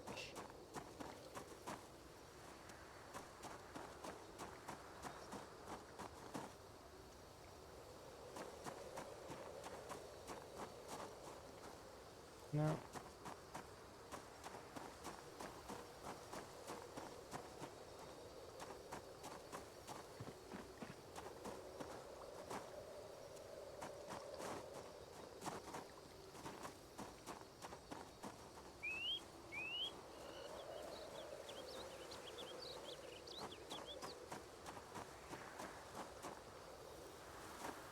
Nope, see, so it's not just that. It's got to be a combination. So let's see if I can get it to happen with just movement. So I move away from there. I've just fished, technically, right? I've got a weapon out.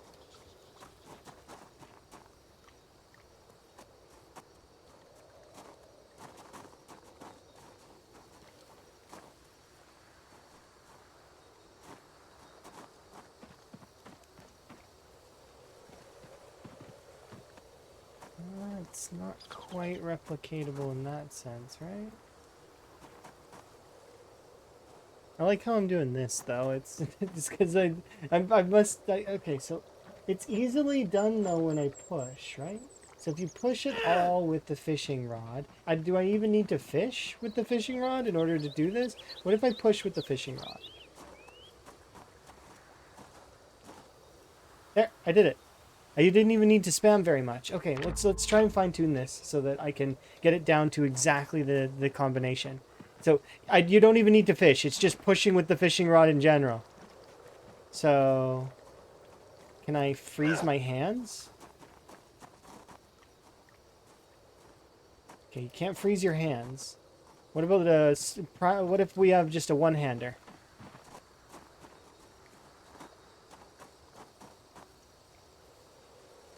No. Let's try again. So it has to be with a two-hander, I think.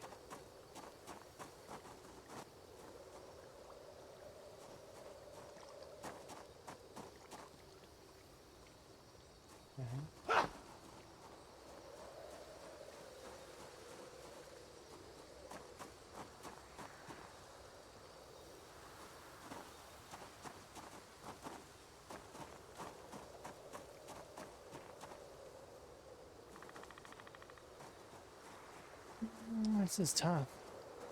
It's tough to get it to actually do it. Maybe it needs to be by the water initially?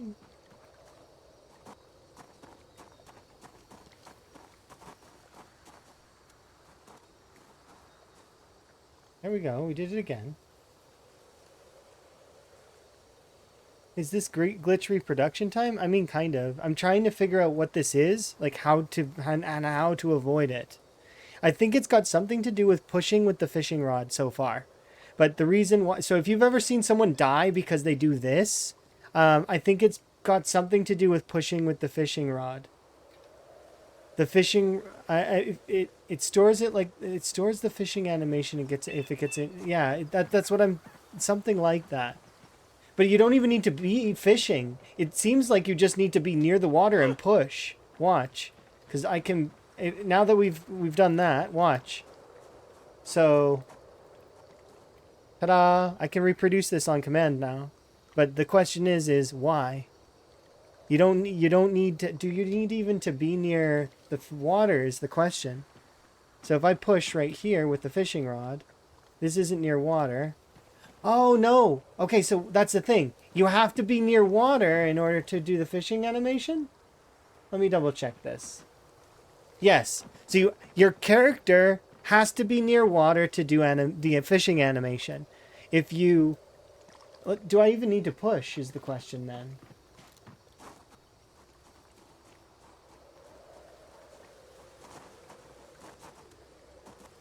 It looks like yes. It looks like you need to push.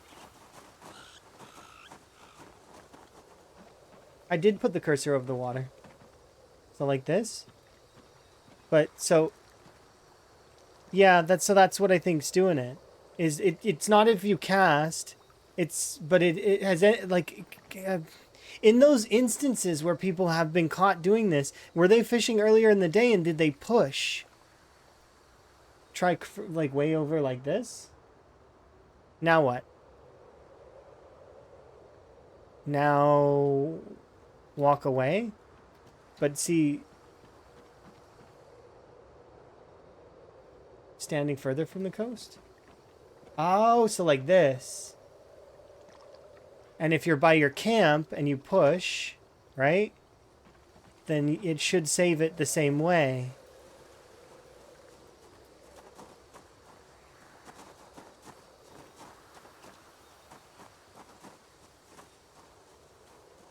No, it doesn't seem to be... It doesn't function the same.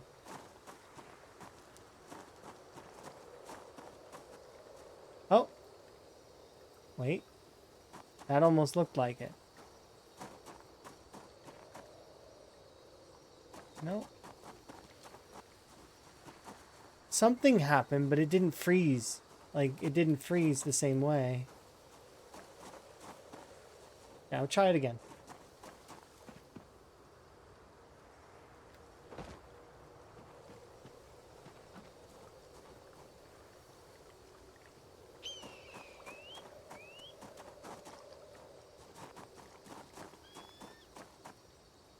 Oh. Yeah. That's it.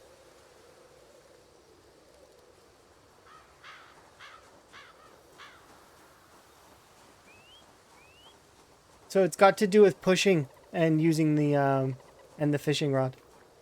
So if you push it all with the fishing rod in your hands, right?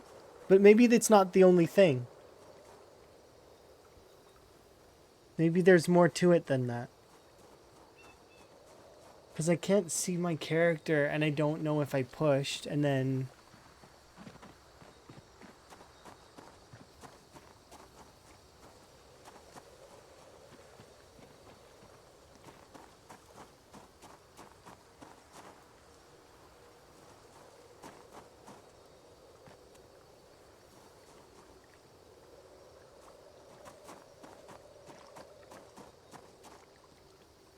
No. See, it doesn't do it if I've not done anything to do with the fishing rod. So it's if you touch the fishing rod and you push with it. It's gotta be, that's gotta be the reason, right? Would running out of animations work, out of the animation work like a startup run? Maybe? So if we... And then...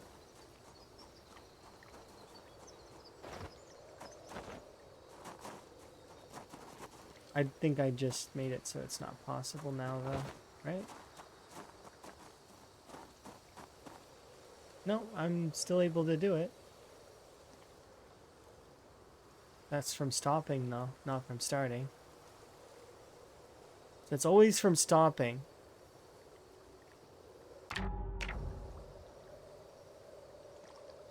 I want to be able to see if it's not just the fishing animation though that's doing it.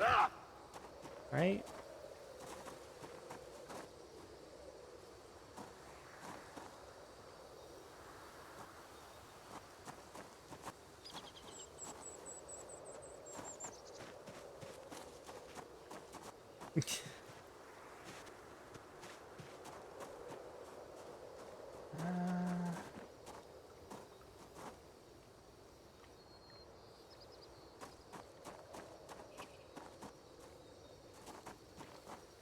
It's just so weird. Why is it like that?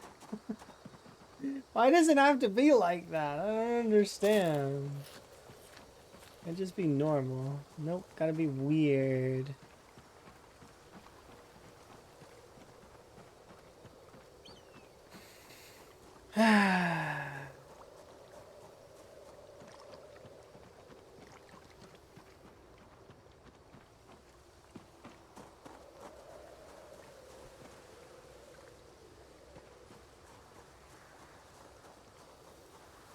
Yeah, I don't know.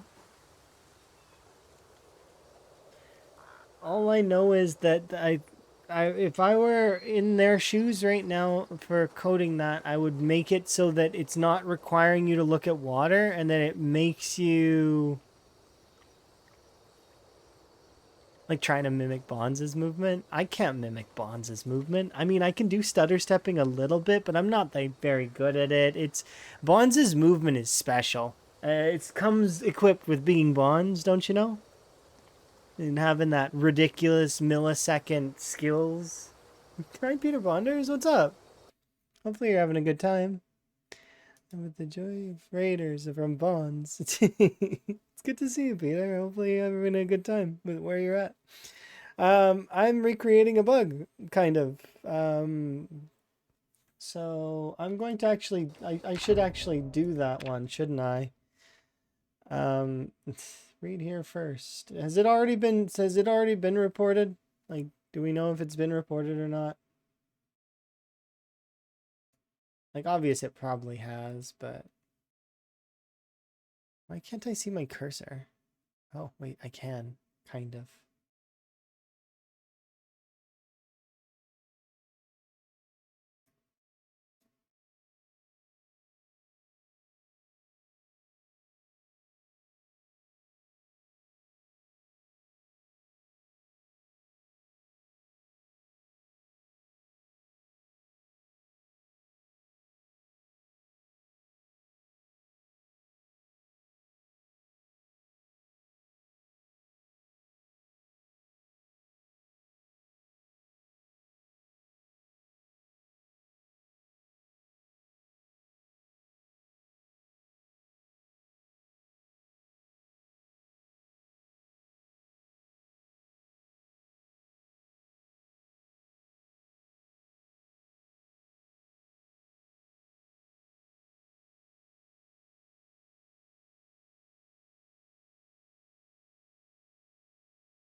There, perfect. Sorry, I was just posting something in the, there we are, and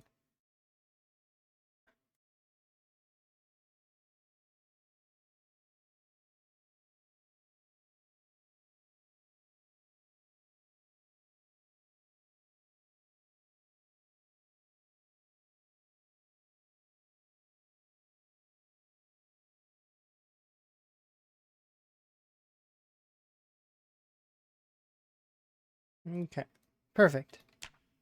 Oh, dang it, I clicked that thing again.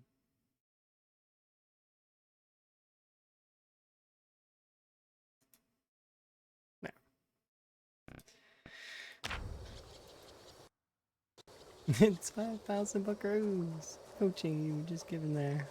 Yeah. Oh dear. Okay, so that's fascinating. Oh, interesting. So it still would kill you though if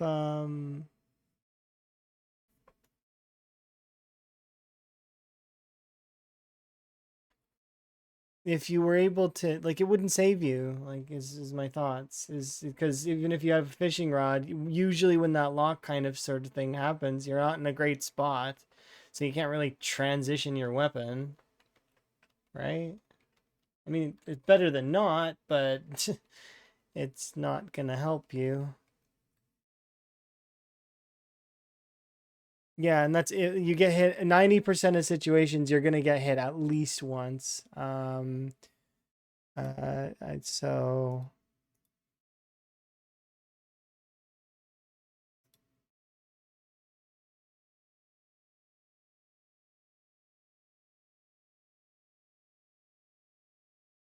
I'm gonna edit this.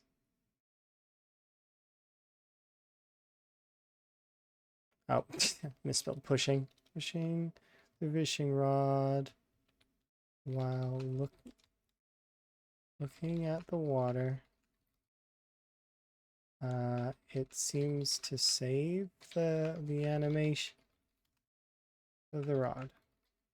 Then running plus nimble and releasing movement key in a combo. Uh,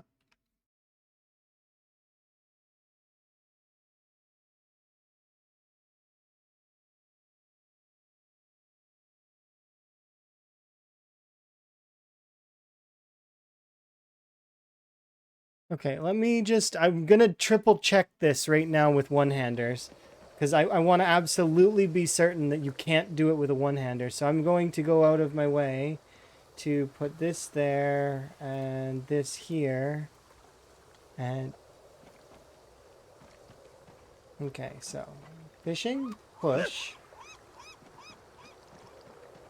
put primary, put secondary. Oh, no, never mind. If you have two one-handers, one in each hand, it locks you in the same way. Okay, okay. Uh, so scratch that. Uh,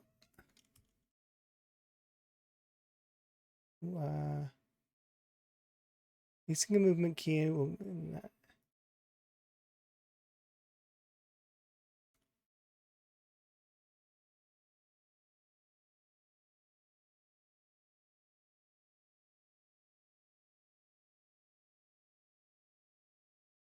Okay, let's keep doing this. Like I said, I want to keep poking around it. I'm researching the fishing lock right now. There has been a lock that exists in this, and I at first it was just a let me just see what's going on. And then I was like, okay, well now, if is it actually animations being like, maybe it's a placeholder animation that's causing it or something like that. But I think what we've discovered is that if you push with the fishing rod like this, right? And then you have things here. Let's try it in just one hand and see if it does it here. So it's running.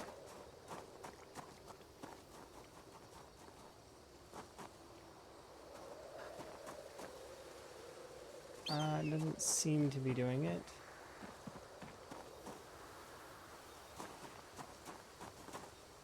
Okay.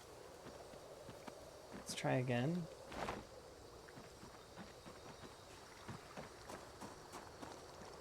Yep, exactly. So while running, you stop movement. Running, stop movement. Hold right click, and it'll freeze you.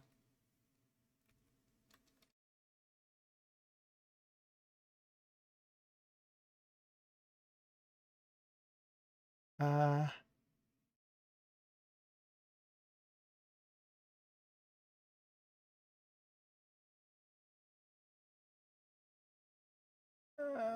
Yeah, that's so... Okay, let's try it again.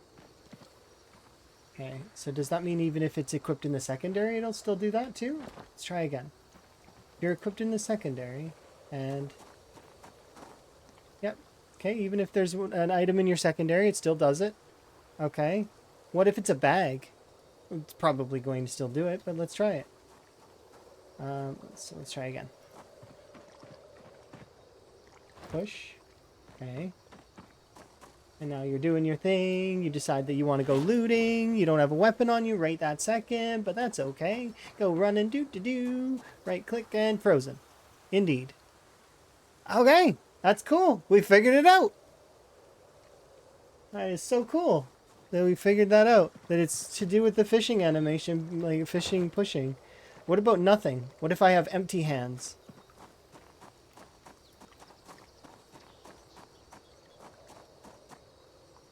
Nope, I don't think empty hands does it. So, let's double check. I think your hands have to have something in them. Yeah, I can't trigger it with the hands not having anything in them. However, if I were to equip something later...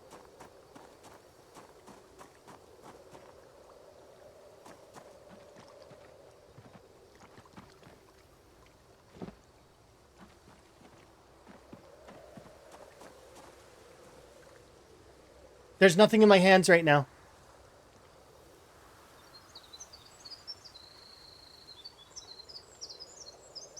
Because I put away the fishing rod. So it's not just two-handers. It's anything. So yeah. Running, you nimble, you release your movement, you lock. So we figured it out. So now it's, so when you have your fishing rod, do not push. Or, because one second, I wonder if I play, because I was just in the fishing thing there, right? I didn't even push. Running, nimble, oh, sorry, running, nimble, stop. Running, nimble, stop. Running, nimble, stop. Running, nimble, stop. Yeah.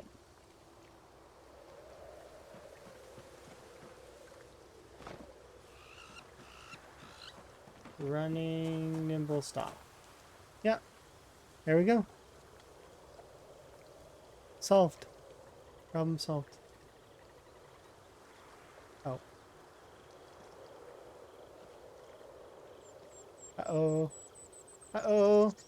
I've got the fishing rod in my hand, but I can't do anything with it. Help me. I can't be... Oh, there we go. Freed. What did we figure out? We figured out that the fishing... the freeze... Try the run step. Try removing the run step. So...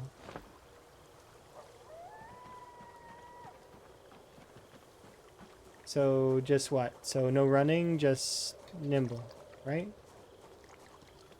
Oh, we don't even need to run? Oh, okay. So you don't even need to run, just nimble. Nimble release movement. Oh, that's a little bit more concerning.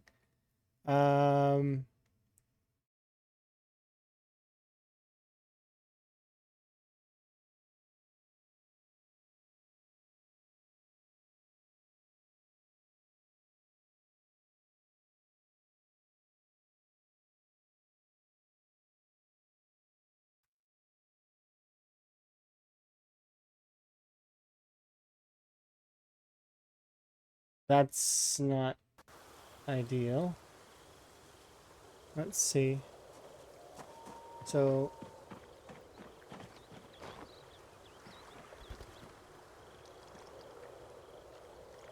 Yeah, Tom's right. You don't even need to move. It's just nimble.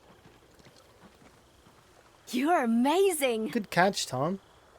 Do very much appreciate.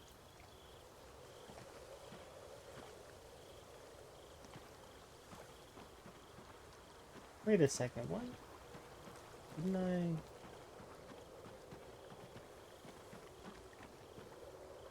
Okay, so we push, right? Yeah, see?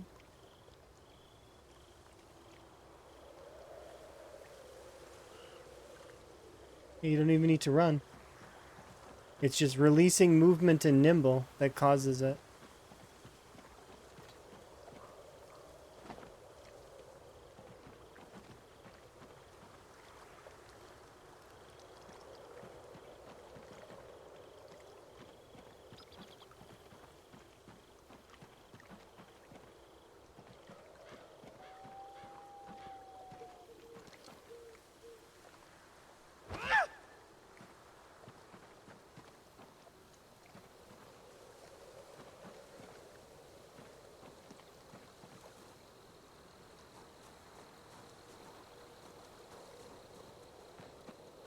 Try again.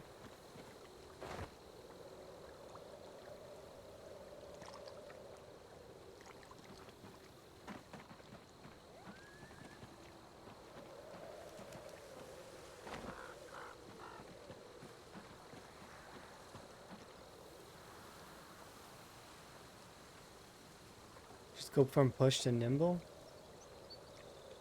Yeah, that's... I think it's just the nimble stance that's causing it.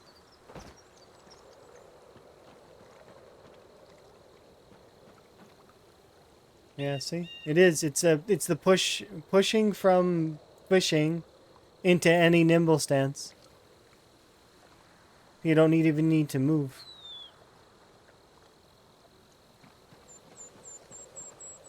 So push, and then we just switch to this and it's still fishing. Because it saves it, I guess, and it's attached to the nimble stance, so... Okay, so that's it. So Tom hit it on the head, I think. Yeah. So if you push with the fishing rod, if you absolutely want to make sure you're okay, you should make sure that your nimble is fine.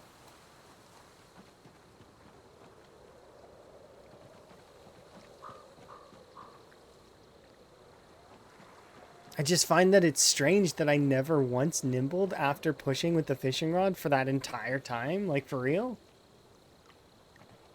Equip fishing rod. Push. But it has to be, your fishing rod has to be aimed at the water. So that's part of it. Equip, so the steps are equip fishing rod, push.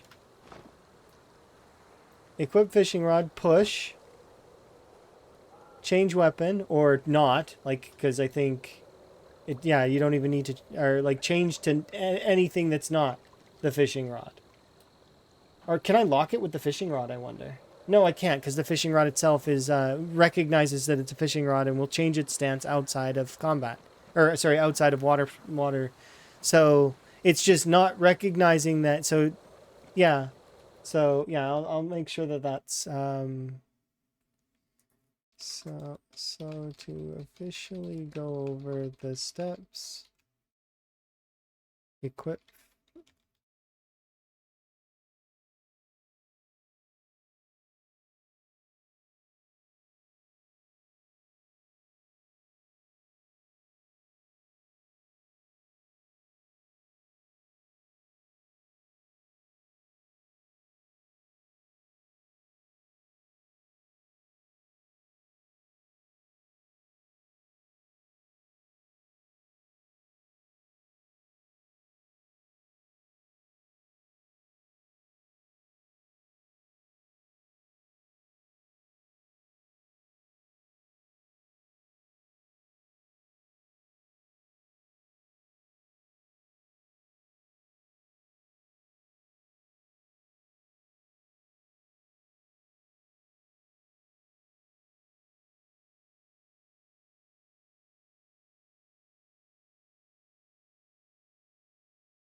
Okay.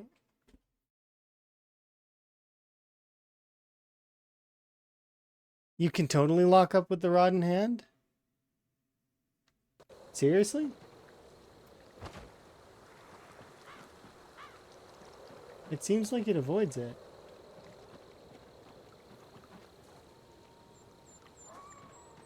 So let's try it again with the same steps, but not,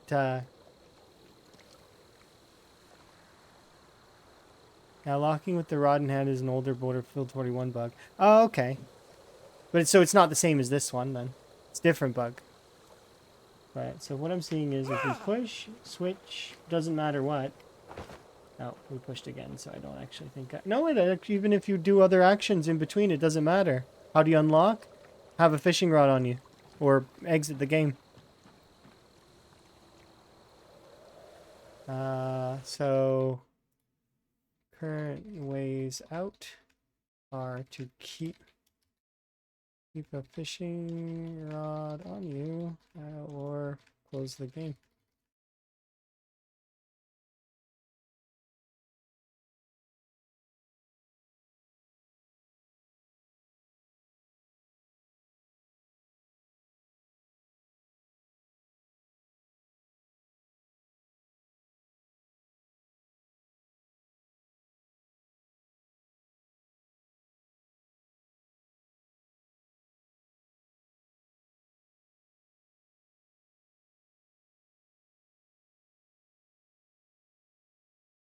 I think that's it. That's so.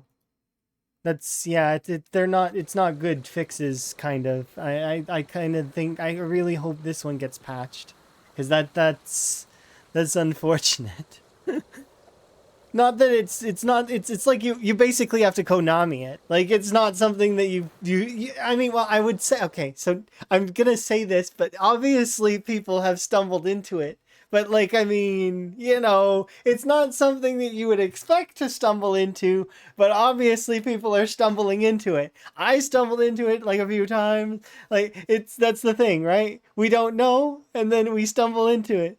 It doesn't seem like something you'd be able to stumble into, but I need to know, yeah, because you need that stuff, kind of, right? Because, like, I mean, imagine that you have a fishing rod and a sprinter comes up on you and you need to push it over and stuff. Like, I can understand. It's like, that's tough. But yeah, this particular arrangement of bug has killed several of folks. I know that I've had 3 or 4 people at least send me clips and being like, "Hey, look at this," and I've been like, "Oh, I've seen that before. I don't know what causes it, but I've seen it. It's some kind of fishing interaction because you're doing the fishing animation." That's not a good enough answer. I definitely am glad we delved into this a little bit and we figured it out. That's good. We solved that mystery. Or at least the one version of that mystery. So I don't have to constantly restart my game, because I know that I'm not going to cause myself to have that happen now, because, well, I could carry that around with me.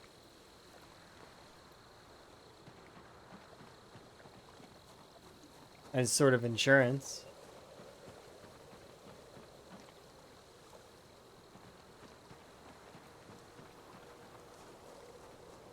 Does it also make the fish come back? I don't know.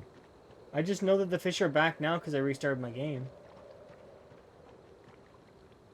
Red said something about noise, but I don't know if that actually affects the fish or not. It might. I don't know. Something that's beyond my understanding. But I'm going to just keep keeping that fishing rod on my back, I guess, for now. Just in case.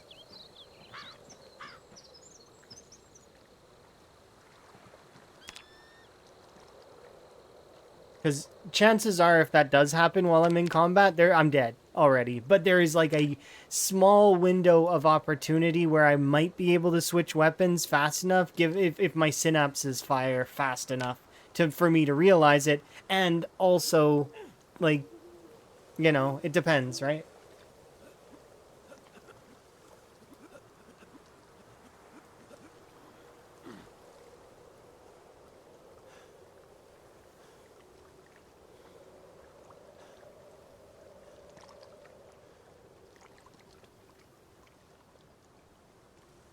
There's no guarantee that that's going to be how that works. But I'm glad that we managed to figure that one out, I think. At least good enough.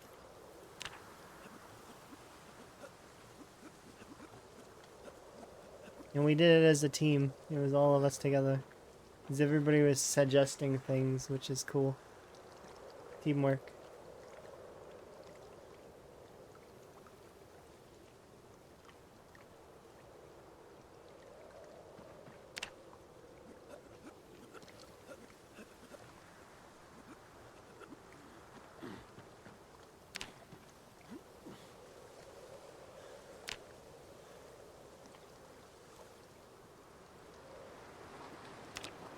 I helped. Yes, you did. You did indeed.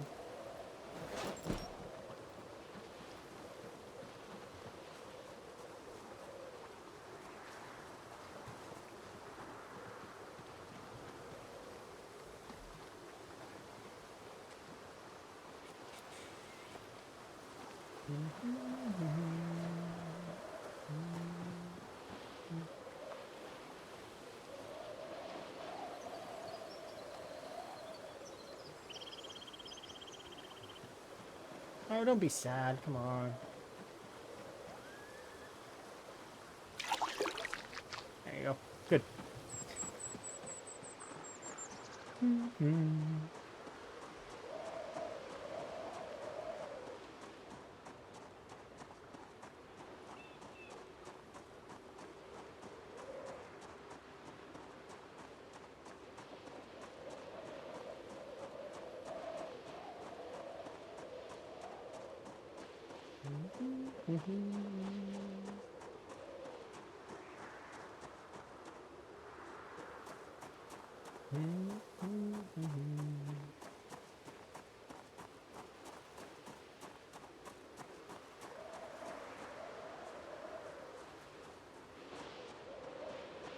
See, that's the danger of all those things, those same interactions being on the same button. I still think that the best way to go about it would be to make it so that that interaction is on. It's fine if it's on the same button, but it requires a menu or something, like, you know. So like, you have to have the fishing menu open in order to access that particular thing. That way, it keeps you a little bit more safe. Similar to the way that fishing used to work, where you needed to push the button from the fishing menu, right?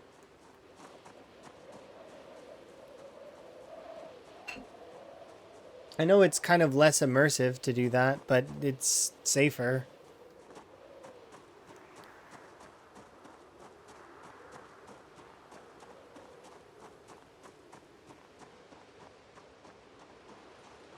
I need to go and check these piles first before we decide to go forward, because so far, in the last 3 streams, and not yesterday's stream, but the stream before that one, I seen 3 reanimators. So I don't want any reanimators to bother me when I come and sleep here later.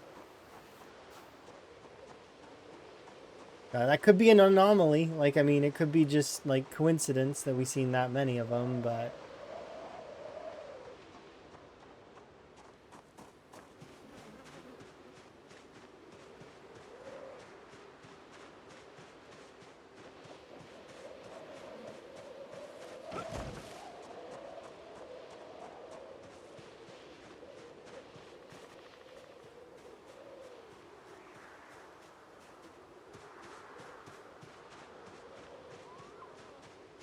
Alright, let's go and start getting some killing done, because I would like to get a little bit higher of a kill count. And I only have a few hours remaining for today.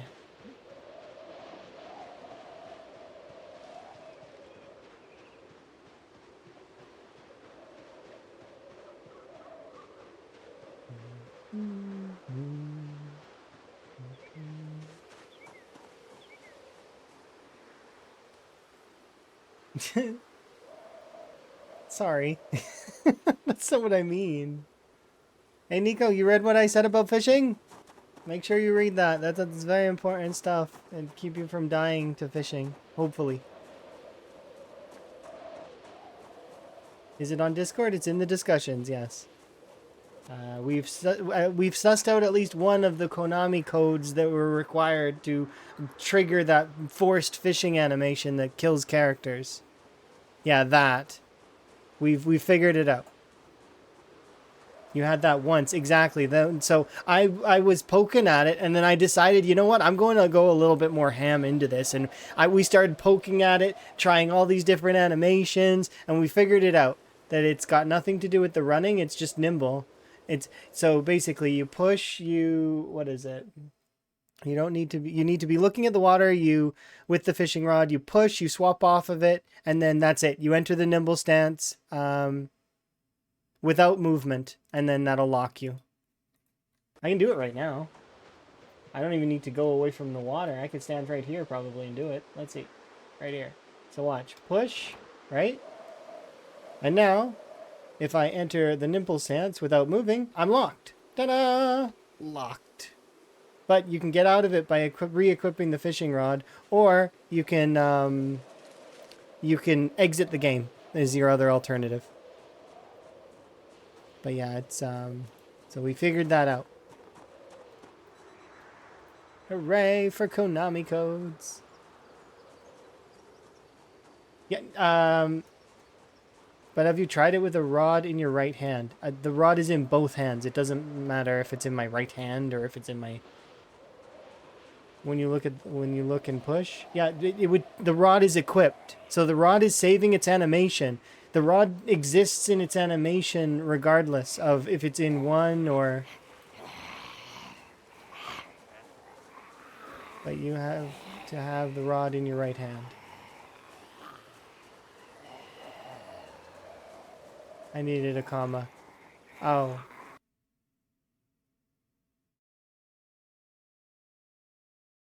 But you have to have the hot rod in your hand when you're looking and pushing. Yeah.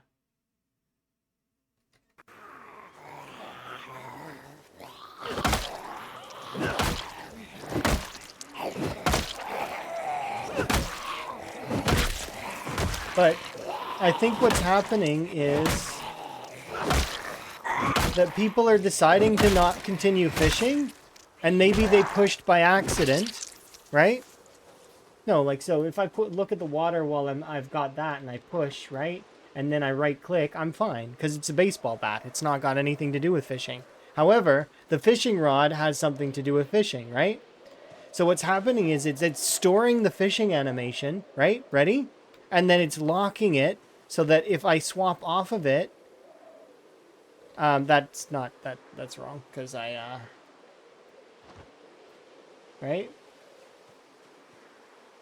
I'm not getting it right here.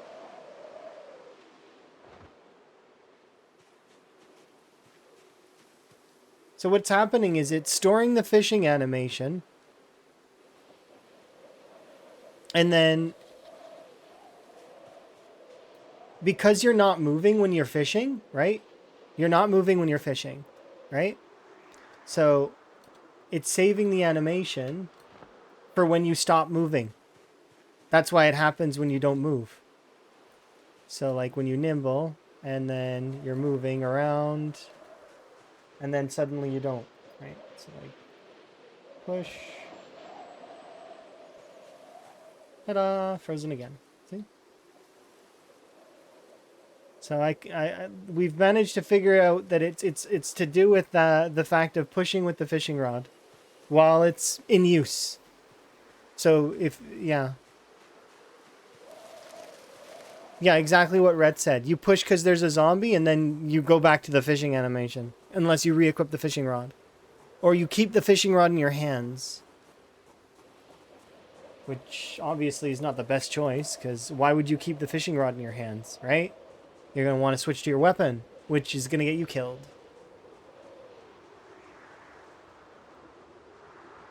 So it's very interesting.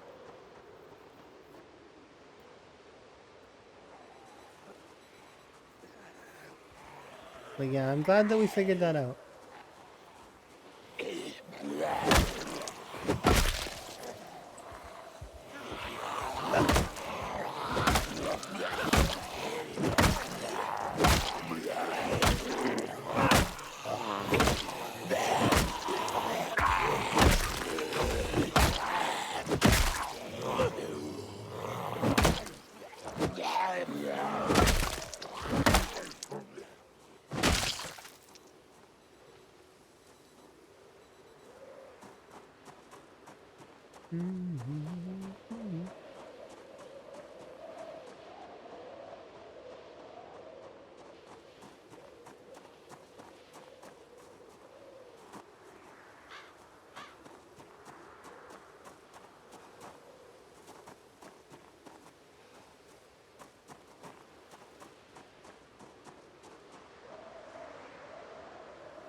Thank you for my frog hat back. I do appreciate it.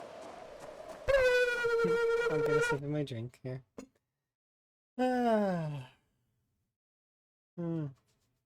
We are in kill mode now, though, officially. We've entered kill mode now.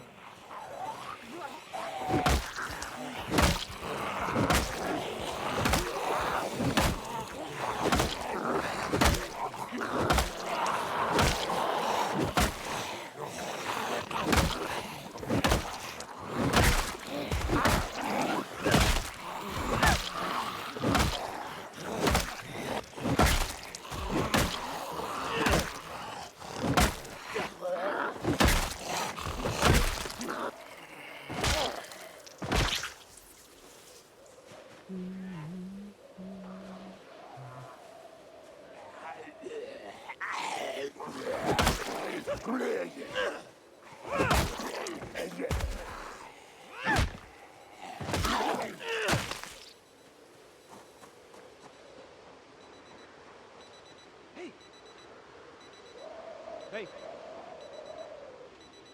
Hey! Go. Yep, that is correct. I am drinking orange pico. Like I said before, I have a pretty big box of it, so it's gonna last me quite a while.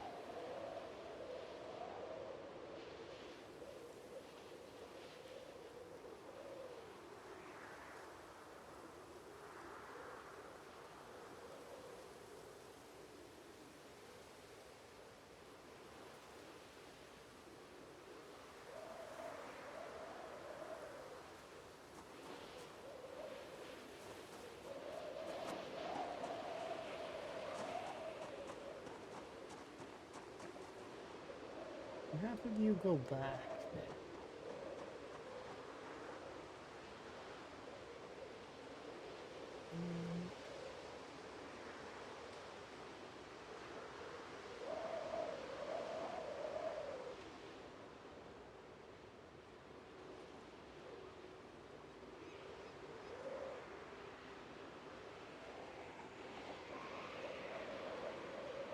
Good enough.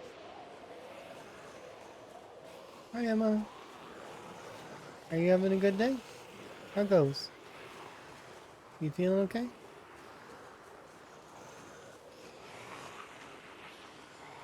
He's a wild Emma.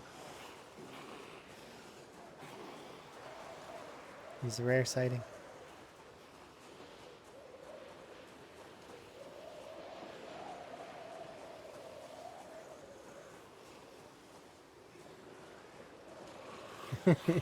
You've seen the pathfinding thing too, huh, Rat?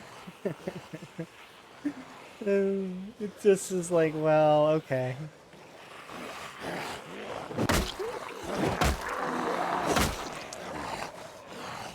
You okay for the most part? That's good.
Got them to go straight back if they lose you.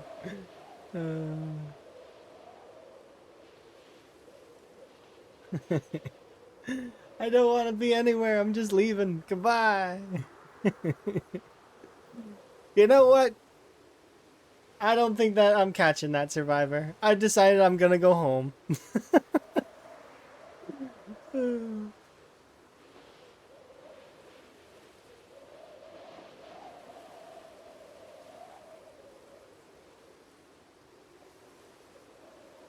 Yes.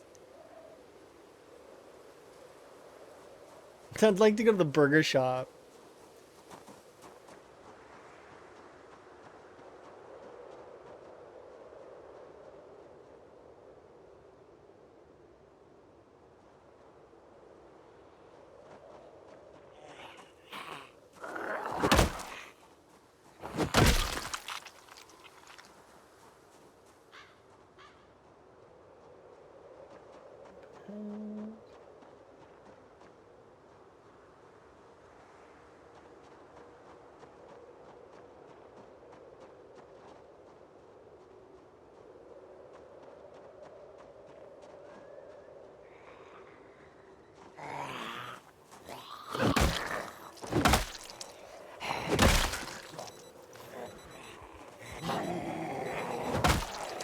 So, it's not about the watch bag. It's about the ones that are over there that are ignoring the watch bag, in case folks are curious. Because those ones shouldn't be ignoring the watch bag. They should be in the watch bag's radius, but they're not. They wandered off, and I don't know why. The watch bag's rendered, and it's within their earshot, so why exactly are they going over there? Nobody knows. Their pathfinding just doesn't seem to care. It's like those particular zombies decided that they don't like the sound of watches specifically.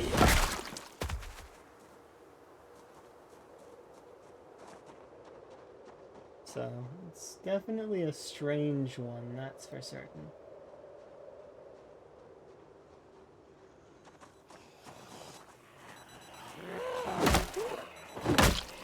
That's awesome.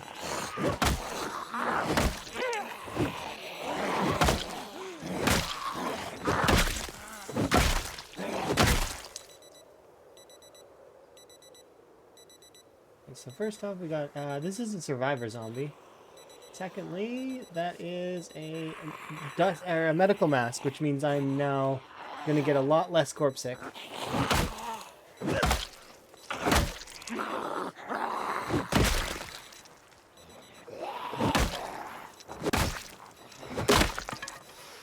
Ah, wrong bag. My brain was like, yep, we probably should,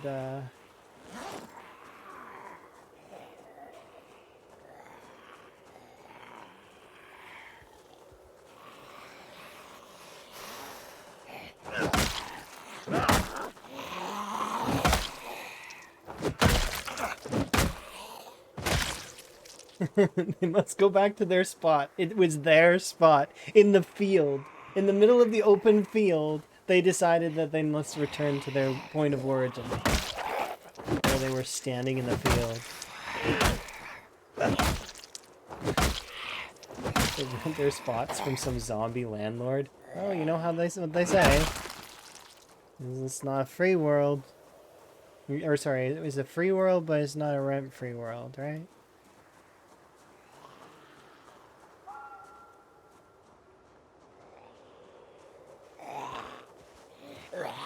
Oh, country. Yeah, sorry. I messed up the line. My bad.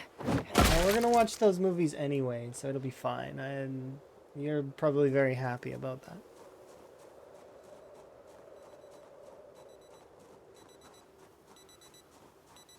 Welding too. Okay. Sage, don't need.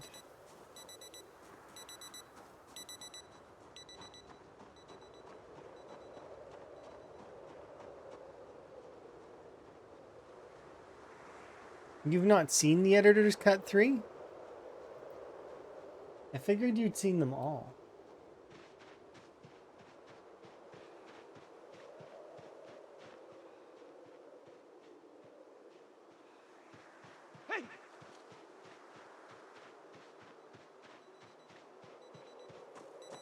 Oh, okay. Neat. Well, we're gonna have to wait and see, because it's like, you know, it's the third one. And we've got 2 other movies to watch first. Thank you. To the fellow VOD watchers. Indeed.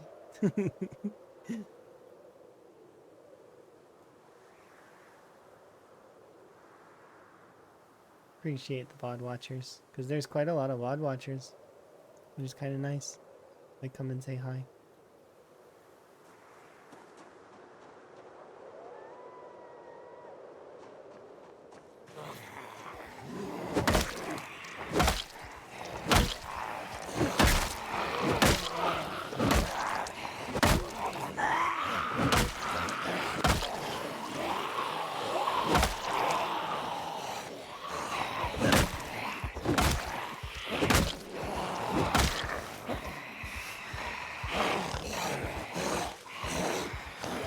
Lamprey speaks very highly of me.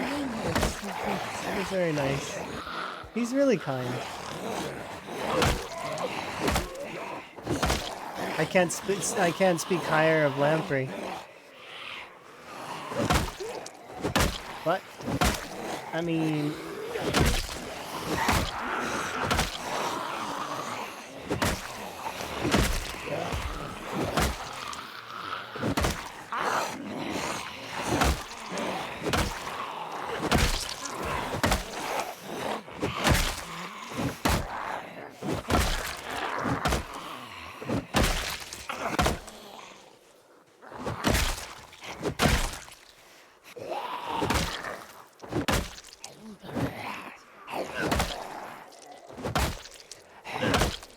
I'm fought since day one. He says that, but it's like the opposite. In my brain anyways. But you know, it's okay. I actually feel like they picked the 3rd hardest spawn, and then I picked the easiest spawn. But, I mean, I guess it's to their own opinion. I should, I can be honest. That's the truth. I picked the easiest spawn. It may seem like I picked the hardest one, but I mean, in theory, technically, the early game could have been really bad, but it wasn't. he's like overselling me a bit.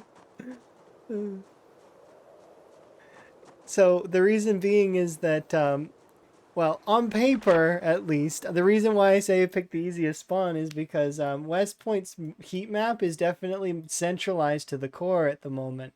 So, but I actually did spawn in the commercial district of West Point, so it's like, but I didn't even get the worst spawn out of all of us.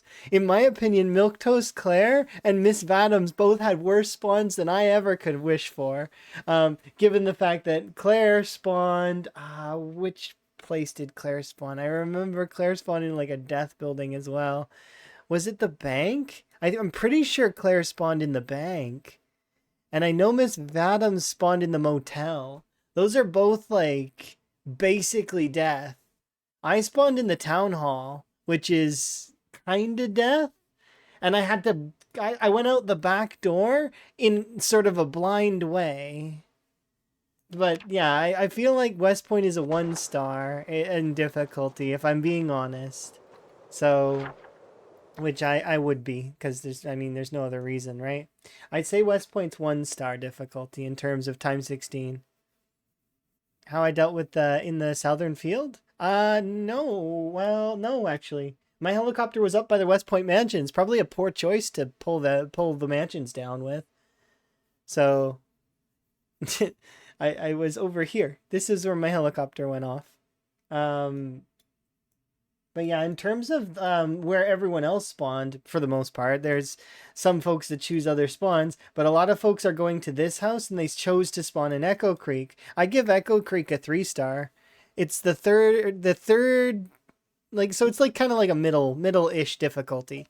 If you want me to tell you what the hardest ones are, I actually think that to get out of, Muldraw's the hardest. Because there's a lot of times you'll be spawning in the gated community, and the gated community is literally just death. Like it's just a death spawn. You spawn in, and if you can get out, like, I mean, you gotta basically run around the corner and out to the woods. Like, you have very few options because it's too busy. If you spawn in some of the northern parts though, or some of the southern parts, it's a little bit easier. Um, but yeah, and then Riverside I feel is a 4-star spawn rating, just especially because if you spawn in the trailer park, it's a pain. It really is annoying trying to get out of there. But the rest of it, it's because of the even swath of zombies around here. If you set off a helicopter in this area, they will close around you, and Riverside is very scary. Plus, they did juice the this area over as well, so its heat map's a lot worse. Um, and then for those that are curious about what I think about Rosewood, I think Rosewood is the 2-star rating. It's the second easiest out of everything because although some of the spots have a lot of zombies, there's usually enough room to get through. And then if you choose to go south, you actually can get into an area that's kind of low pop down here in these areas down here. Just kind of try to steer clear of the resort. And this area here, these two areas are kind of busy. I think that's everything, right? 1, 2, 3. Yeah, there's only 5 towns. But yeah, those are my opinions, of course, and they're not everybody may agree. Maybe some folks would find certain spawns easier, but those are my opinions.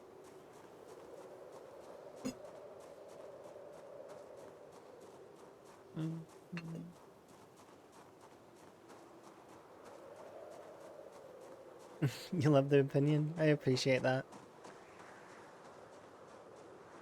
But just in case you end up trying to do the challenge, that way you can choose, the best spawn for you. Like I said, I chose what I considered the easy choice. Because I didn't want to have to worry about too much difficulty in the early game, because I knew that I would be dealing with a lot of the other stuff, like fitness, muscle strain, all that stuff. Which we're almost past that now. We're getting close.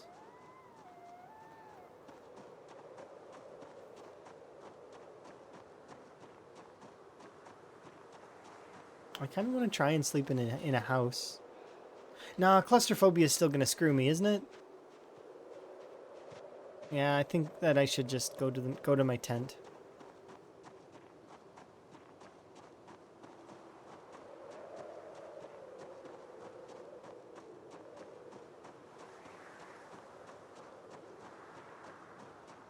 Is there enough room in my bag to bring the tent with me?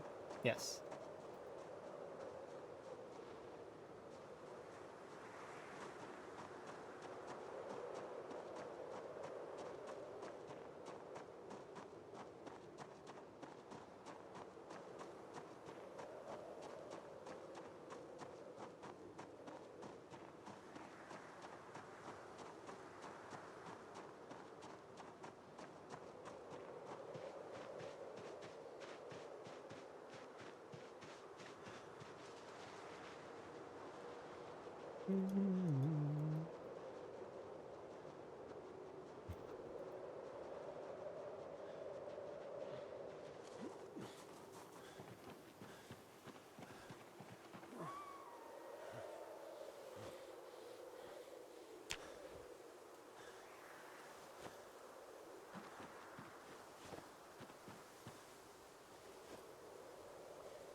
This is broken. I've got a complaint. This twine recovered. It's not supposed to. Should I delete it? I should probably delete it. That makes me sad. I had one piece of... Okay, so we can't use this twine. We can't. I can't use this twine. That's not fair. No, it recovered. It's not supposed to recover. This spool was only one use left. And the planks on the table look like bacon. Yeah, I can see that. It's a bacon table. You hope I win the whole thing? I mean, I'll try. It's gonna be hard, but I'll try. I'll do what I can.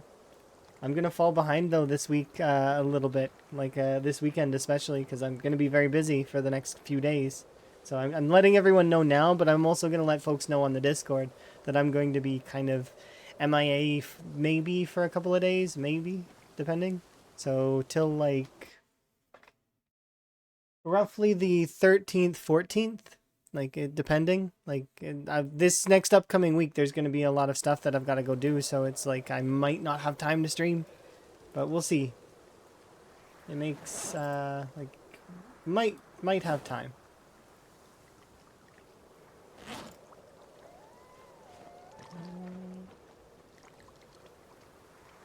What if these aren't in there? We'll see.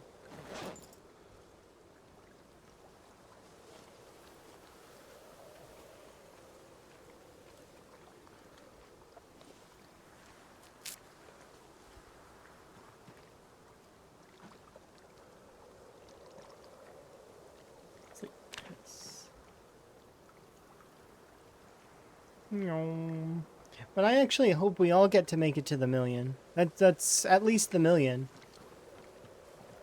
The million is the first milestone. But there are other milestones as well. Like, I kind of hope we get to that stage.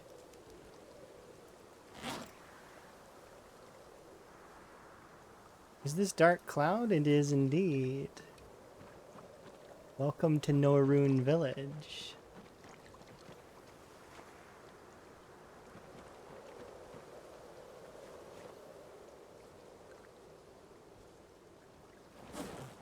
You love that game so much? Me too. It's a really, really good title.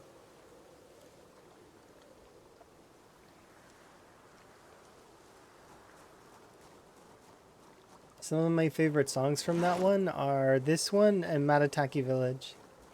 Or at least that's how I say it. I'm probably butchering the pronunciation, but they're some of my favorite ones.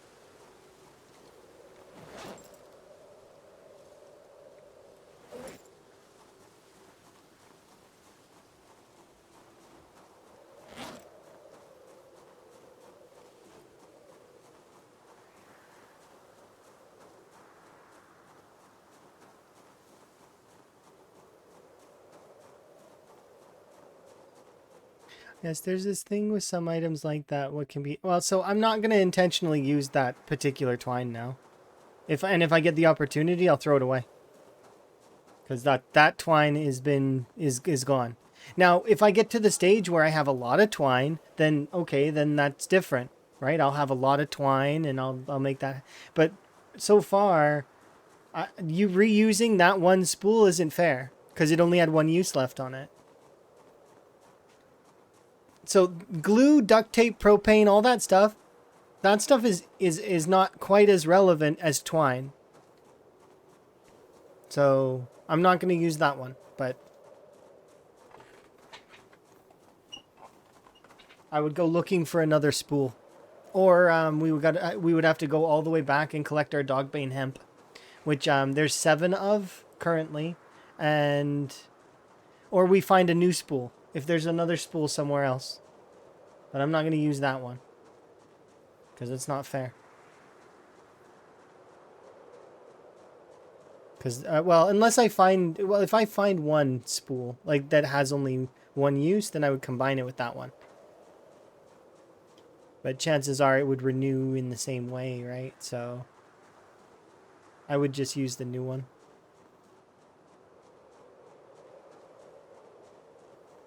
Yeah, it does feel like kind of a weird error-y thing. Most of those items don't matter anyways, because once you have a propane torch, and there's like a million barbecues you can take propane from. Duct tape is not really a relevant item. No offense to duct tape meant. It's just, you can use it to tie and fix a few items here and there, but it's not really that important. That said, what other items did you say? Let me see. Glue, not a relevant item. Yeah, twine is the only one that really matters, I guess. And I guess batteries they kind of matter. But, and those are going to be refilling. But so are batteries in general. Like, there's a lot of things that are going to refill, I guess. But that I have no major control over, I knew there was only one piece of twine left on that. So seeing that it's full would take away some of the challenge, and that's not. I don't want to take away any of the challenge.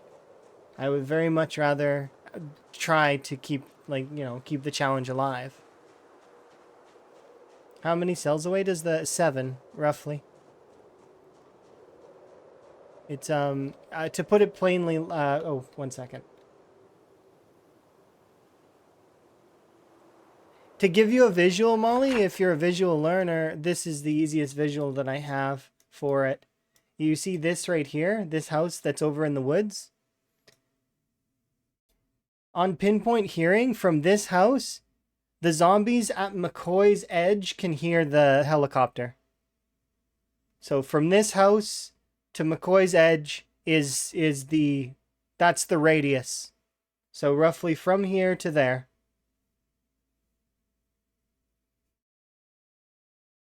Yeah, so it's huge. It's a really big circle. Pretty much if you're standing on this house, almost all of Doe Valley can hear you. Like it's a pretty big circle. Disgusting. Yeah, it is, isn't it? It's great. And remember, they're set to follow distance 1,000. So they're going to come all the way to see you. It's great. You get to see all the zombie friends. You just be careful. That's all. Best friends forever club. This is fun. Well, I mean, I'll say it's fun. Can I say it's fun? This is fun. See, I said it. There we go. One person said it. 2025.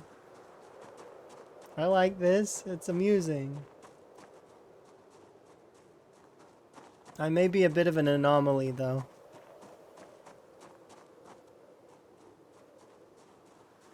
Yeah, that's true. You don't have a chair. You don't get to choose which way it leaves, but you do get to choose where it happens. Because if you're carrying around the like a walkie-talkie, you can have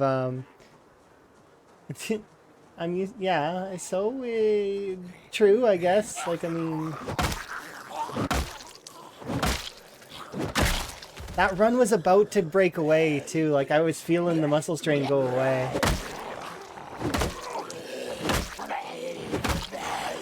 Oops. That was me pressing space instead of control, by the way. That was a user error. It was user error, I promise.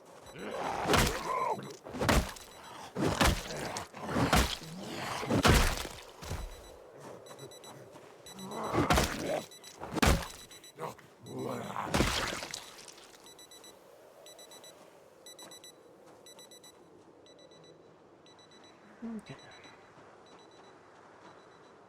Ooh, can I have your backpack? Ready, please? Come here. I'm collecting backpacks, and yours is one that I want. It's got a book inside. Oops. Cool.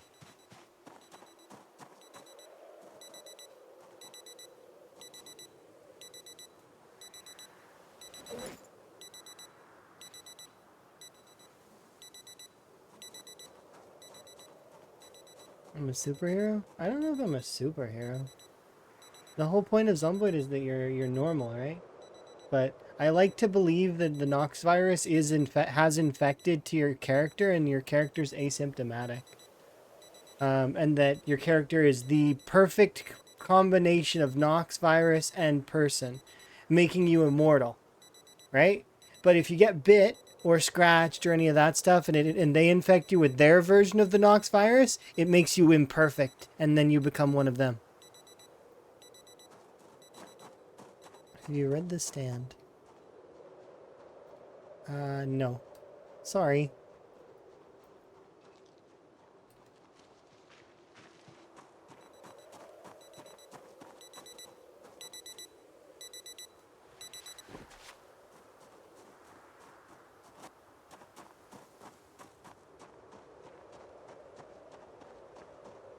It's a super long book? Is it like a challenge read or something? Why would it be really long? Just for fun?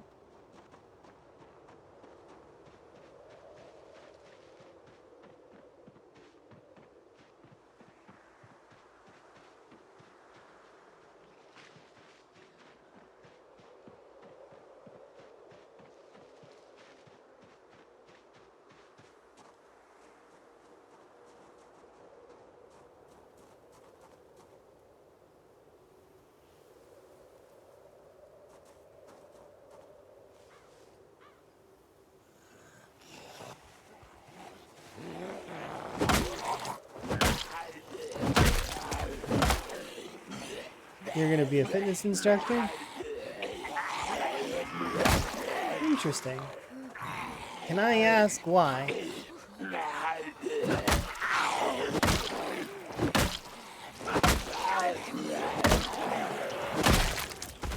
It's not that I disapprove, because I don't. I am curious though.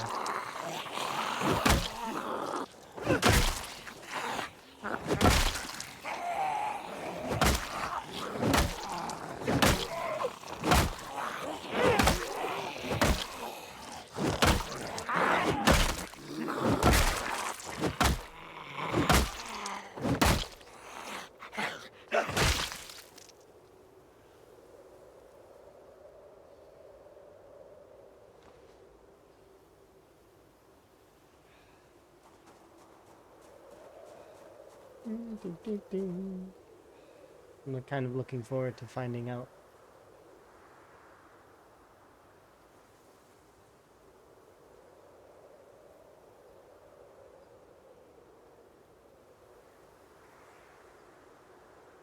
Let's see, I'll finish resting and then...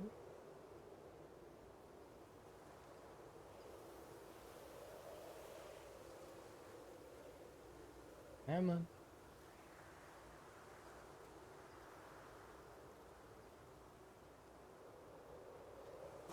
Pause for a moment. Basically, it's about in a realistic extinction event plague.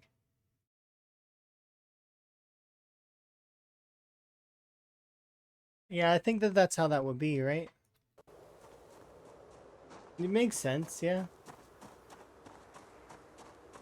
It's not that they wouldn't be, like, I don't think they'd be immune. Or, well, they would be immune, I mean, but they would still have the virus or whatever it is. Their bodies would just be fine with it.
It was made into a TV series many different times. Oh, it's a successful novel. I'm surprised it's... You wouldn't recommend the TV series, but would you recommend the book?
start doing that.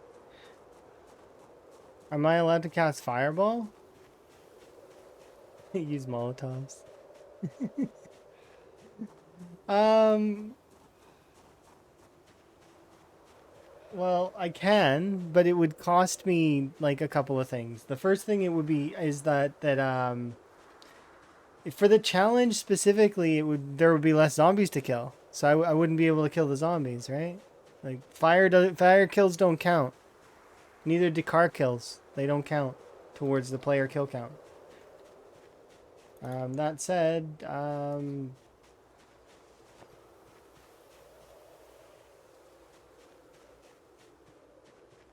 the I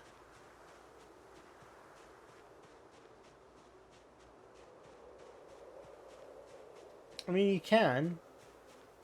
You could cast. You could cast Fireball. It's just not a difficult thing to do. Is to kill the zombies with the fire, right? Because all I have to do is walk in a circle, and I can kill literally every zombie on the map. I could probably do that in. I don't know how long it would take me to burn down all the zombies in the entire map. Probably. I could probably do like one town a day. Maybe. Depending, right? On Apocalypse, it took me like not on time 16 though. That might take a little bit longer, but then again, after the first town, it would be a lot easier, especially on these settings with times 10 vehicle engine loudness. I would just set up like a siren or something, or a couple of really noisy generators.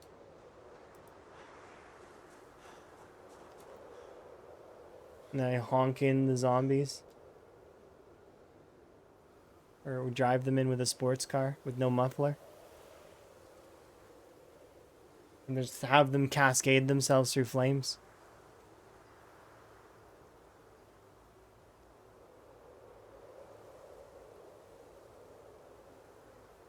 Yeah, it's much more fun to kill them this like by hand, because then you can like it's more of a journey that way. And that's not to state the fire is not fun. It is fun. It's just it's not hard.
Hello, zombies. Got your present.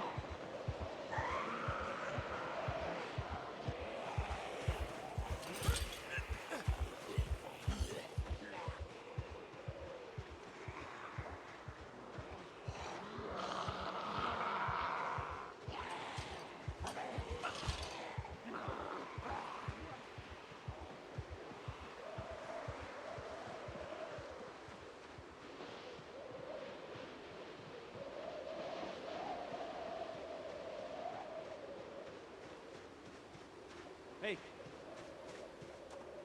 Should take care of some of them.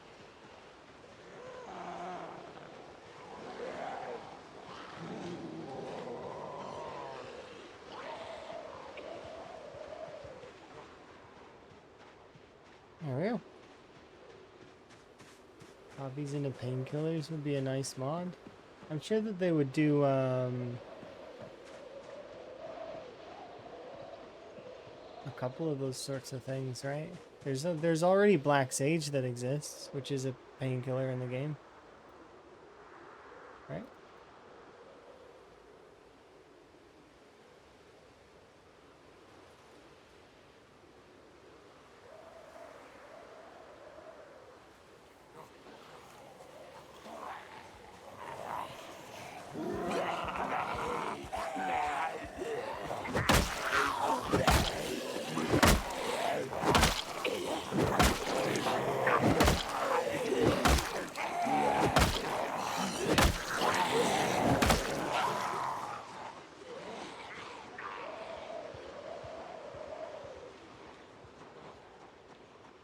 Back off a little bit more.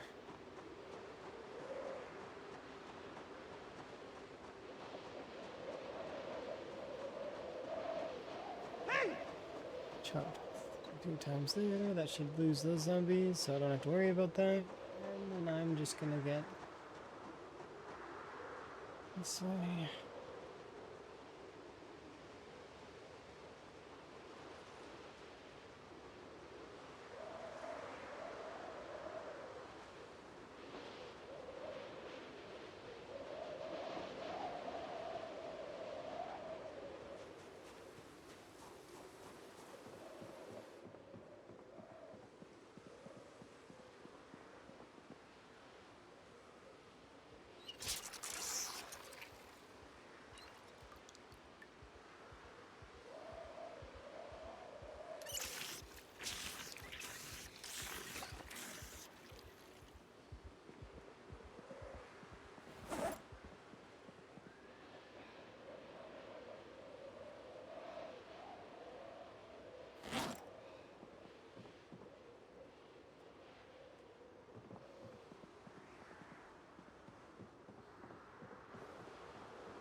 I'm not panicked in here right now.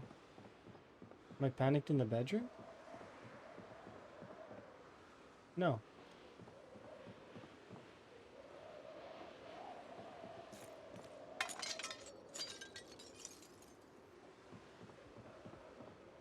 Nice.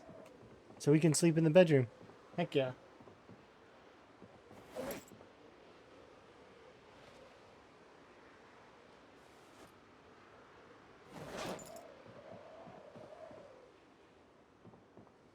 Yeah, let's go get food.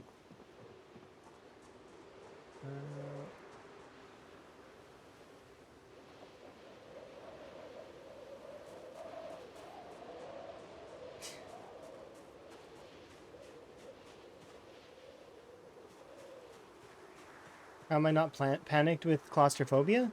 Oh, I can get panicked. Here, I'll show you in a sec. So I can get panicked indoors. It's just mostly indoors I won't anymore. We've reached that stage in the game where panic indoors is no longer a thing for a claustrophobic person.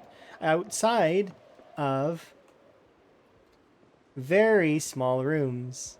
Ta-da! See how I'm panicking in this bathroom? But when I leave the bathroom, this room is now big enough that my character is no longer nervous. Or, well, won't be. Same for this room. This room is large enough now. So, ta-da! Is that around 3 months? I mean, something like that. Just survive for long enough and eventually you don't have to worry about it anymore. You can just enjoy your sleeping indoors again. It's your reward for surviving. There's still the best part about a claustrophobic person is that if you want to read indoors, like during a day that's particularly not fun, you can go and sit in a closet. Your character will be panicked and you'll never be bored because your character will be panicked. You can't have panic and boredom at the same time. They're not allowed to be together. No, you don't need to live in the barn after a little while. You'll be fine. Enjoy. Yeah, that still exists, but that's an exploit. We can't do that. That's exploiting claustrophobias based on the fast forwarding. But yes, that does, or at least that still existed last I checked. I don't have a fresh claustrophobic character anymore, so I can't check. But you could always check it, and give it a try.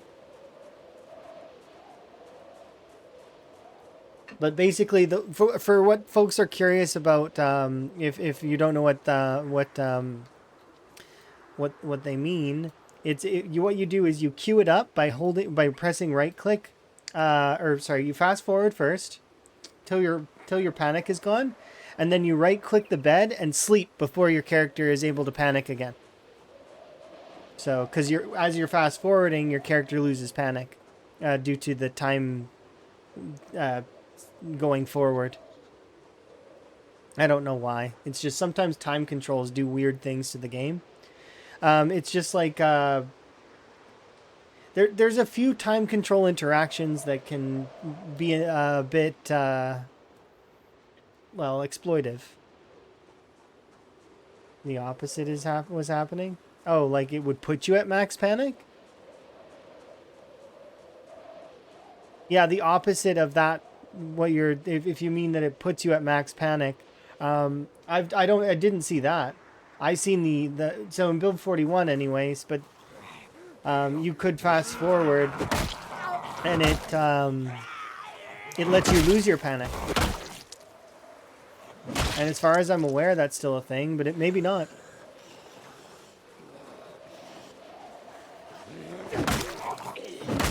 If they fix that, then that's great, because that used to be a way you could get around claustrophobia.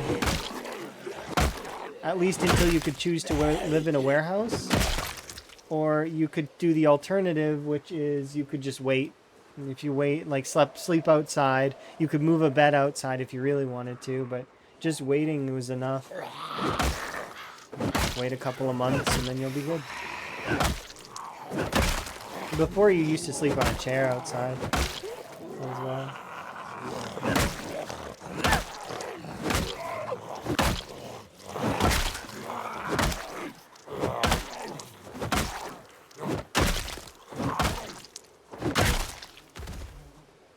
Ooh, blue pen. Heck yeah.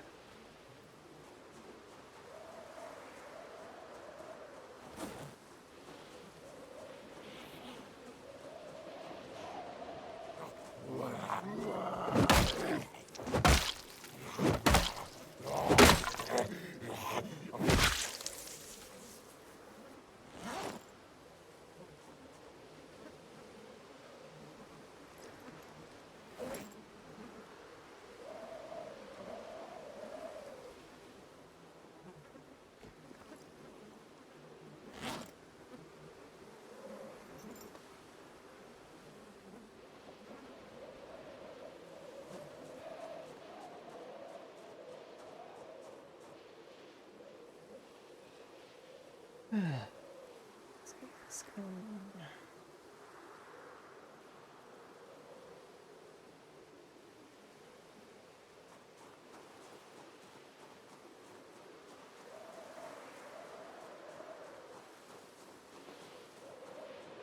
Need to find a good jacket to wear.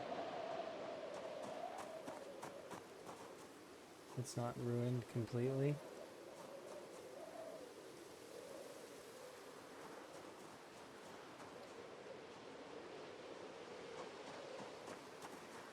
Best part though is that if there is a sweater or something that's good to wear, we won't damage it because we're using long blunts.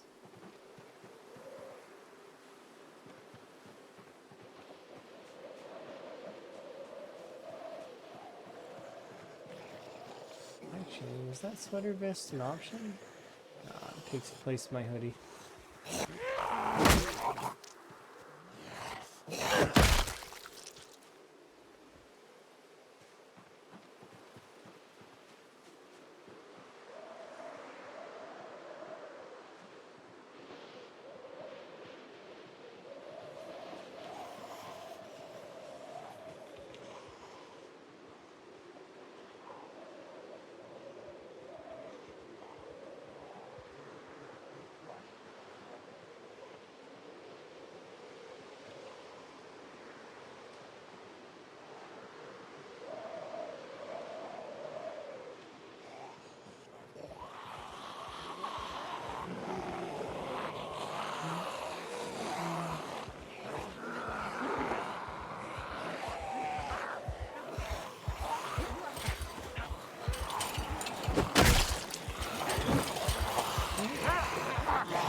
Yes.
I don't trust an animal that has a built-in ski mask.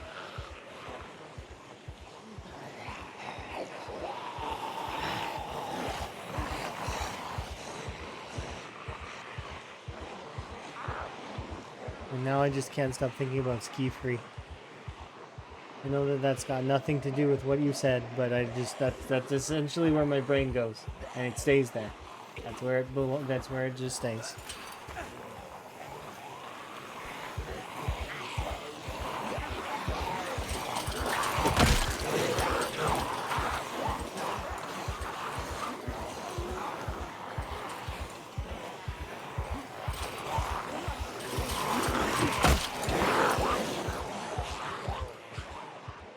Alright, zombies, you can just do your thing there. Just abandon you for a short time. Watch out for the Yeti. Exactly. Don't let the Yeti get you. But the Yeti wasn't the thing that got me the most. You want to know what it was? It was the trees. Wham! Right into a tree.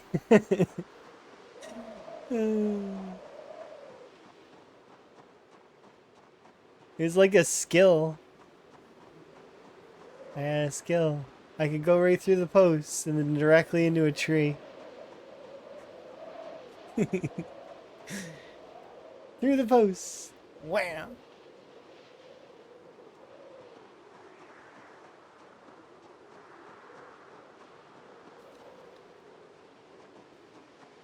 Alright, let's go have a nap.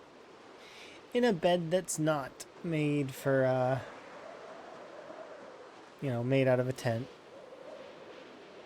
Alternatively, though, I could just set up a tent right here and just go to sleep, but I kind of want to go back to that house and have a bed sleep for once. We've slept in a tent a bunch.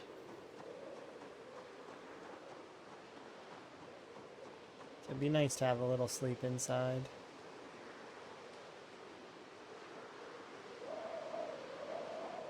Then again, I don't know if this area is safe, because I haven't really been shouting all over the place.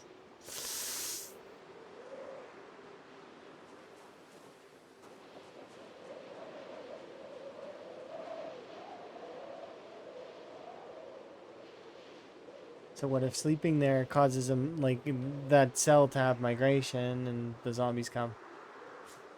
It's risky.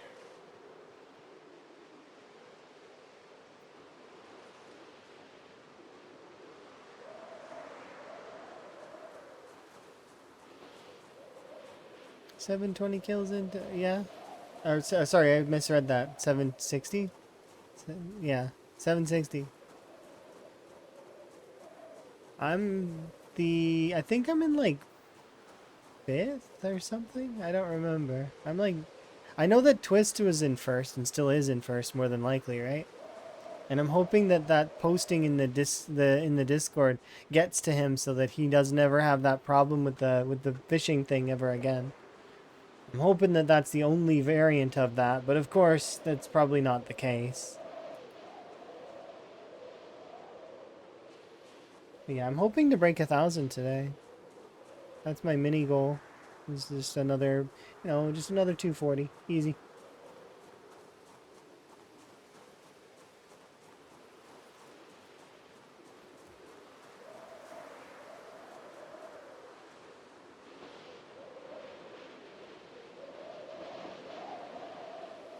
Yeah, he's gonna be pushing 4 or 5K. I don't remember. Did he take a 0 to hero build? I don't think he did this time, which means that he got a little bit of an advantage in that way, but we'll pick up an advantage later on.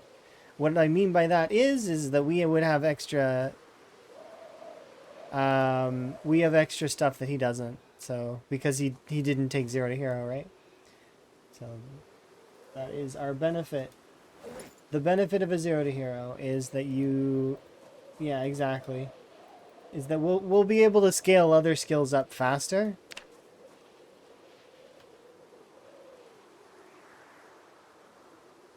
So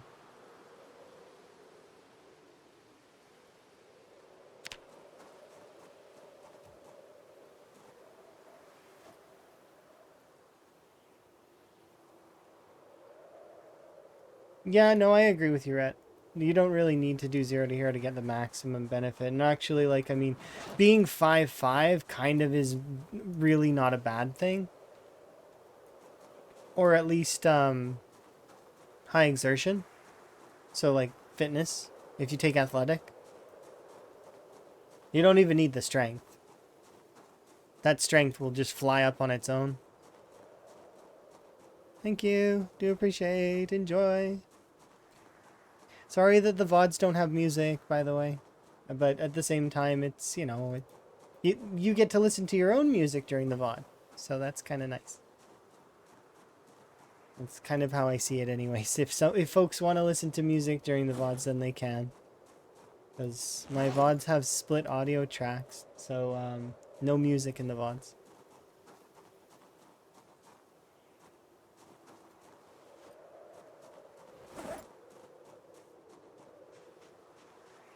But yeah, it's if you take high exertion, I could see it being really, really easy.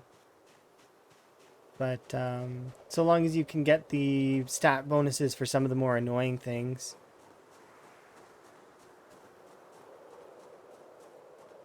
Yeah, you just want to get a few stat bonuses here and there so that these are less painful. Assuming that you get all the books as well. In my opinion, metalworking with the books is fine without a skill bonus. With the skill bonus, though, it's way, way better. I should have taken masonry, though, but it's fine. Technically, I think you just lots of large rocks.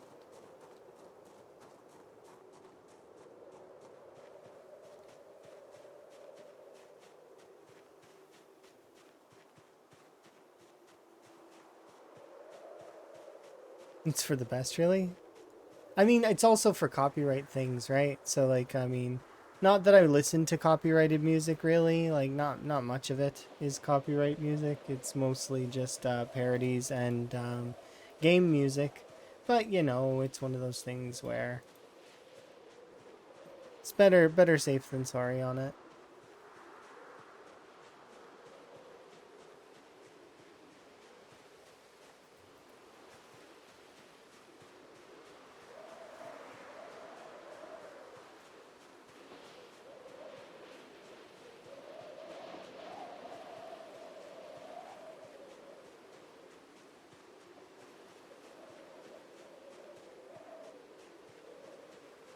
When one's livelihood depends on it. One day, maybe. We'll see.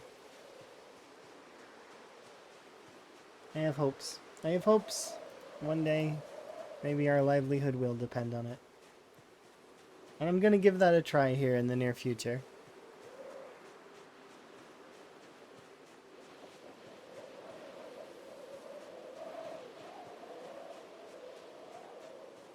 Cool, a paring knife. It's really, really dull.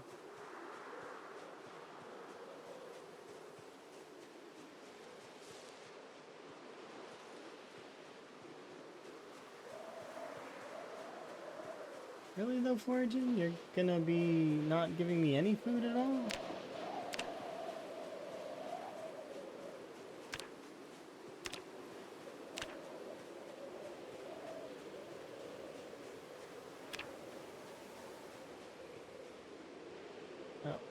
Oh, this is where I left them. Oops.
Goodbye, week.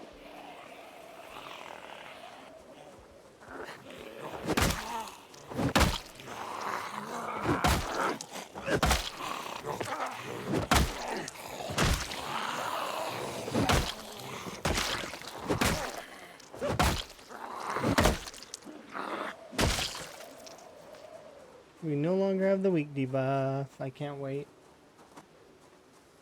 Ooh, a steak knife.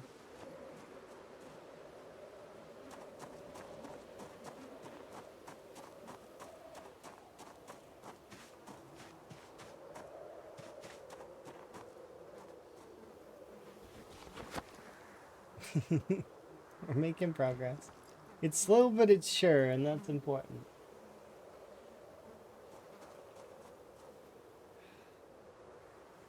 Let's get some rest in, because our arms hurt. But that strength buff is huge, because so the reason why level 5 is so huge is because in the formula for muscle strain, it's 1.5 to 0.5, and when you hit level 5, that's the half mark. It makes the formula for strength, at least that portion of it, a multiplier of 1 times. So there is no more. It's only up, it's only less and less muscle strain from here. Not that that's how it wasn't before. It was. It's just that this is the point where we're at good muscle strain.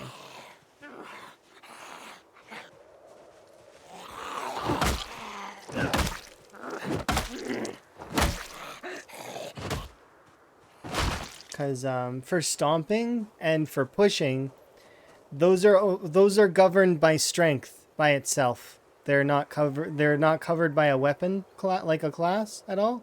They're only strength. So if you push zombies, you'll build up you'll build up muscle strain based on your strength.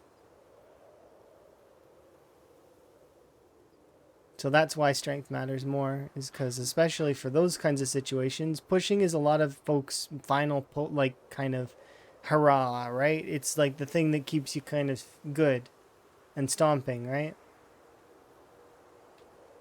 But those are governed by strength.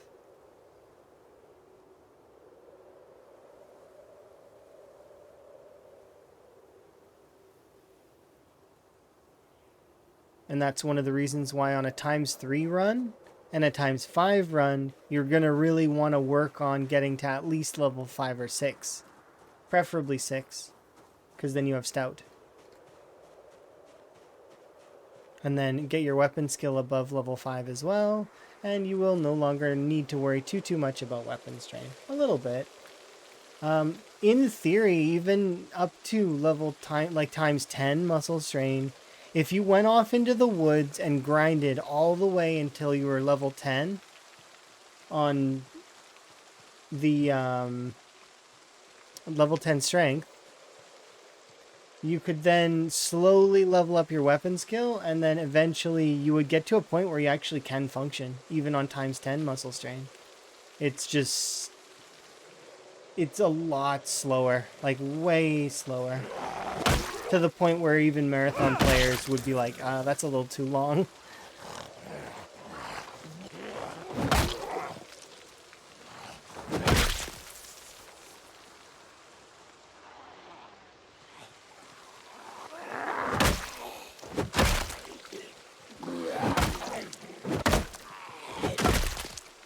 I did enjoy my time on ×5, but I don't know if I'll scale it back to that much in the future, just because of how long it takes to get there. The run takes quite a long time to get started as it is, even when you do times like what we have right now, which is 1.67, right? Which is essentially 2 times, pretty much.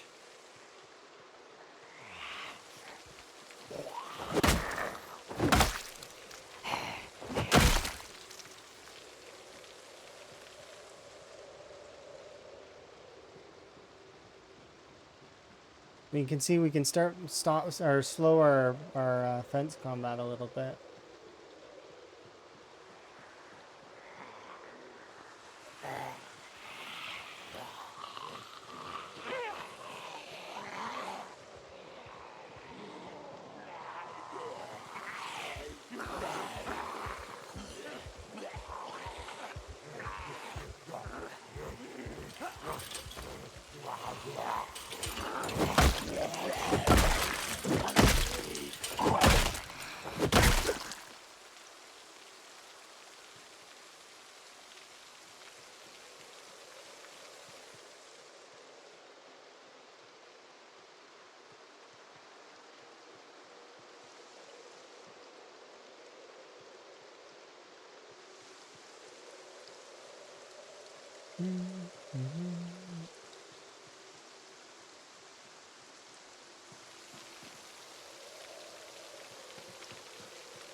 Let's get some food, hopefully.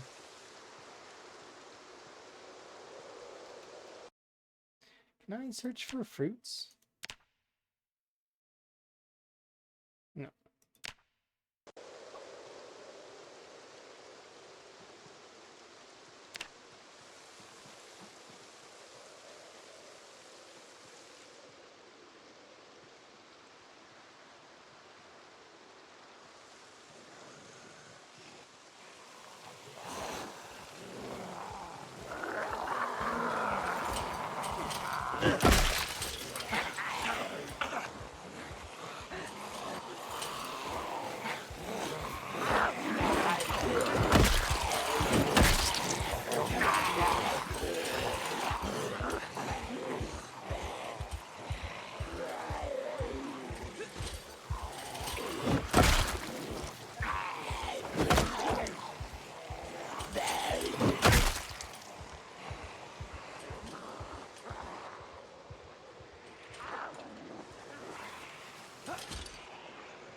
Rock.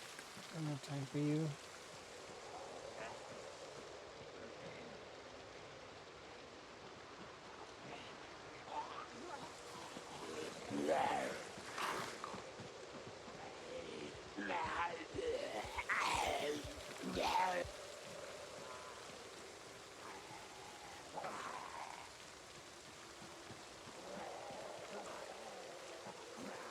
We're always teetering on the edge.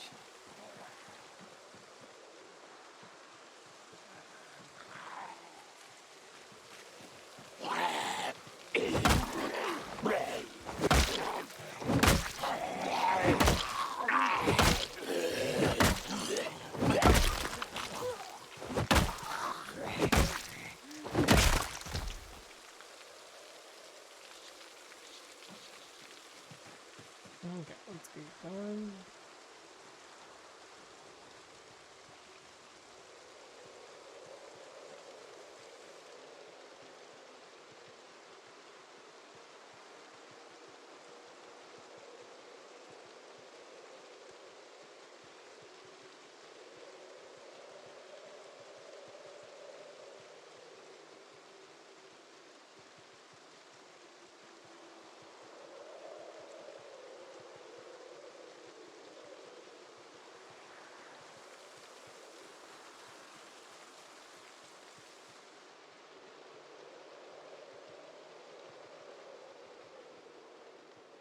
Early foraging.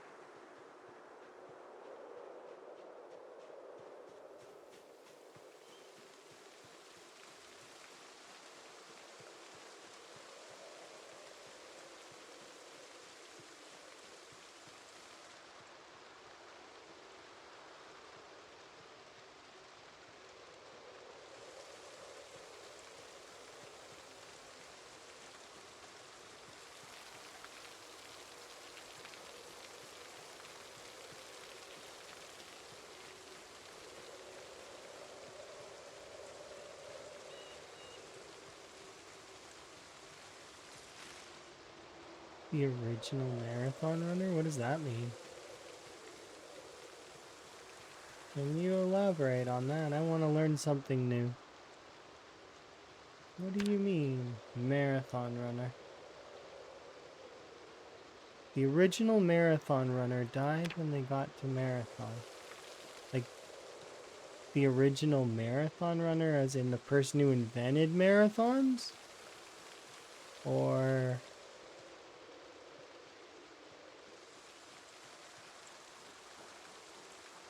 'cause I'm trying to understand what you mean. I haven't seen any items for ages. Okay, thanks game for proving me wrong. I appreciate you too. That's a potato. That's not one potato, that's 9 potatoes. Okay, I'll shut up. I'm sorry. I didn't mean to offend you.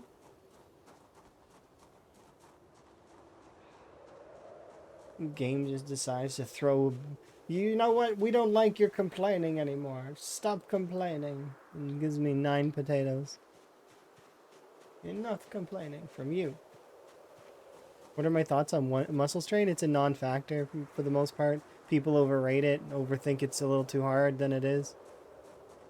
It's just exertion 2.0, that's all. If you treat it like that, and you'll live a long time. So, it's the exertion for strength. And, like, well, I mean, and weapon skill. But it's exertion.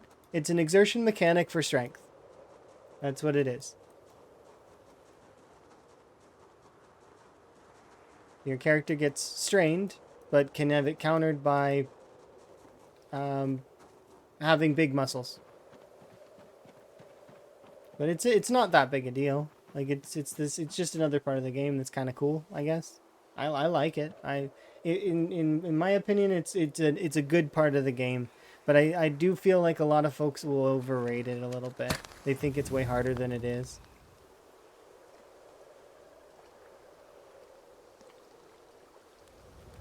Correction, you ran to Athens. I am going to read what you're saying here in just a moment.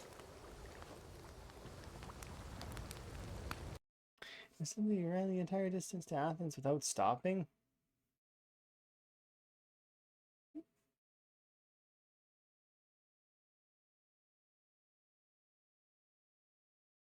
There's no historical evidence. That's true. For a lot of those kinds of things. I like to think that a lot of the mythos are like that, though. Most of the mythos are things once forgotten. They probably happened, or maybe not. I don't know. But I like to think that they did. That they were actually like people back then. Like same for the the Greek gods and all that stuff. It's neat to think that they were people back in old days that we've forgotten because that's just how we are.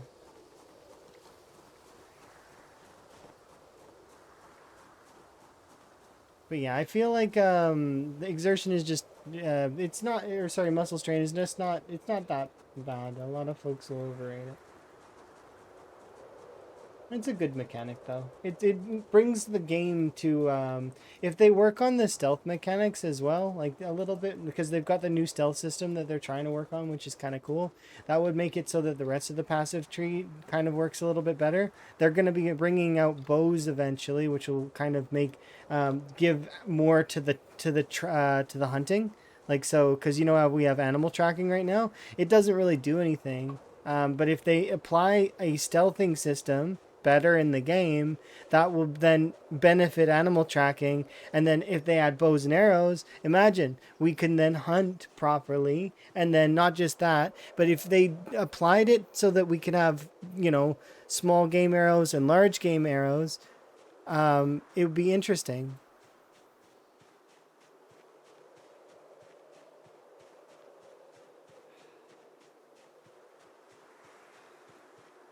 The original Marathon. Jeez. I feel like I've read that name before. I do really like mythos though. So if it's from mythology, then that will be why. But maybe not. I don't know. Have I read that name before?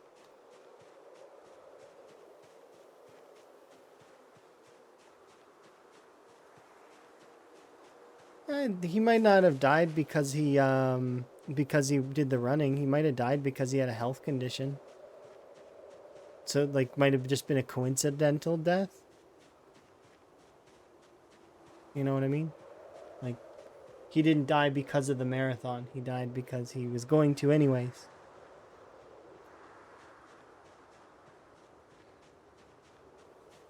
But yeah, I like Muscle Strain. Muscle Strain's good. Good mechanic.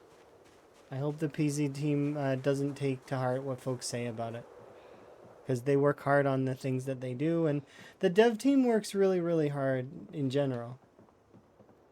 And they get a loud minority telling them that they're, they're not doing as good as they are. Which is annoying.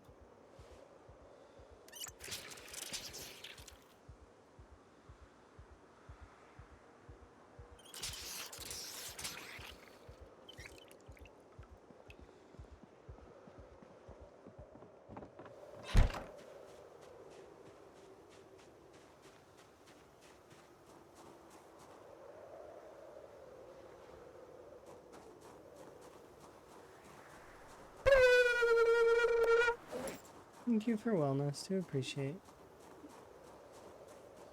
I'm gonna get a sip of my drink. I'm really close. I just need another 200 points. Or 2 points. 200 zombie kills. 200 more points. Roughly. We can do that. Easy peasy. Now that we're focused on combat. And I have food, so I'm not gonna be wandering around looking for food. That'd be nice. I just need to get, put this in my face, and then... I guess I don't need this axe on me right now. Don't need this watch. Don't need that flint stone. Nah.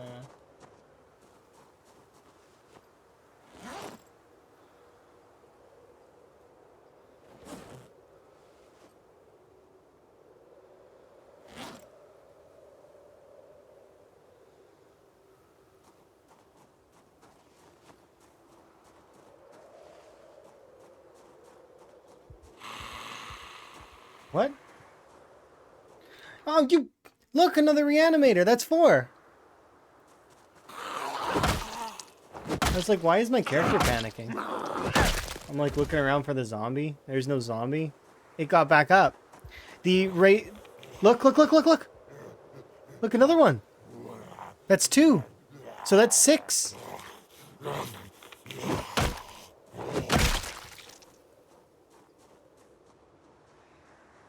Six reanimators so far, total in the run. That's ludicrous. I feel like the chance is way higher.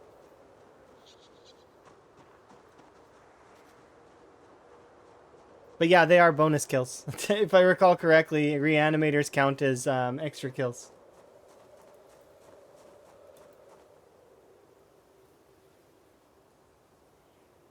And it rolls once. That's all. That's what happens is when it rolls for a reanimator, it like rolls, and then it's like it's a yes or a no. Rolls one time. At least that's what it used to do. So that's why you almost never see reanimators, is because it rolls once. But what if they changed it and made it so that it rolls more? That would be interesting. Like it rolled 5 times, or it rolls 10 times. And all it needs is one yes, so it's similar to the frame rate.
We get the name Marathon.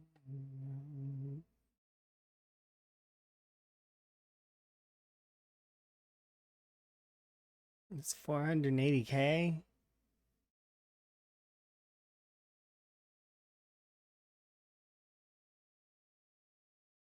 He ran 420 kilometers.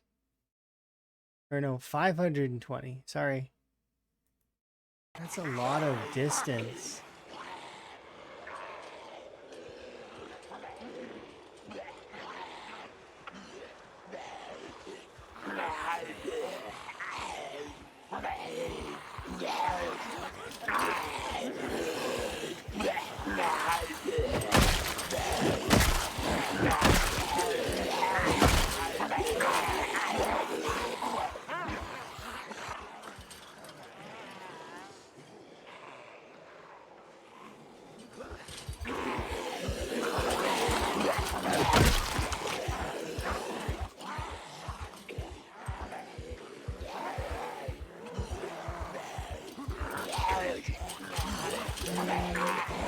Nah, I'm bailing.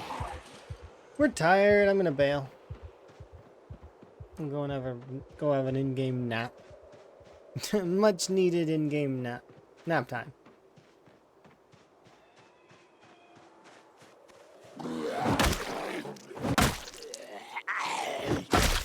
But we are reaching a point now where you can see the long blunt really starting to pick up. It's like we're gonna be able to start pushing our kill number way higher, and it's exponential growth at that point, basically. Based on our level. And once we hit the higher levels, we'll be able to hit the maximum. The maximum amount of kills per day. With at least baseball bats. Arguably, though, I can improve the bats a little bit. And then we can actually improve the bats even further if I can manage to get amazing. Metal bats going. Maybe. Thank you very much for the follow, by the way. Do very much appreciate it. I do anonymous follows so that folks can kind of just enjoy their lurk. If you want to interact with me, though, you're more than welcome. It chat's right there. Feel free. But there is no pressure to do so. So Just enjoy your look. Feel free. But yeah, bats do go bonk, and I can improve the bats by putting cans on them if I had extra cans to do that with. Alternatively, I could also put nails in it, and then nail bat. Eventually, we can make metal bats. I found the metal bats to be pretty okay, but the crowbar was still better in terms of total durability. But so like it just never breaks. That thing never breaks is what it feels like. But that's not entirely true. They last a long time though. I don't even know why I'm bothering crouching.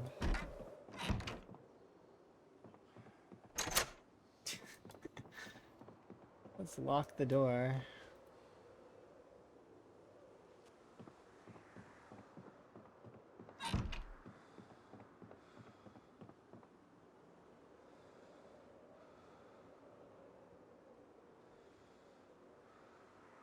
Oop.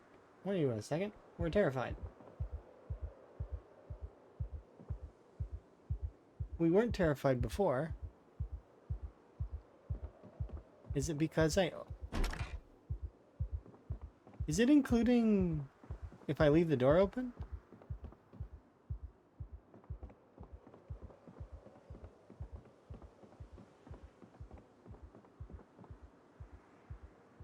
No. Why was I able to sleep in here before?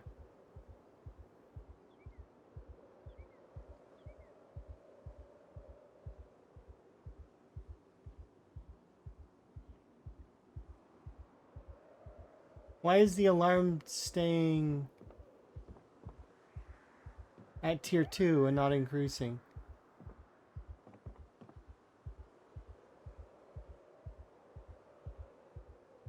I have no idea. Hi, Claire. I'm having a good day.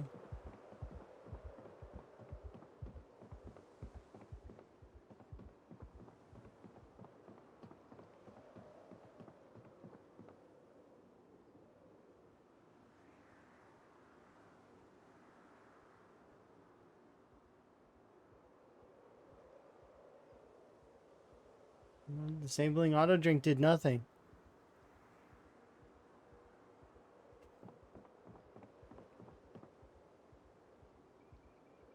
What?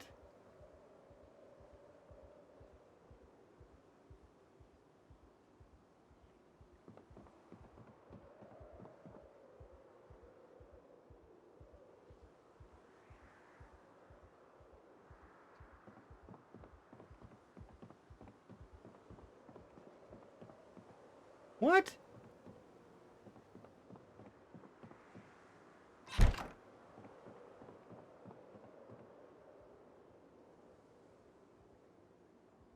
I'm not speeding up time. And I'm able to sleep in here. What on earth?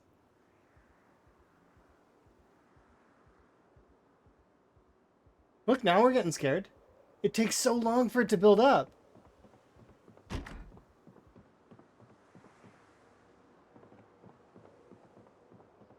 So it is building it up. It's just building up extremely slowly.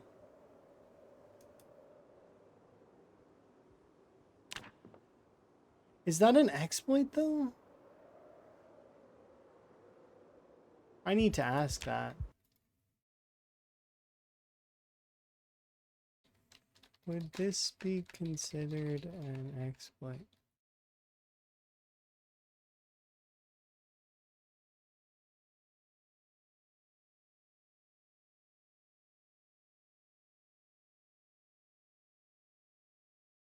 Okay, by the end of the month we'll be able to sleep in here, so it's irrelevant. Okay, that's good to know.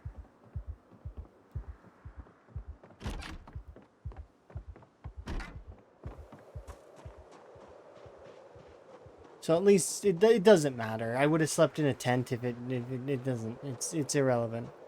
It doesn't make a difference.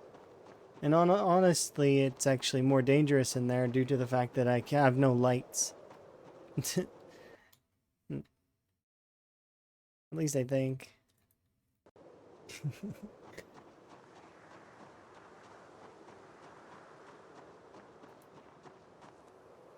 Is this a branch? What is this? Oh, it looks like a branch though, doesn't it? Like a tree branch, like the big one, the large branch? But it's not. It's a chipstone axe with a chipstone on the side and a watch. That's so weird. It just looks like kind of like a branch.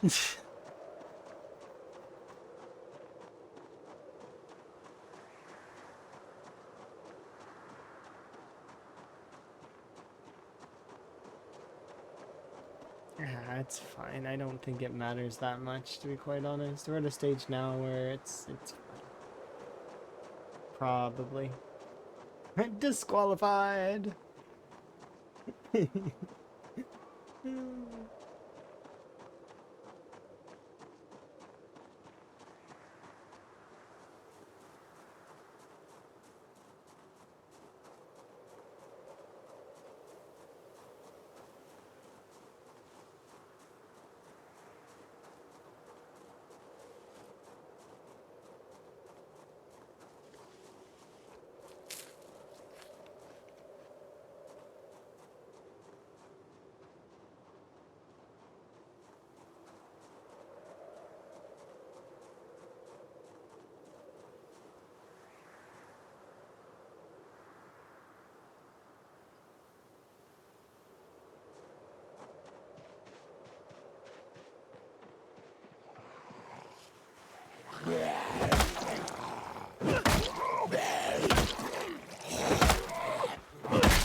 Ooh, free.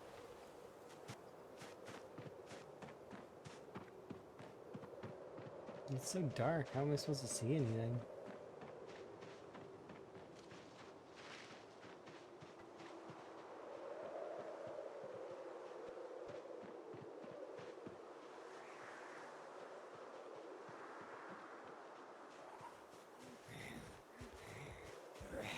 Thank you for the flower. I appreciate it.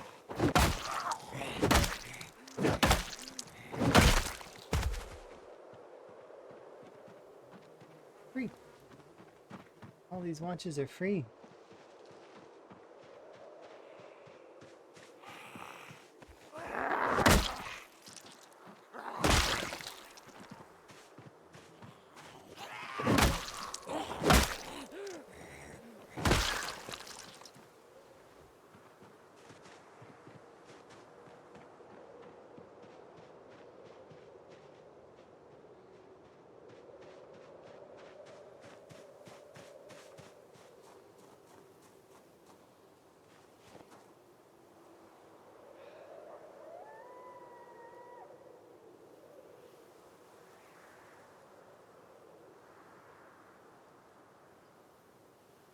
Finished resting.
Alright, let's go.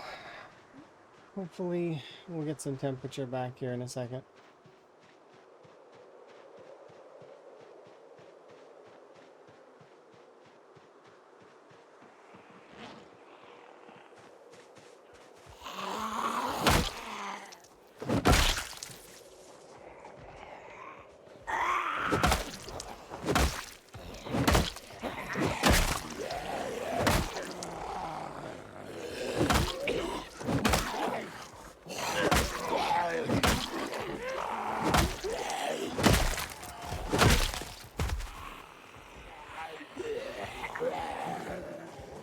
Hmm?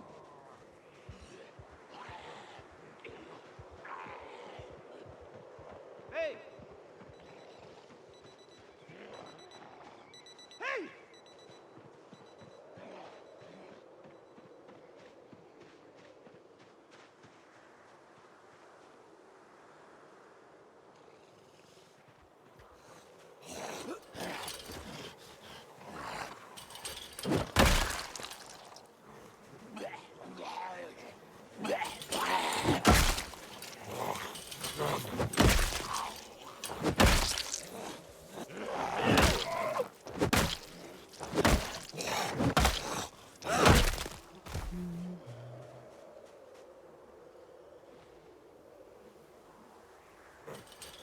Hmm?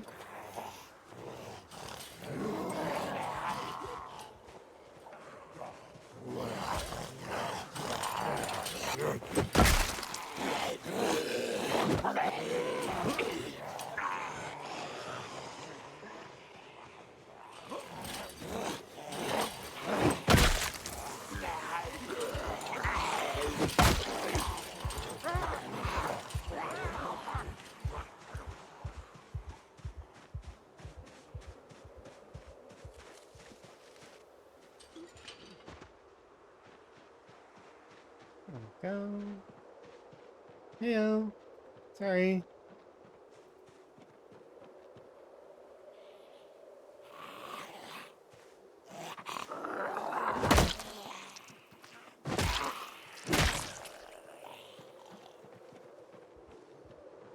Ah, darn it. I don't think that they're gonna leave me alone to rest. I think they're gonna want to come and visit me. You know. And they want to give me hugs for making it this far.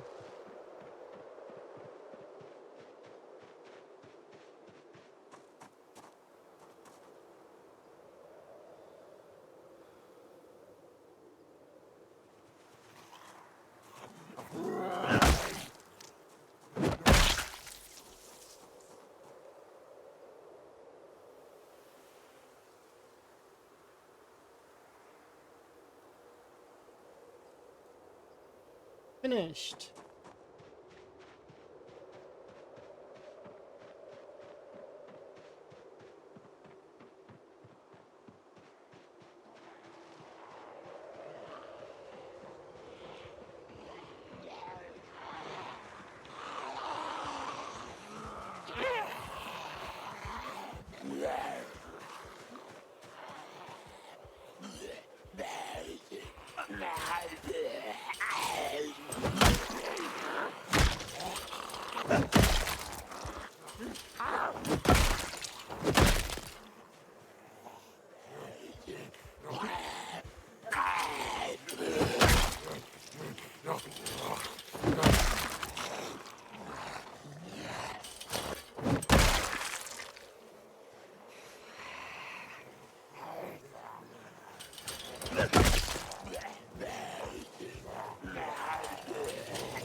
Okay, recouped. Almost, and we're good.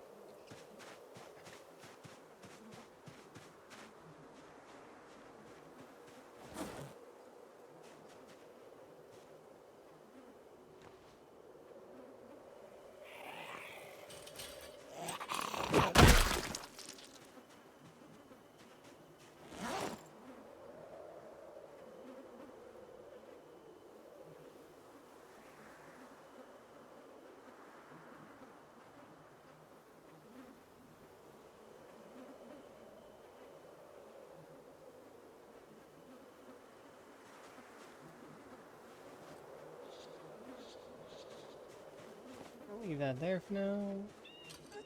How many do we have over here? Oh, there's no, almost none. That can't be accurate, right?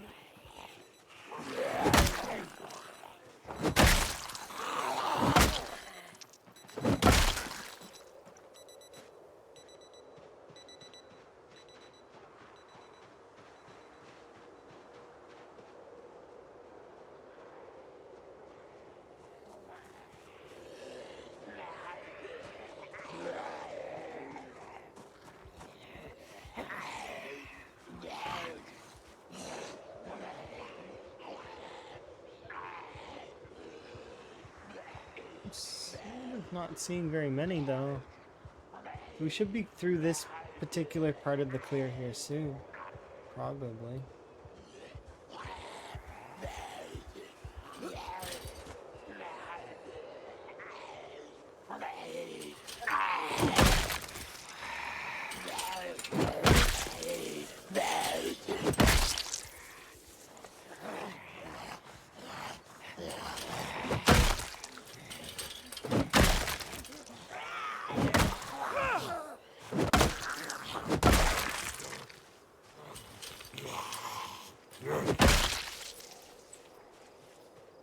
There we go.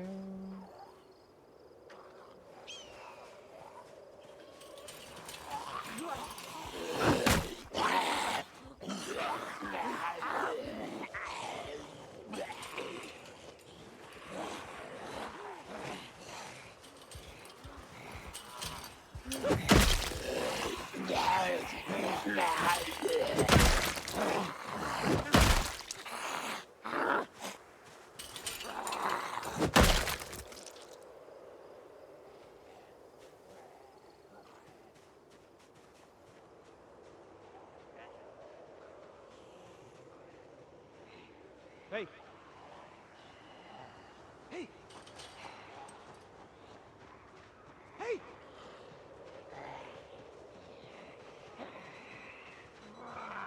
Hey!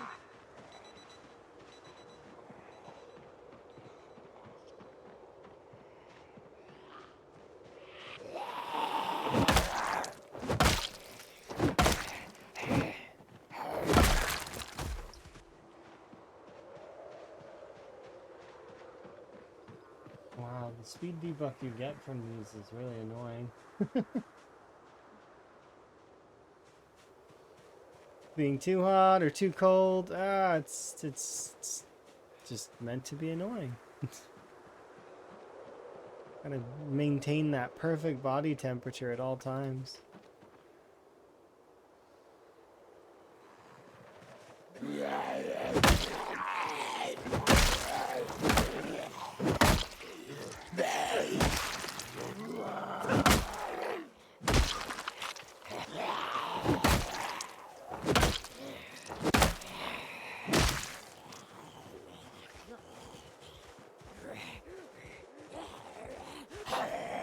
Spiffo back here.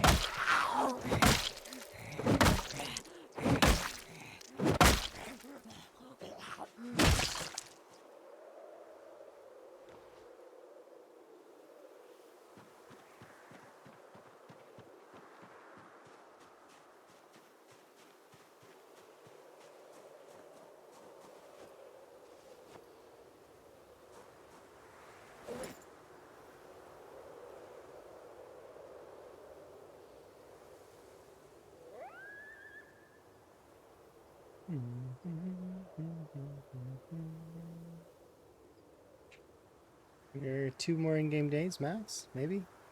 We'll see. Maybe we can hit it today. That'd be kind of nice. We could slam it right now. Here in a little bit.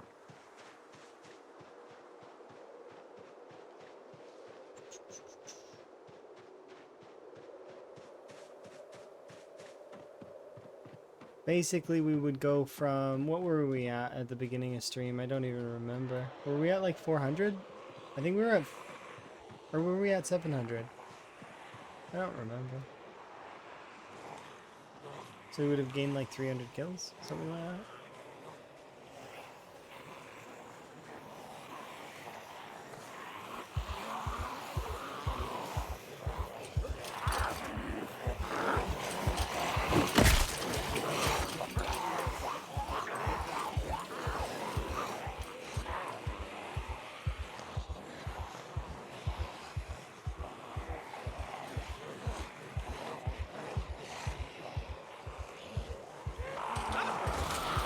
Oops.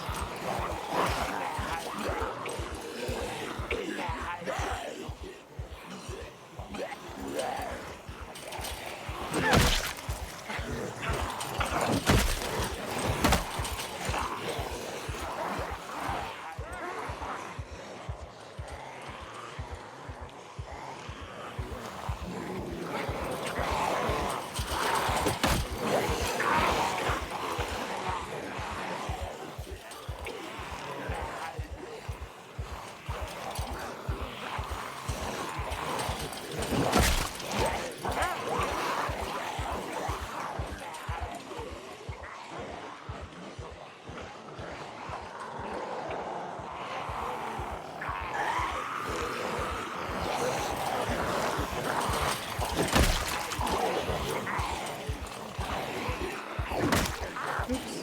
Sorry, you can get back up. My bad. Maybe I knock you over like that.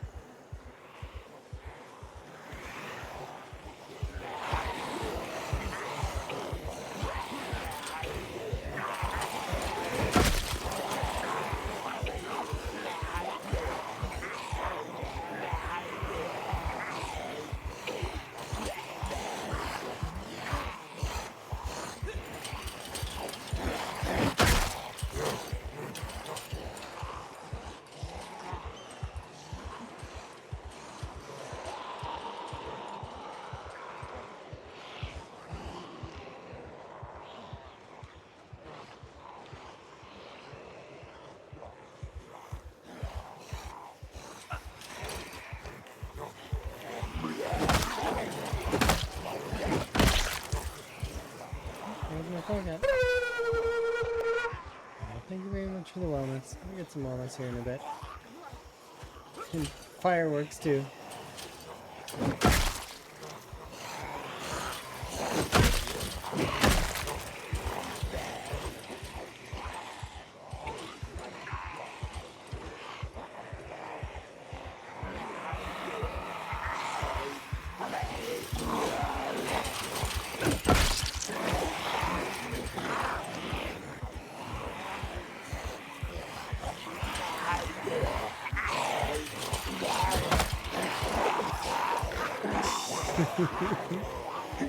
Okay, fine. Be that way, zombies.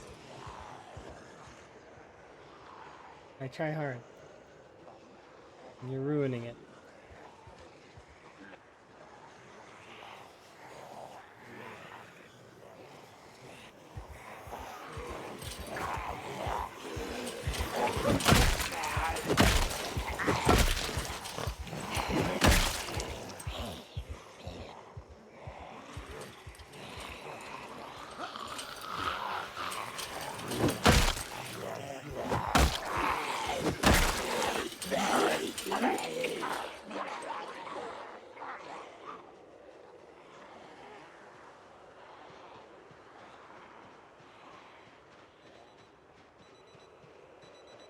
Hey!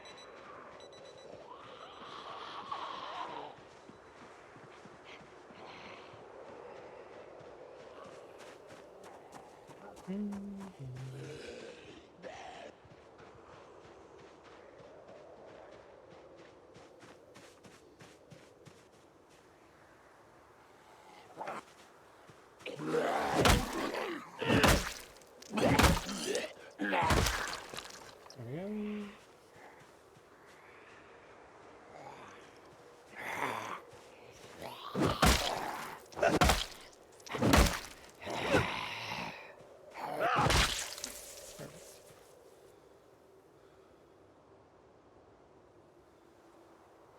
Just rest here for a bit until we're good.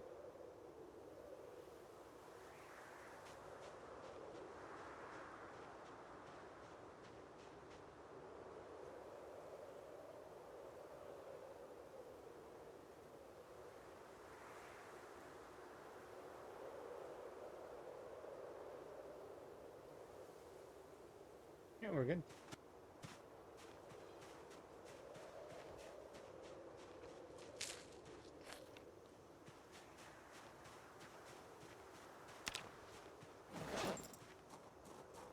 Oh, I just... Okay, enable auto drink. Yeah, oops. I was like, why is my character not drinking? It's fine.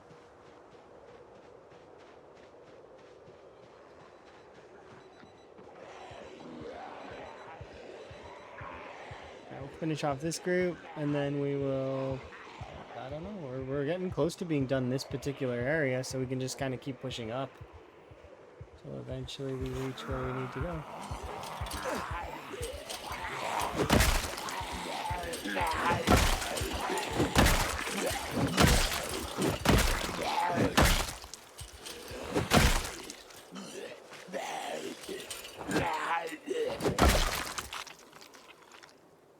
Let's see, 2 holes, play knife. Everything else is good. Yeah. I think that's it for that for the most part. Let's double check. I sound French? I'm not French though. I'm actually English. Like one part of me is English. So like the opposite of French. Kind of. I think. Would that be the opposite of French? They're definitely across the channel from each other.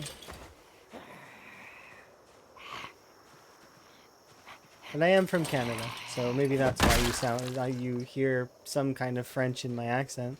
I know a little bit of French, not very much, but like a little bit, because that's something that we learn.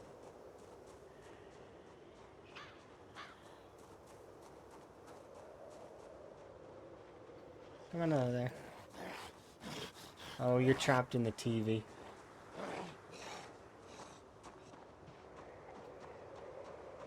Yeah, I don't feel like I sound French, but then again, I don't listen to myself very often.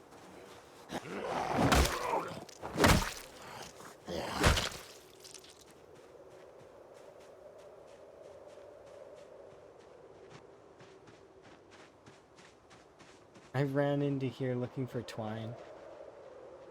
We didn't find it. We did see a respirator though. And there was nothing in here, it was empty. You think you can hear a Canadian accent sometimes? That's fair. Probably based on pronunciation of some words, I guarantee. But then again, I know that a handful of the words that I say will have some inflections of a British, because, well, my nan, for example, very much wanted me to say things specifically in a certain way. But it depends.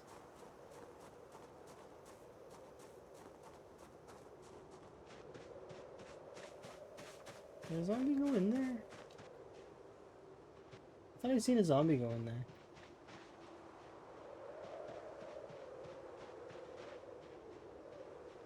Just combing around the area a little bit. Oh look, you got out! Kudos to you! Stuck TV zombie, you did it! Oh, you almost got me there, huh? I failed. It was my bad. I'm sorry. Shouldn't have swung down there. It's okay. It happens. Sometimes you make a mistake. Today, I've made several. Nothing fatal, though. And I want to do at least another 108. And here's your prize, death. I mean, it's a good release, I suppose. They don't have to wander the earth anymore. Go wander around. Could you imagine if they were like all trapped? They couldn't get out? And they were like... That would suck.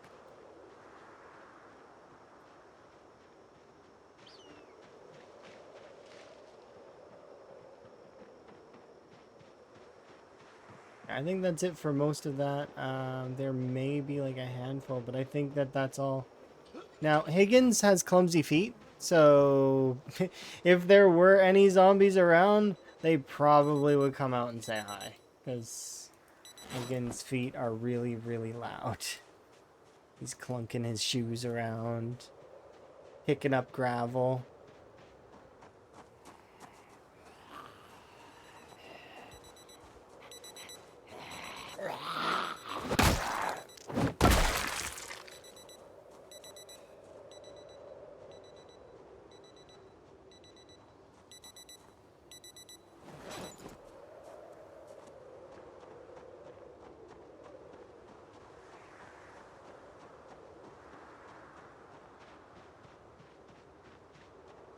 So I'm gonna throw this bag up by the crossroads.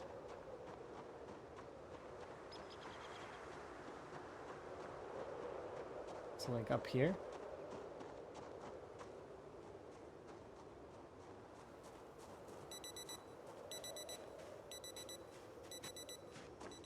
And then we're gonna go have a nap soon. Or no, I guess we aren't. We aren't, because I know we are gonna get tired. Because we went to bed kind of early.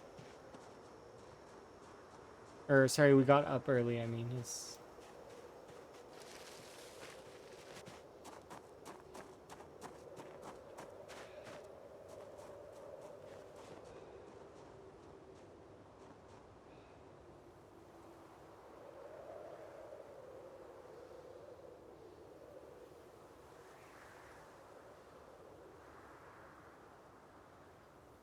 You can already see the difference, though, between the muscle strength, kind of a little bit, but most of that was fence fighting, but very soon, like, that'll translate to us two-tapping pretty much all the zombies.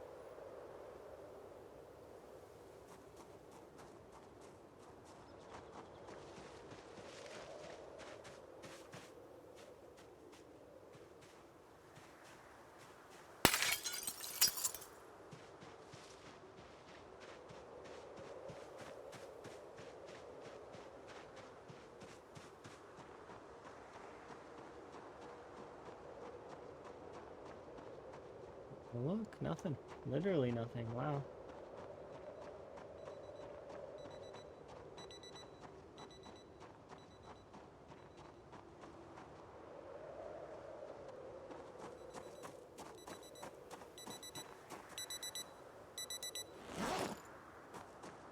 Yeah, let's go this way.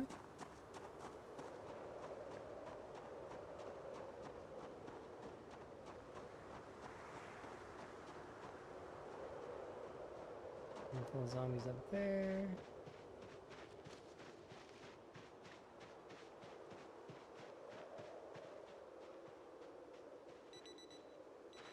Maybe that.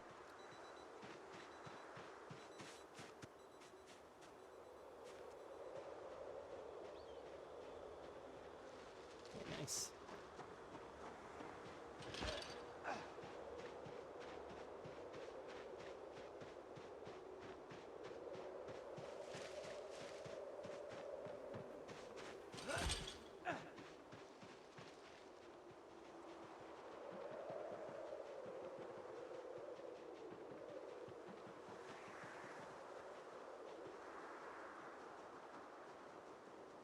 No?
A little bit longer. Get up.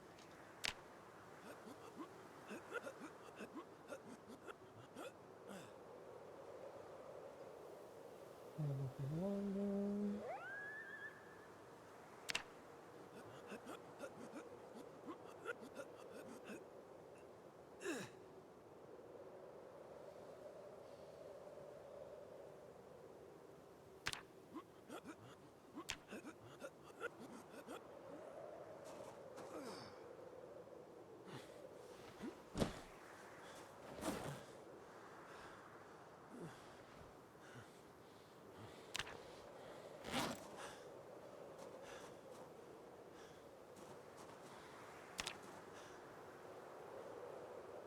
We killed 86, not bad.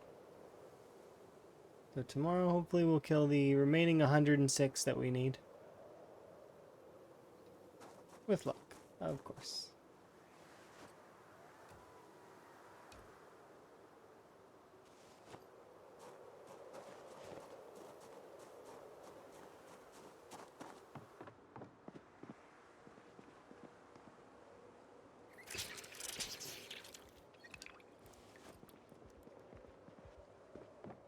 We're panicking very, very slightly inside, but not very much. Like, it's like really, really light panic. Claustrophobia.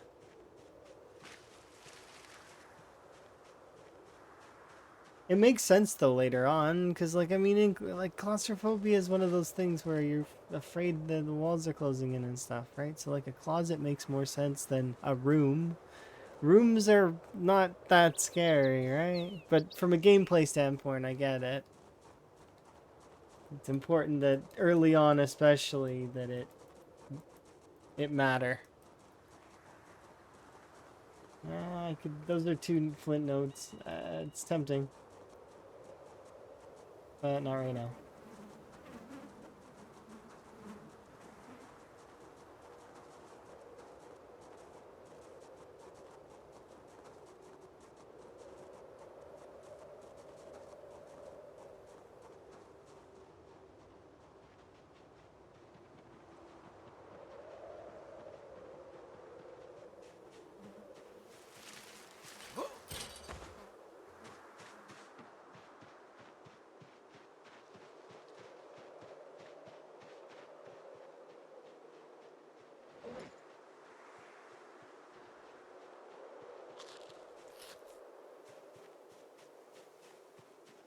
Okay.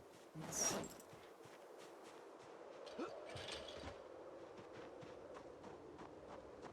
Okay, there's only 6. 7.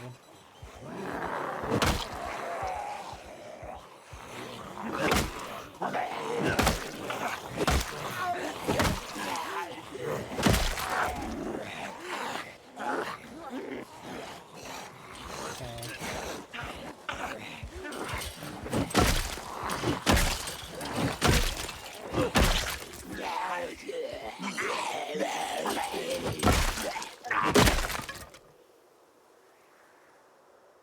That's awkward.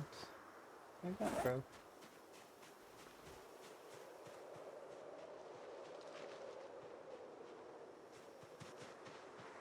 I'm gonna grab that other bat that's lying over there.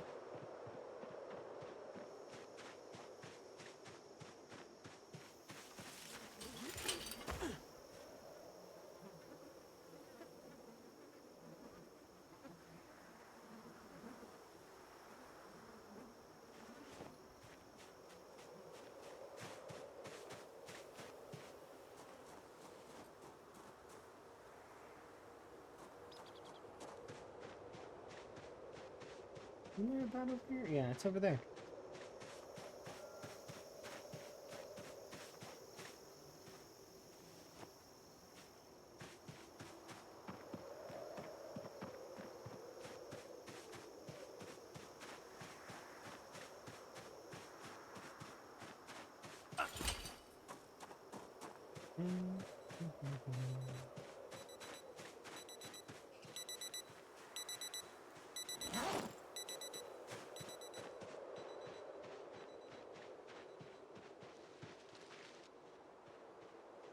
Cool.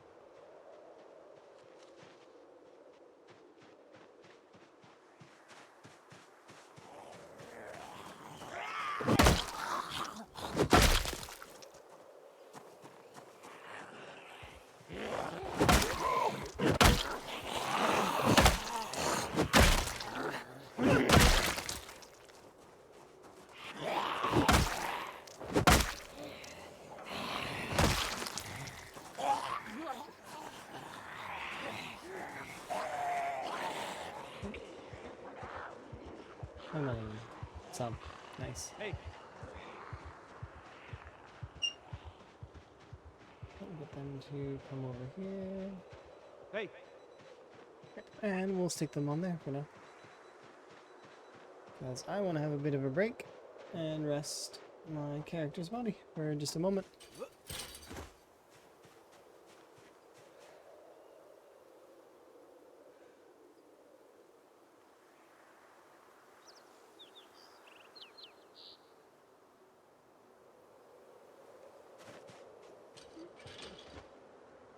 There's, yeah.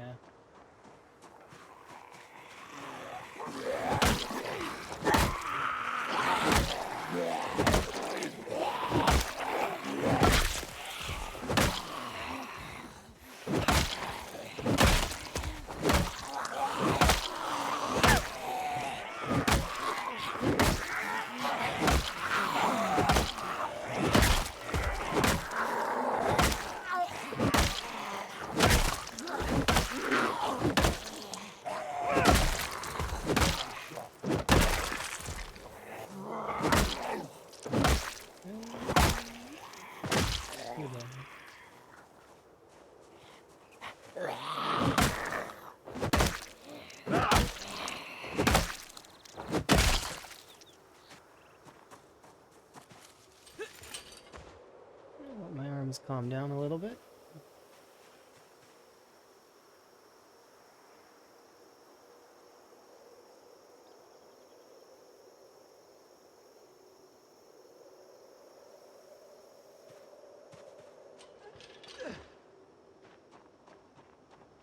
Oh, there's 4 more.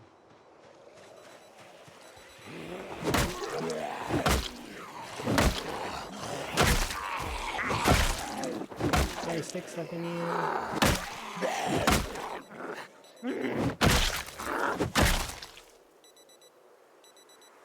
Oh, it's broken. I thought it wouldn't be broken. Hey! That might be a mistake. I have no idea how many that is. It can't be that many, right? Right? Nah, it's probably not that many. Maybe it's like 20. Maybe. Maybe. Or maybe it's more. I have no idea. Let's see. Let's see what happens. Dude.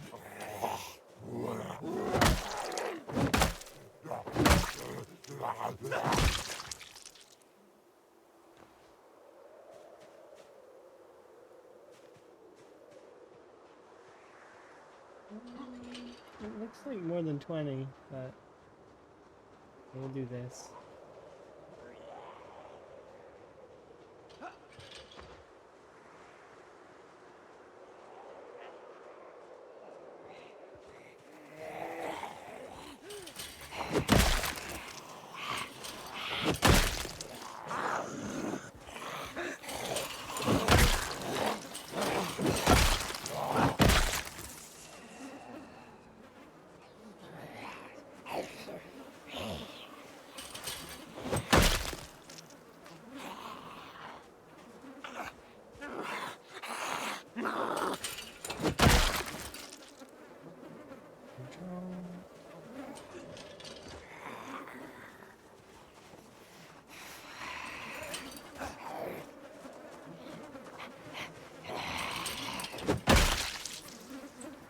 Solid. Everything seems to be going in order. That's good. A little jog there. While those ones are coming over to me, I will have a little bit of a rest.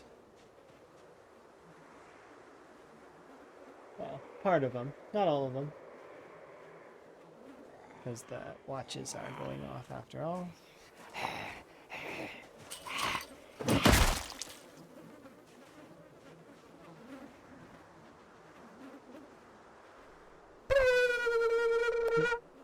Thank you for the wellness. Do appreciate.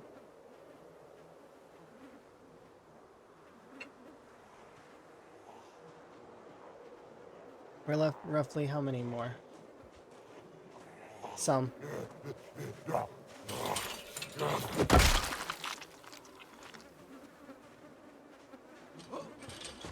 bonk.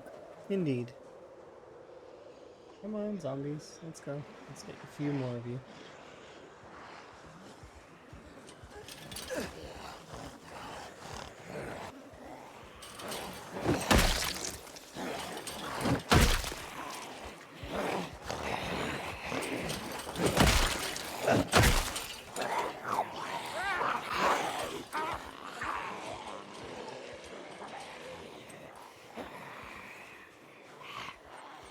It's not easy. I mean, depends, I guess. Probably. I don't know. You can also ask them Canadians questions, and they have answers to questions that normally other folks wouldn't have answers to. Like house hippos, and well, it depends, I guess, when you're from. Like those things didn't exist in the States as much as they existed in Canada. The States had their own versions of that stuff, right?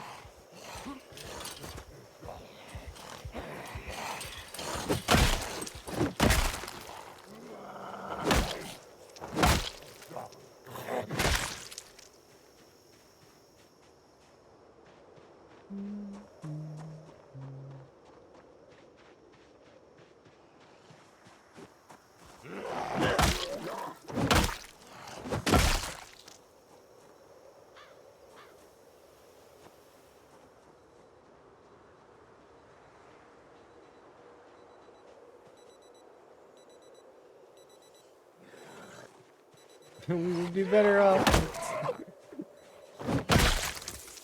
House hippos are great. I really wish that they were a thing for real.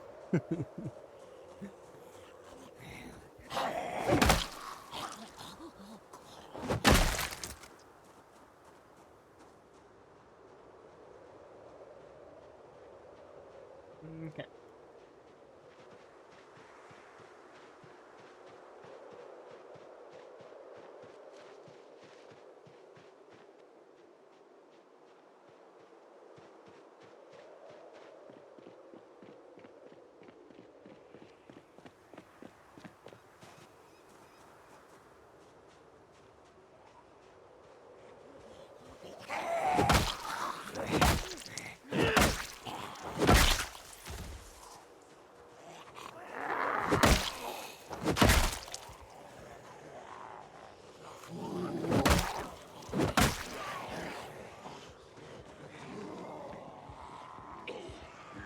Hey! Hey! I have not really heard very many Canadians say a boot.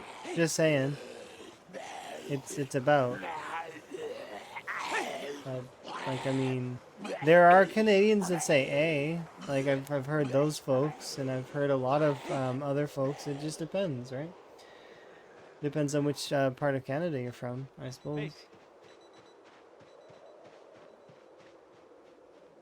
But one of the easier tell signs is well, if you ask me distance, I'll say kilometers. If you ask me height, I'll say inches and feet.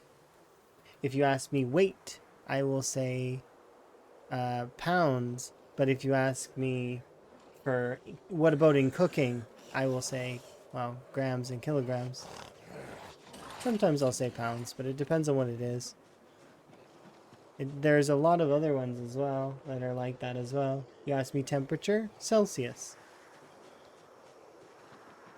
I don't know too much other stuff at the moment, but I mean, I'm sure there are other ways. Yeah, I very frequently will say sorry. That is true. But that perhaps is just a thing that... Even if you're the one that is at fault, or like, I mean... Still, I'm sorry that happened to you is a common thing, you know? Oh, I'm sorry that happened to you. That you caused me to fall over.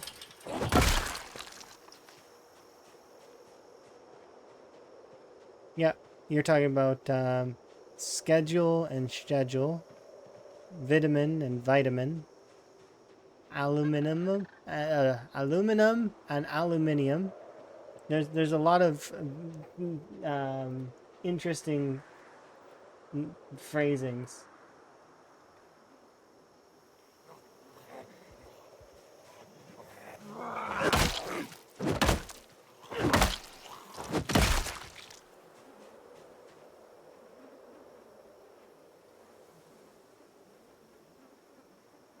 Finish resting.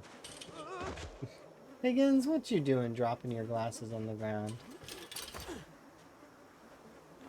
remember, these are supposedly the glasses that fall off the least.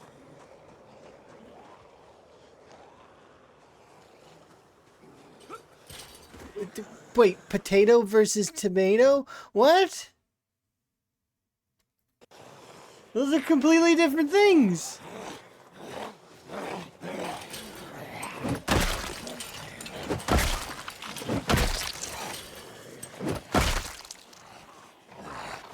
Are they the round ones?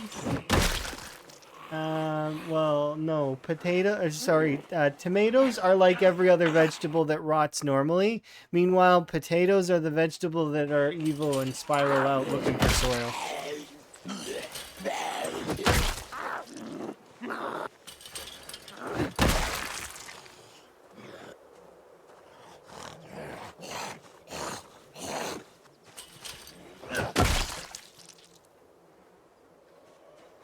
Potato. Potato. I don't know anyone who says potato, but maybe I'm wrong.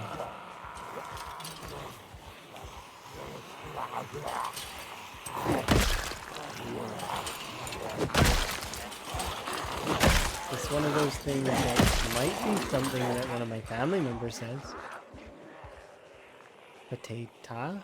Potata? Potata. Potata. This is a flog situation with where you replace the R with the W. My brain doesn't like it.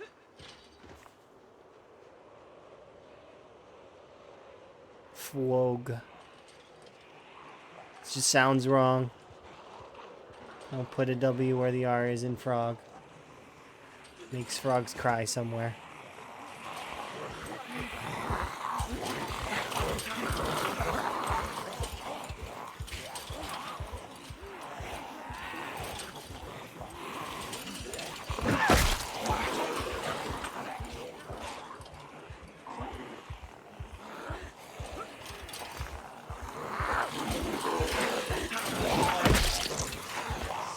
That was risky.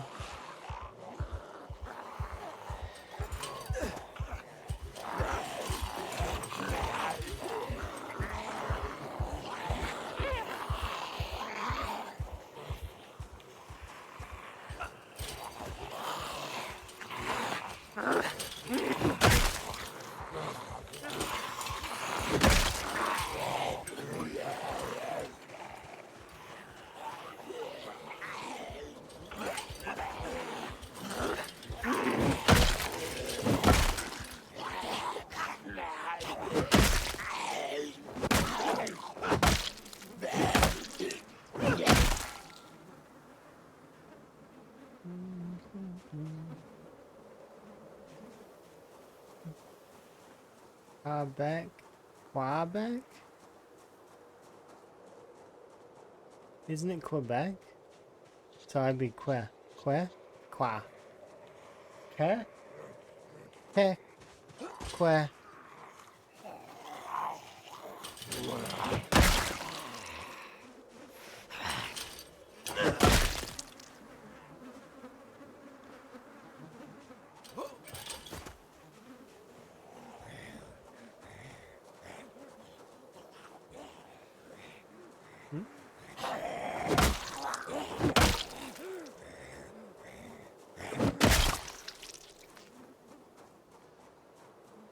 That's some interesting styles of phonemes.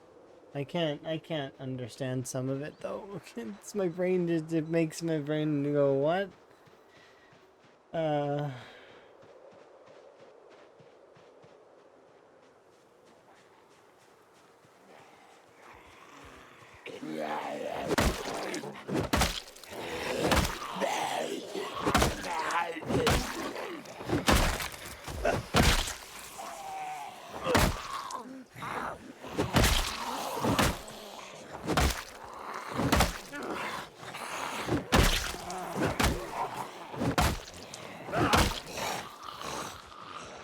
What on earth is that?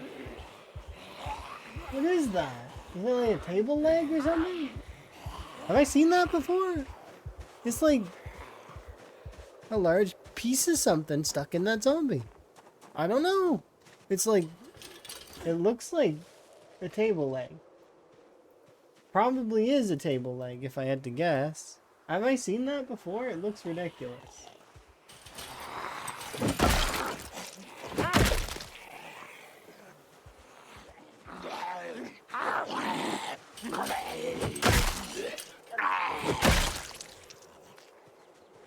Oh, I'll get to find out in a second. I'm pretty sure it's a table leg.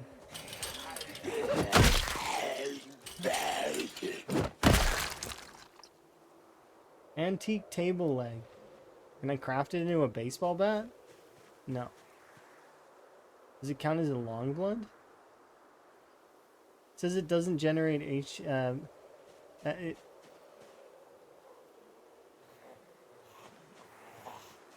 looks like a baseball bat. I don't know. Let's find out. Yeah, it's a baseball bat. That doesn't give you maintenance XP. So why would I want to use it? I guess if I had nothing else.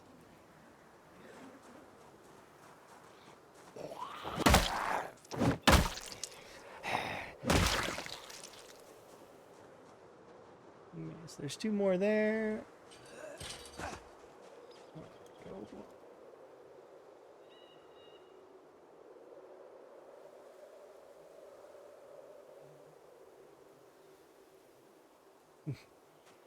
You're bad about your accent changing? My accent, I don't think changes, but I don't know. It depends on if I'm speaking another language, I guess, maybe? I'm not sure. I probably still sound Canadian both ways. Or maybe not, because I've had many of people tell me I sound American, which is interesting to me. But I would let the Americans decide that, actually, because that's what should happen, right? Do I sound American? I'm North American.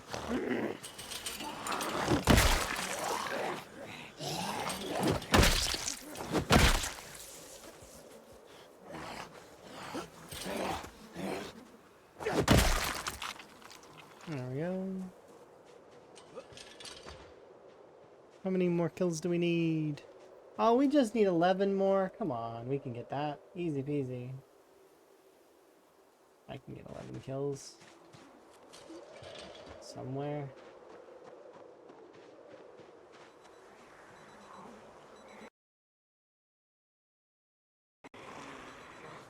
And you don't even apologize for it.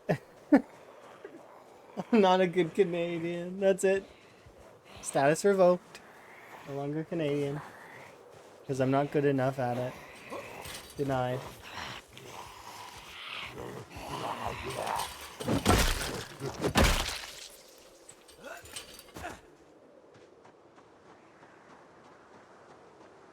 Let's go find a few more zombies.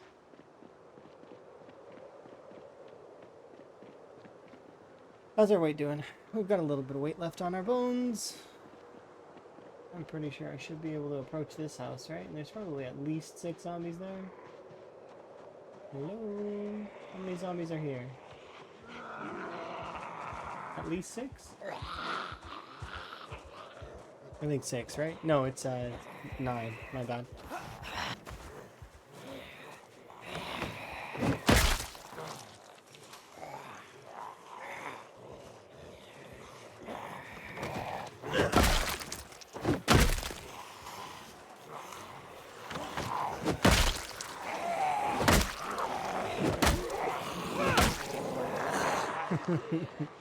How many now? 5? Okay, I can do 5.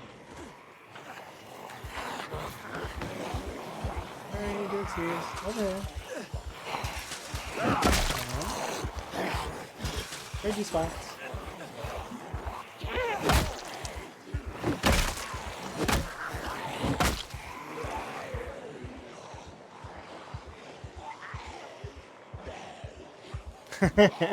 As honor in the government. Could you imagine? That'd be funny. I would have no home then, though. I would be homeless. Let's not have me be homeless. That's not fair. I don't want to be homeless.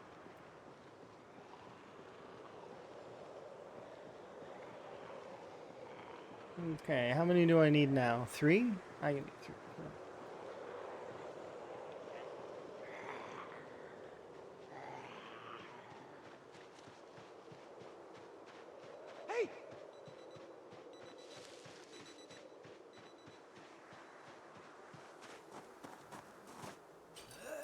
Yep. There we go.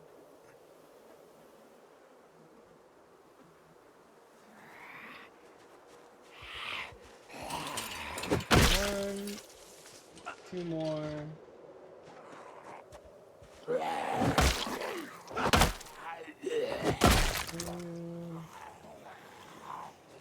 One more, please.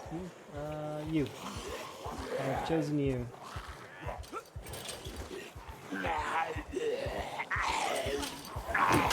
Goodbye. All right, that's 1,000 kills. Nice. Now I just need to do that 1,000 times. Yep, exactly. Now we just need to do 1,000 more times and we win. Sorry, no, we don't win. We beat the first check mark on the list of 3 impossible challenges. So there's three check marks to this particular challenge.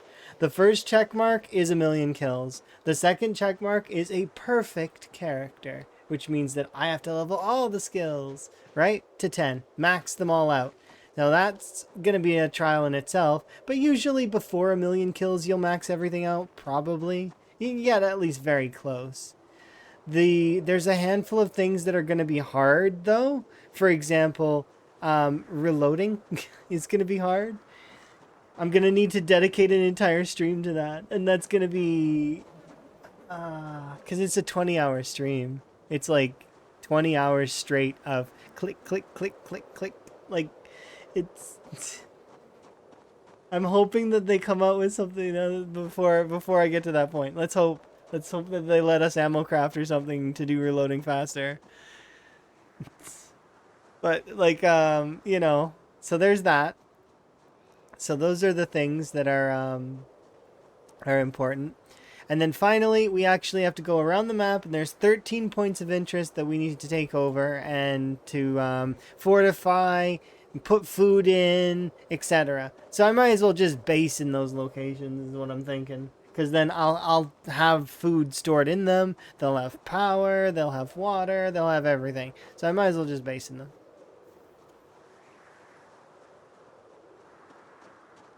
It makes the most sense in my brain. But yeah, thank you for the claps. Do appreciate. I'm missing a couple of zeros.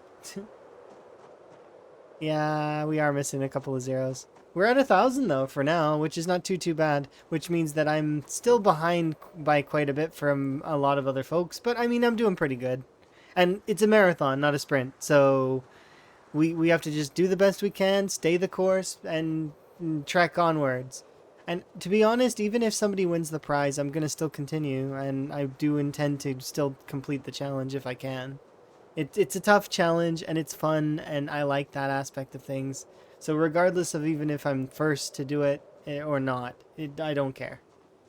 I'll do it as long as I feel like I'm able to, and or as long as I can keep interest in the challenge myself. You're amazing. So if another challenge comes forward that I want to do or something like that, it might take my interest away. But you know, for now, I'm happy doing this challenge.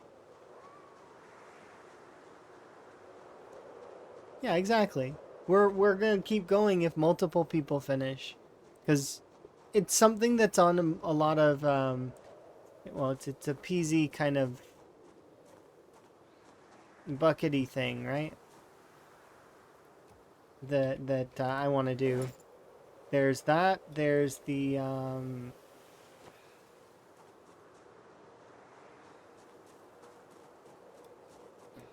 just gonna sleep here. There's the 1,000,000 kills and the perfect character, the two big ones that I want to accomplish. And I didn't actually complete all of Z-Bay. All I did for Z-Bay was I managed to get one of the Gigamarts repaired. I did a lot of base building in that one, though. Like, I repaired, what was it by the end of it? 12, 14 buildings, something like that. So, it was a lot of work. I'm looking forward to doing something similar. But let's have a nap. So that was 106 zombies in one day. That's going to be our little best for a little while. However, I am going to wrap it up there, because that is a good stopping point, because, you know, 1,000 kills. Not bad. Nice round number. But just let us raid out to somebody else who's doing the rat race. Probably somebody's on. We'll have a look. Here we go. And like I mentioned earlier, I may not stream tomorrow, but we'll see. Like, I mean, it depends on how much energy I have. We'll see.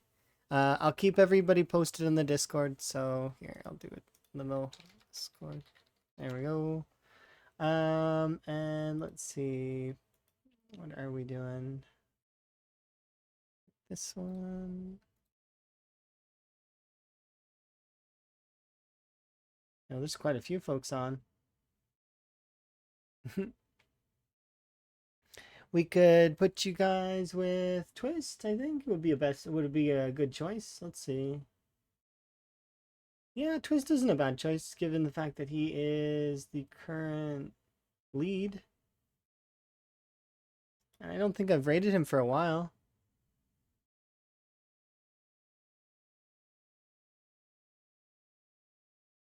There we go.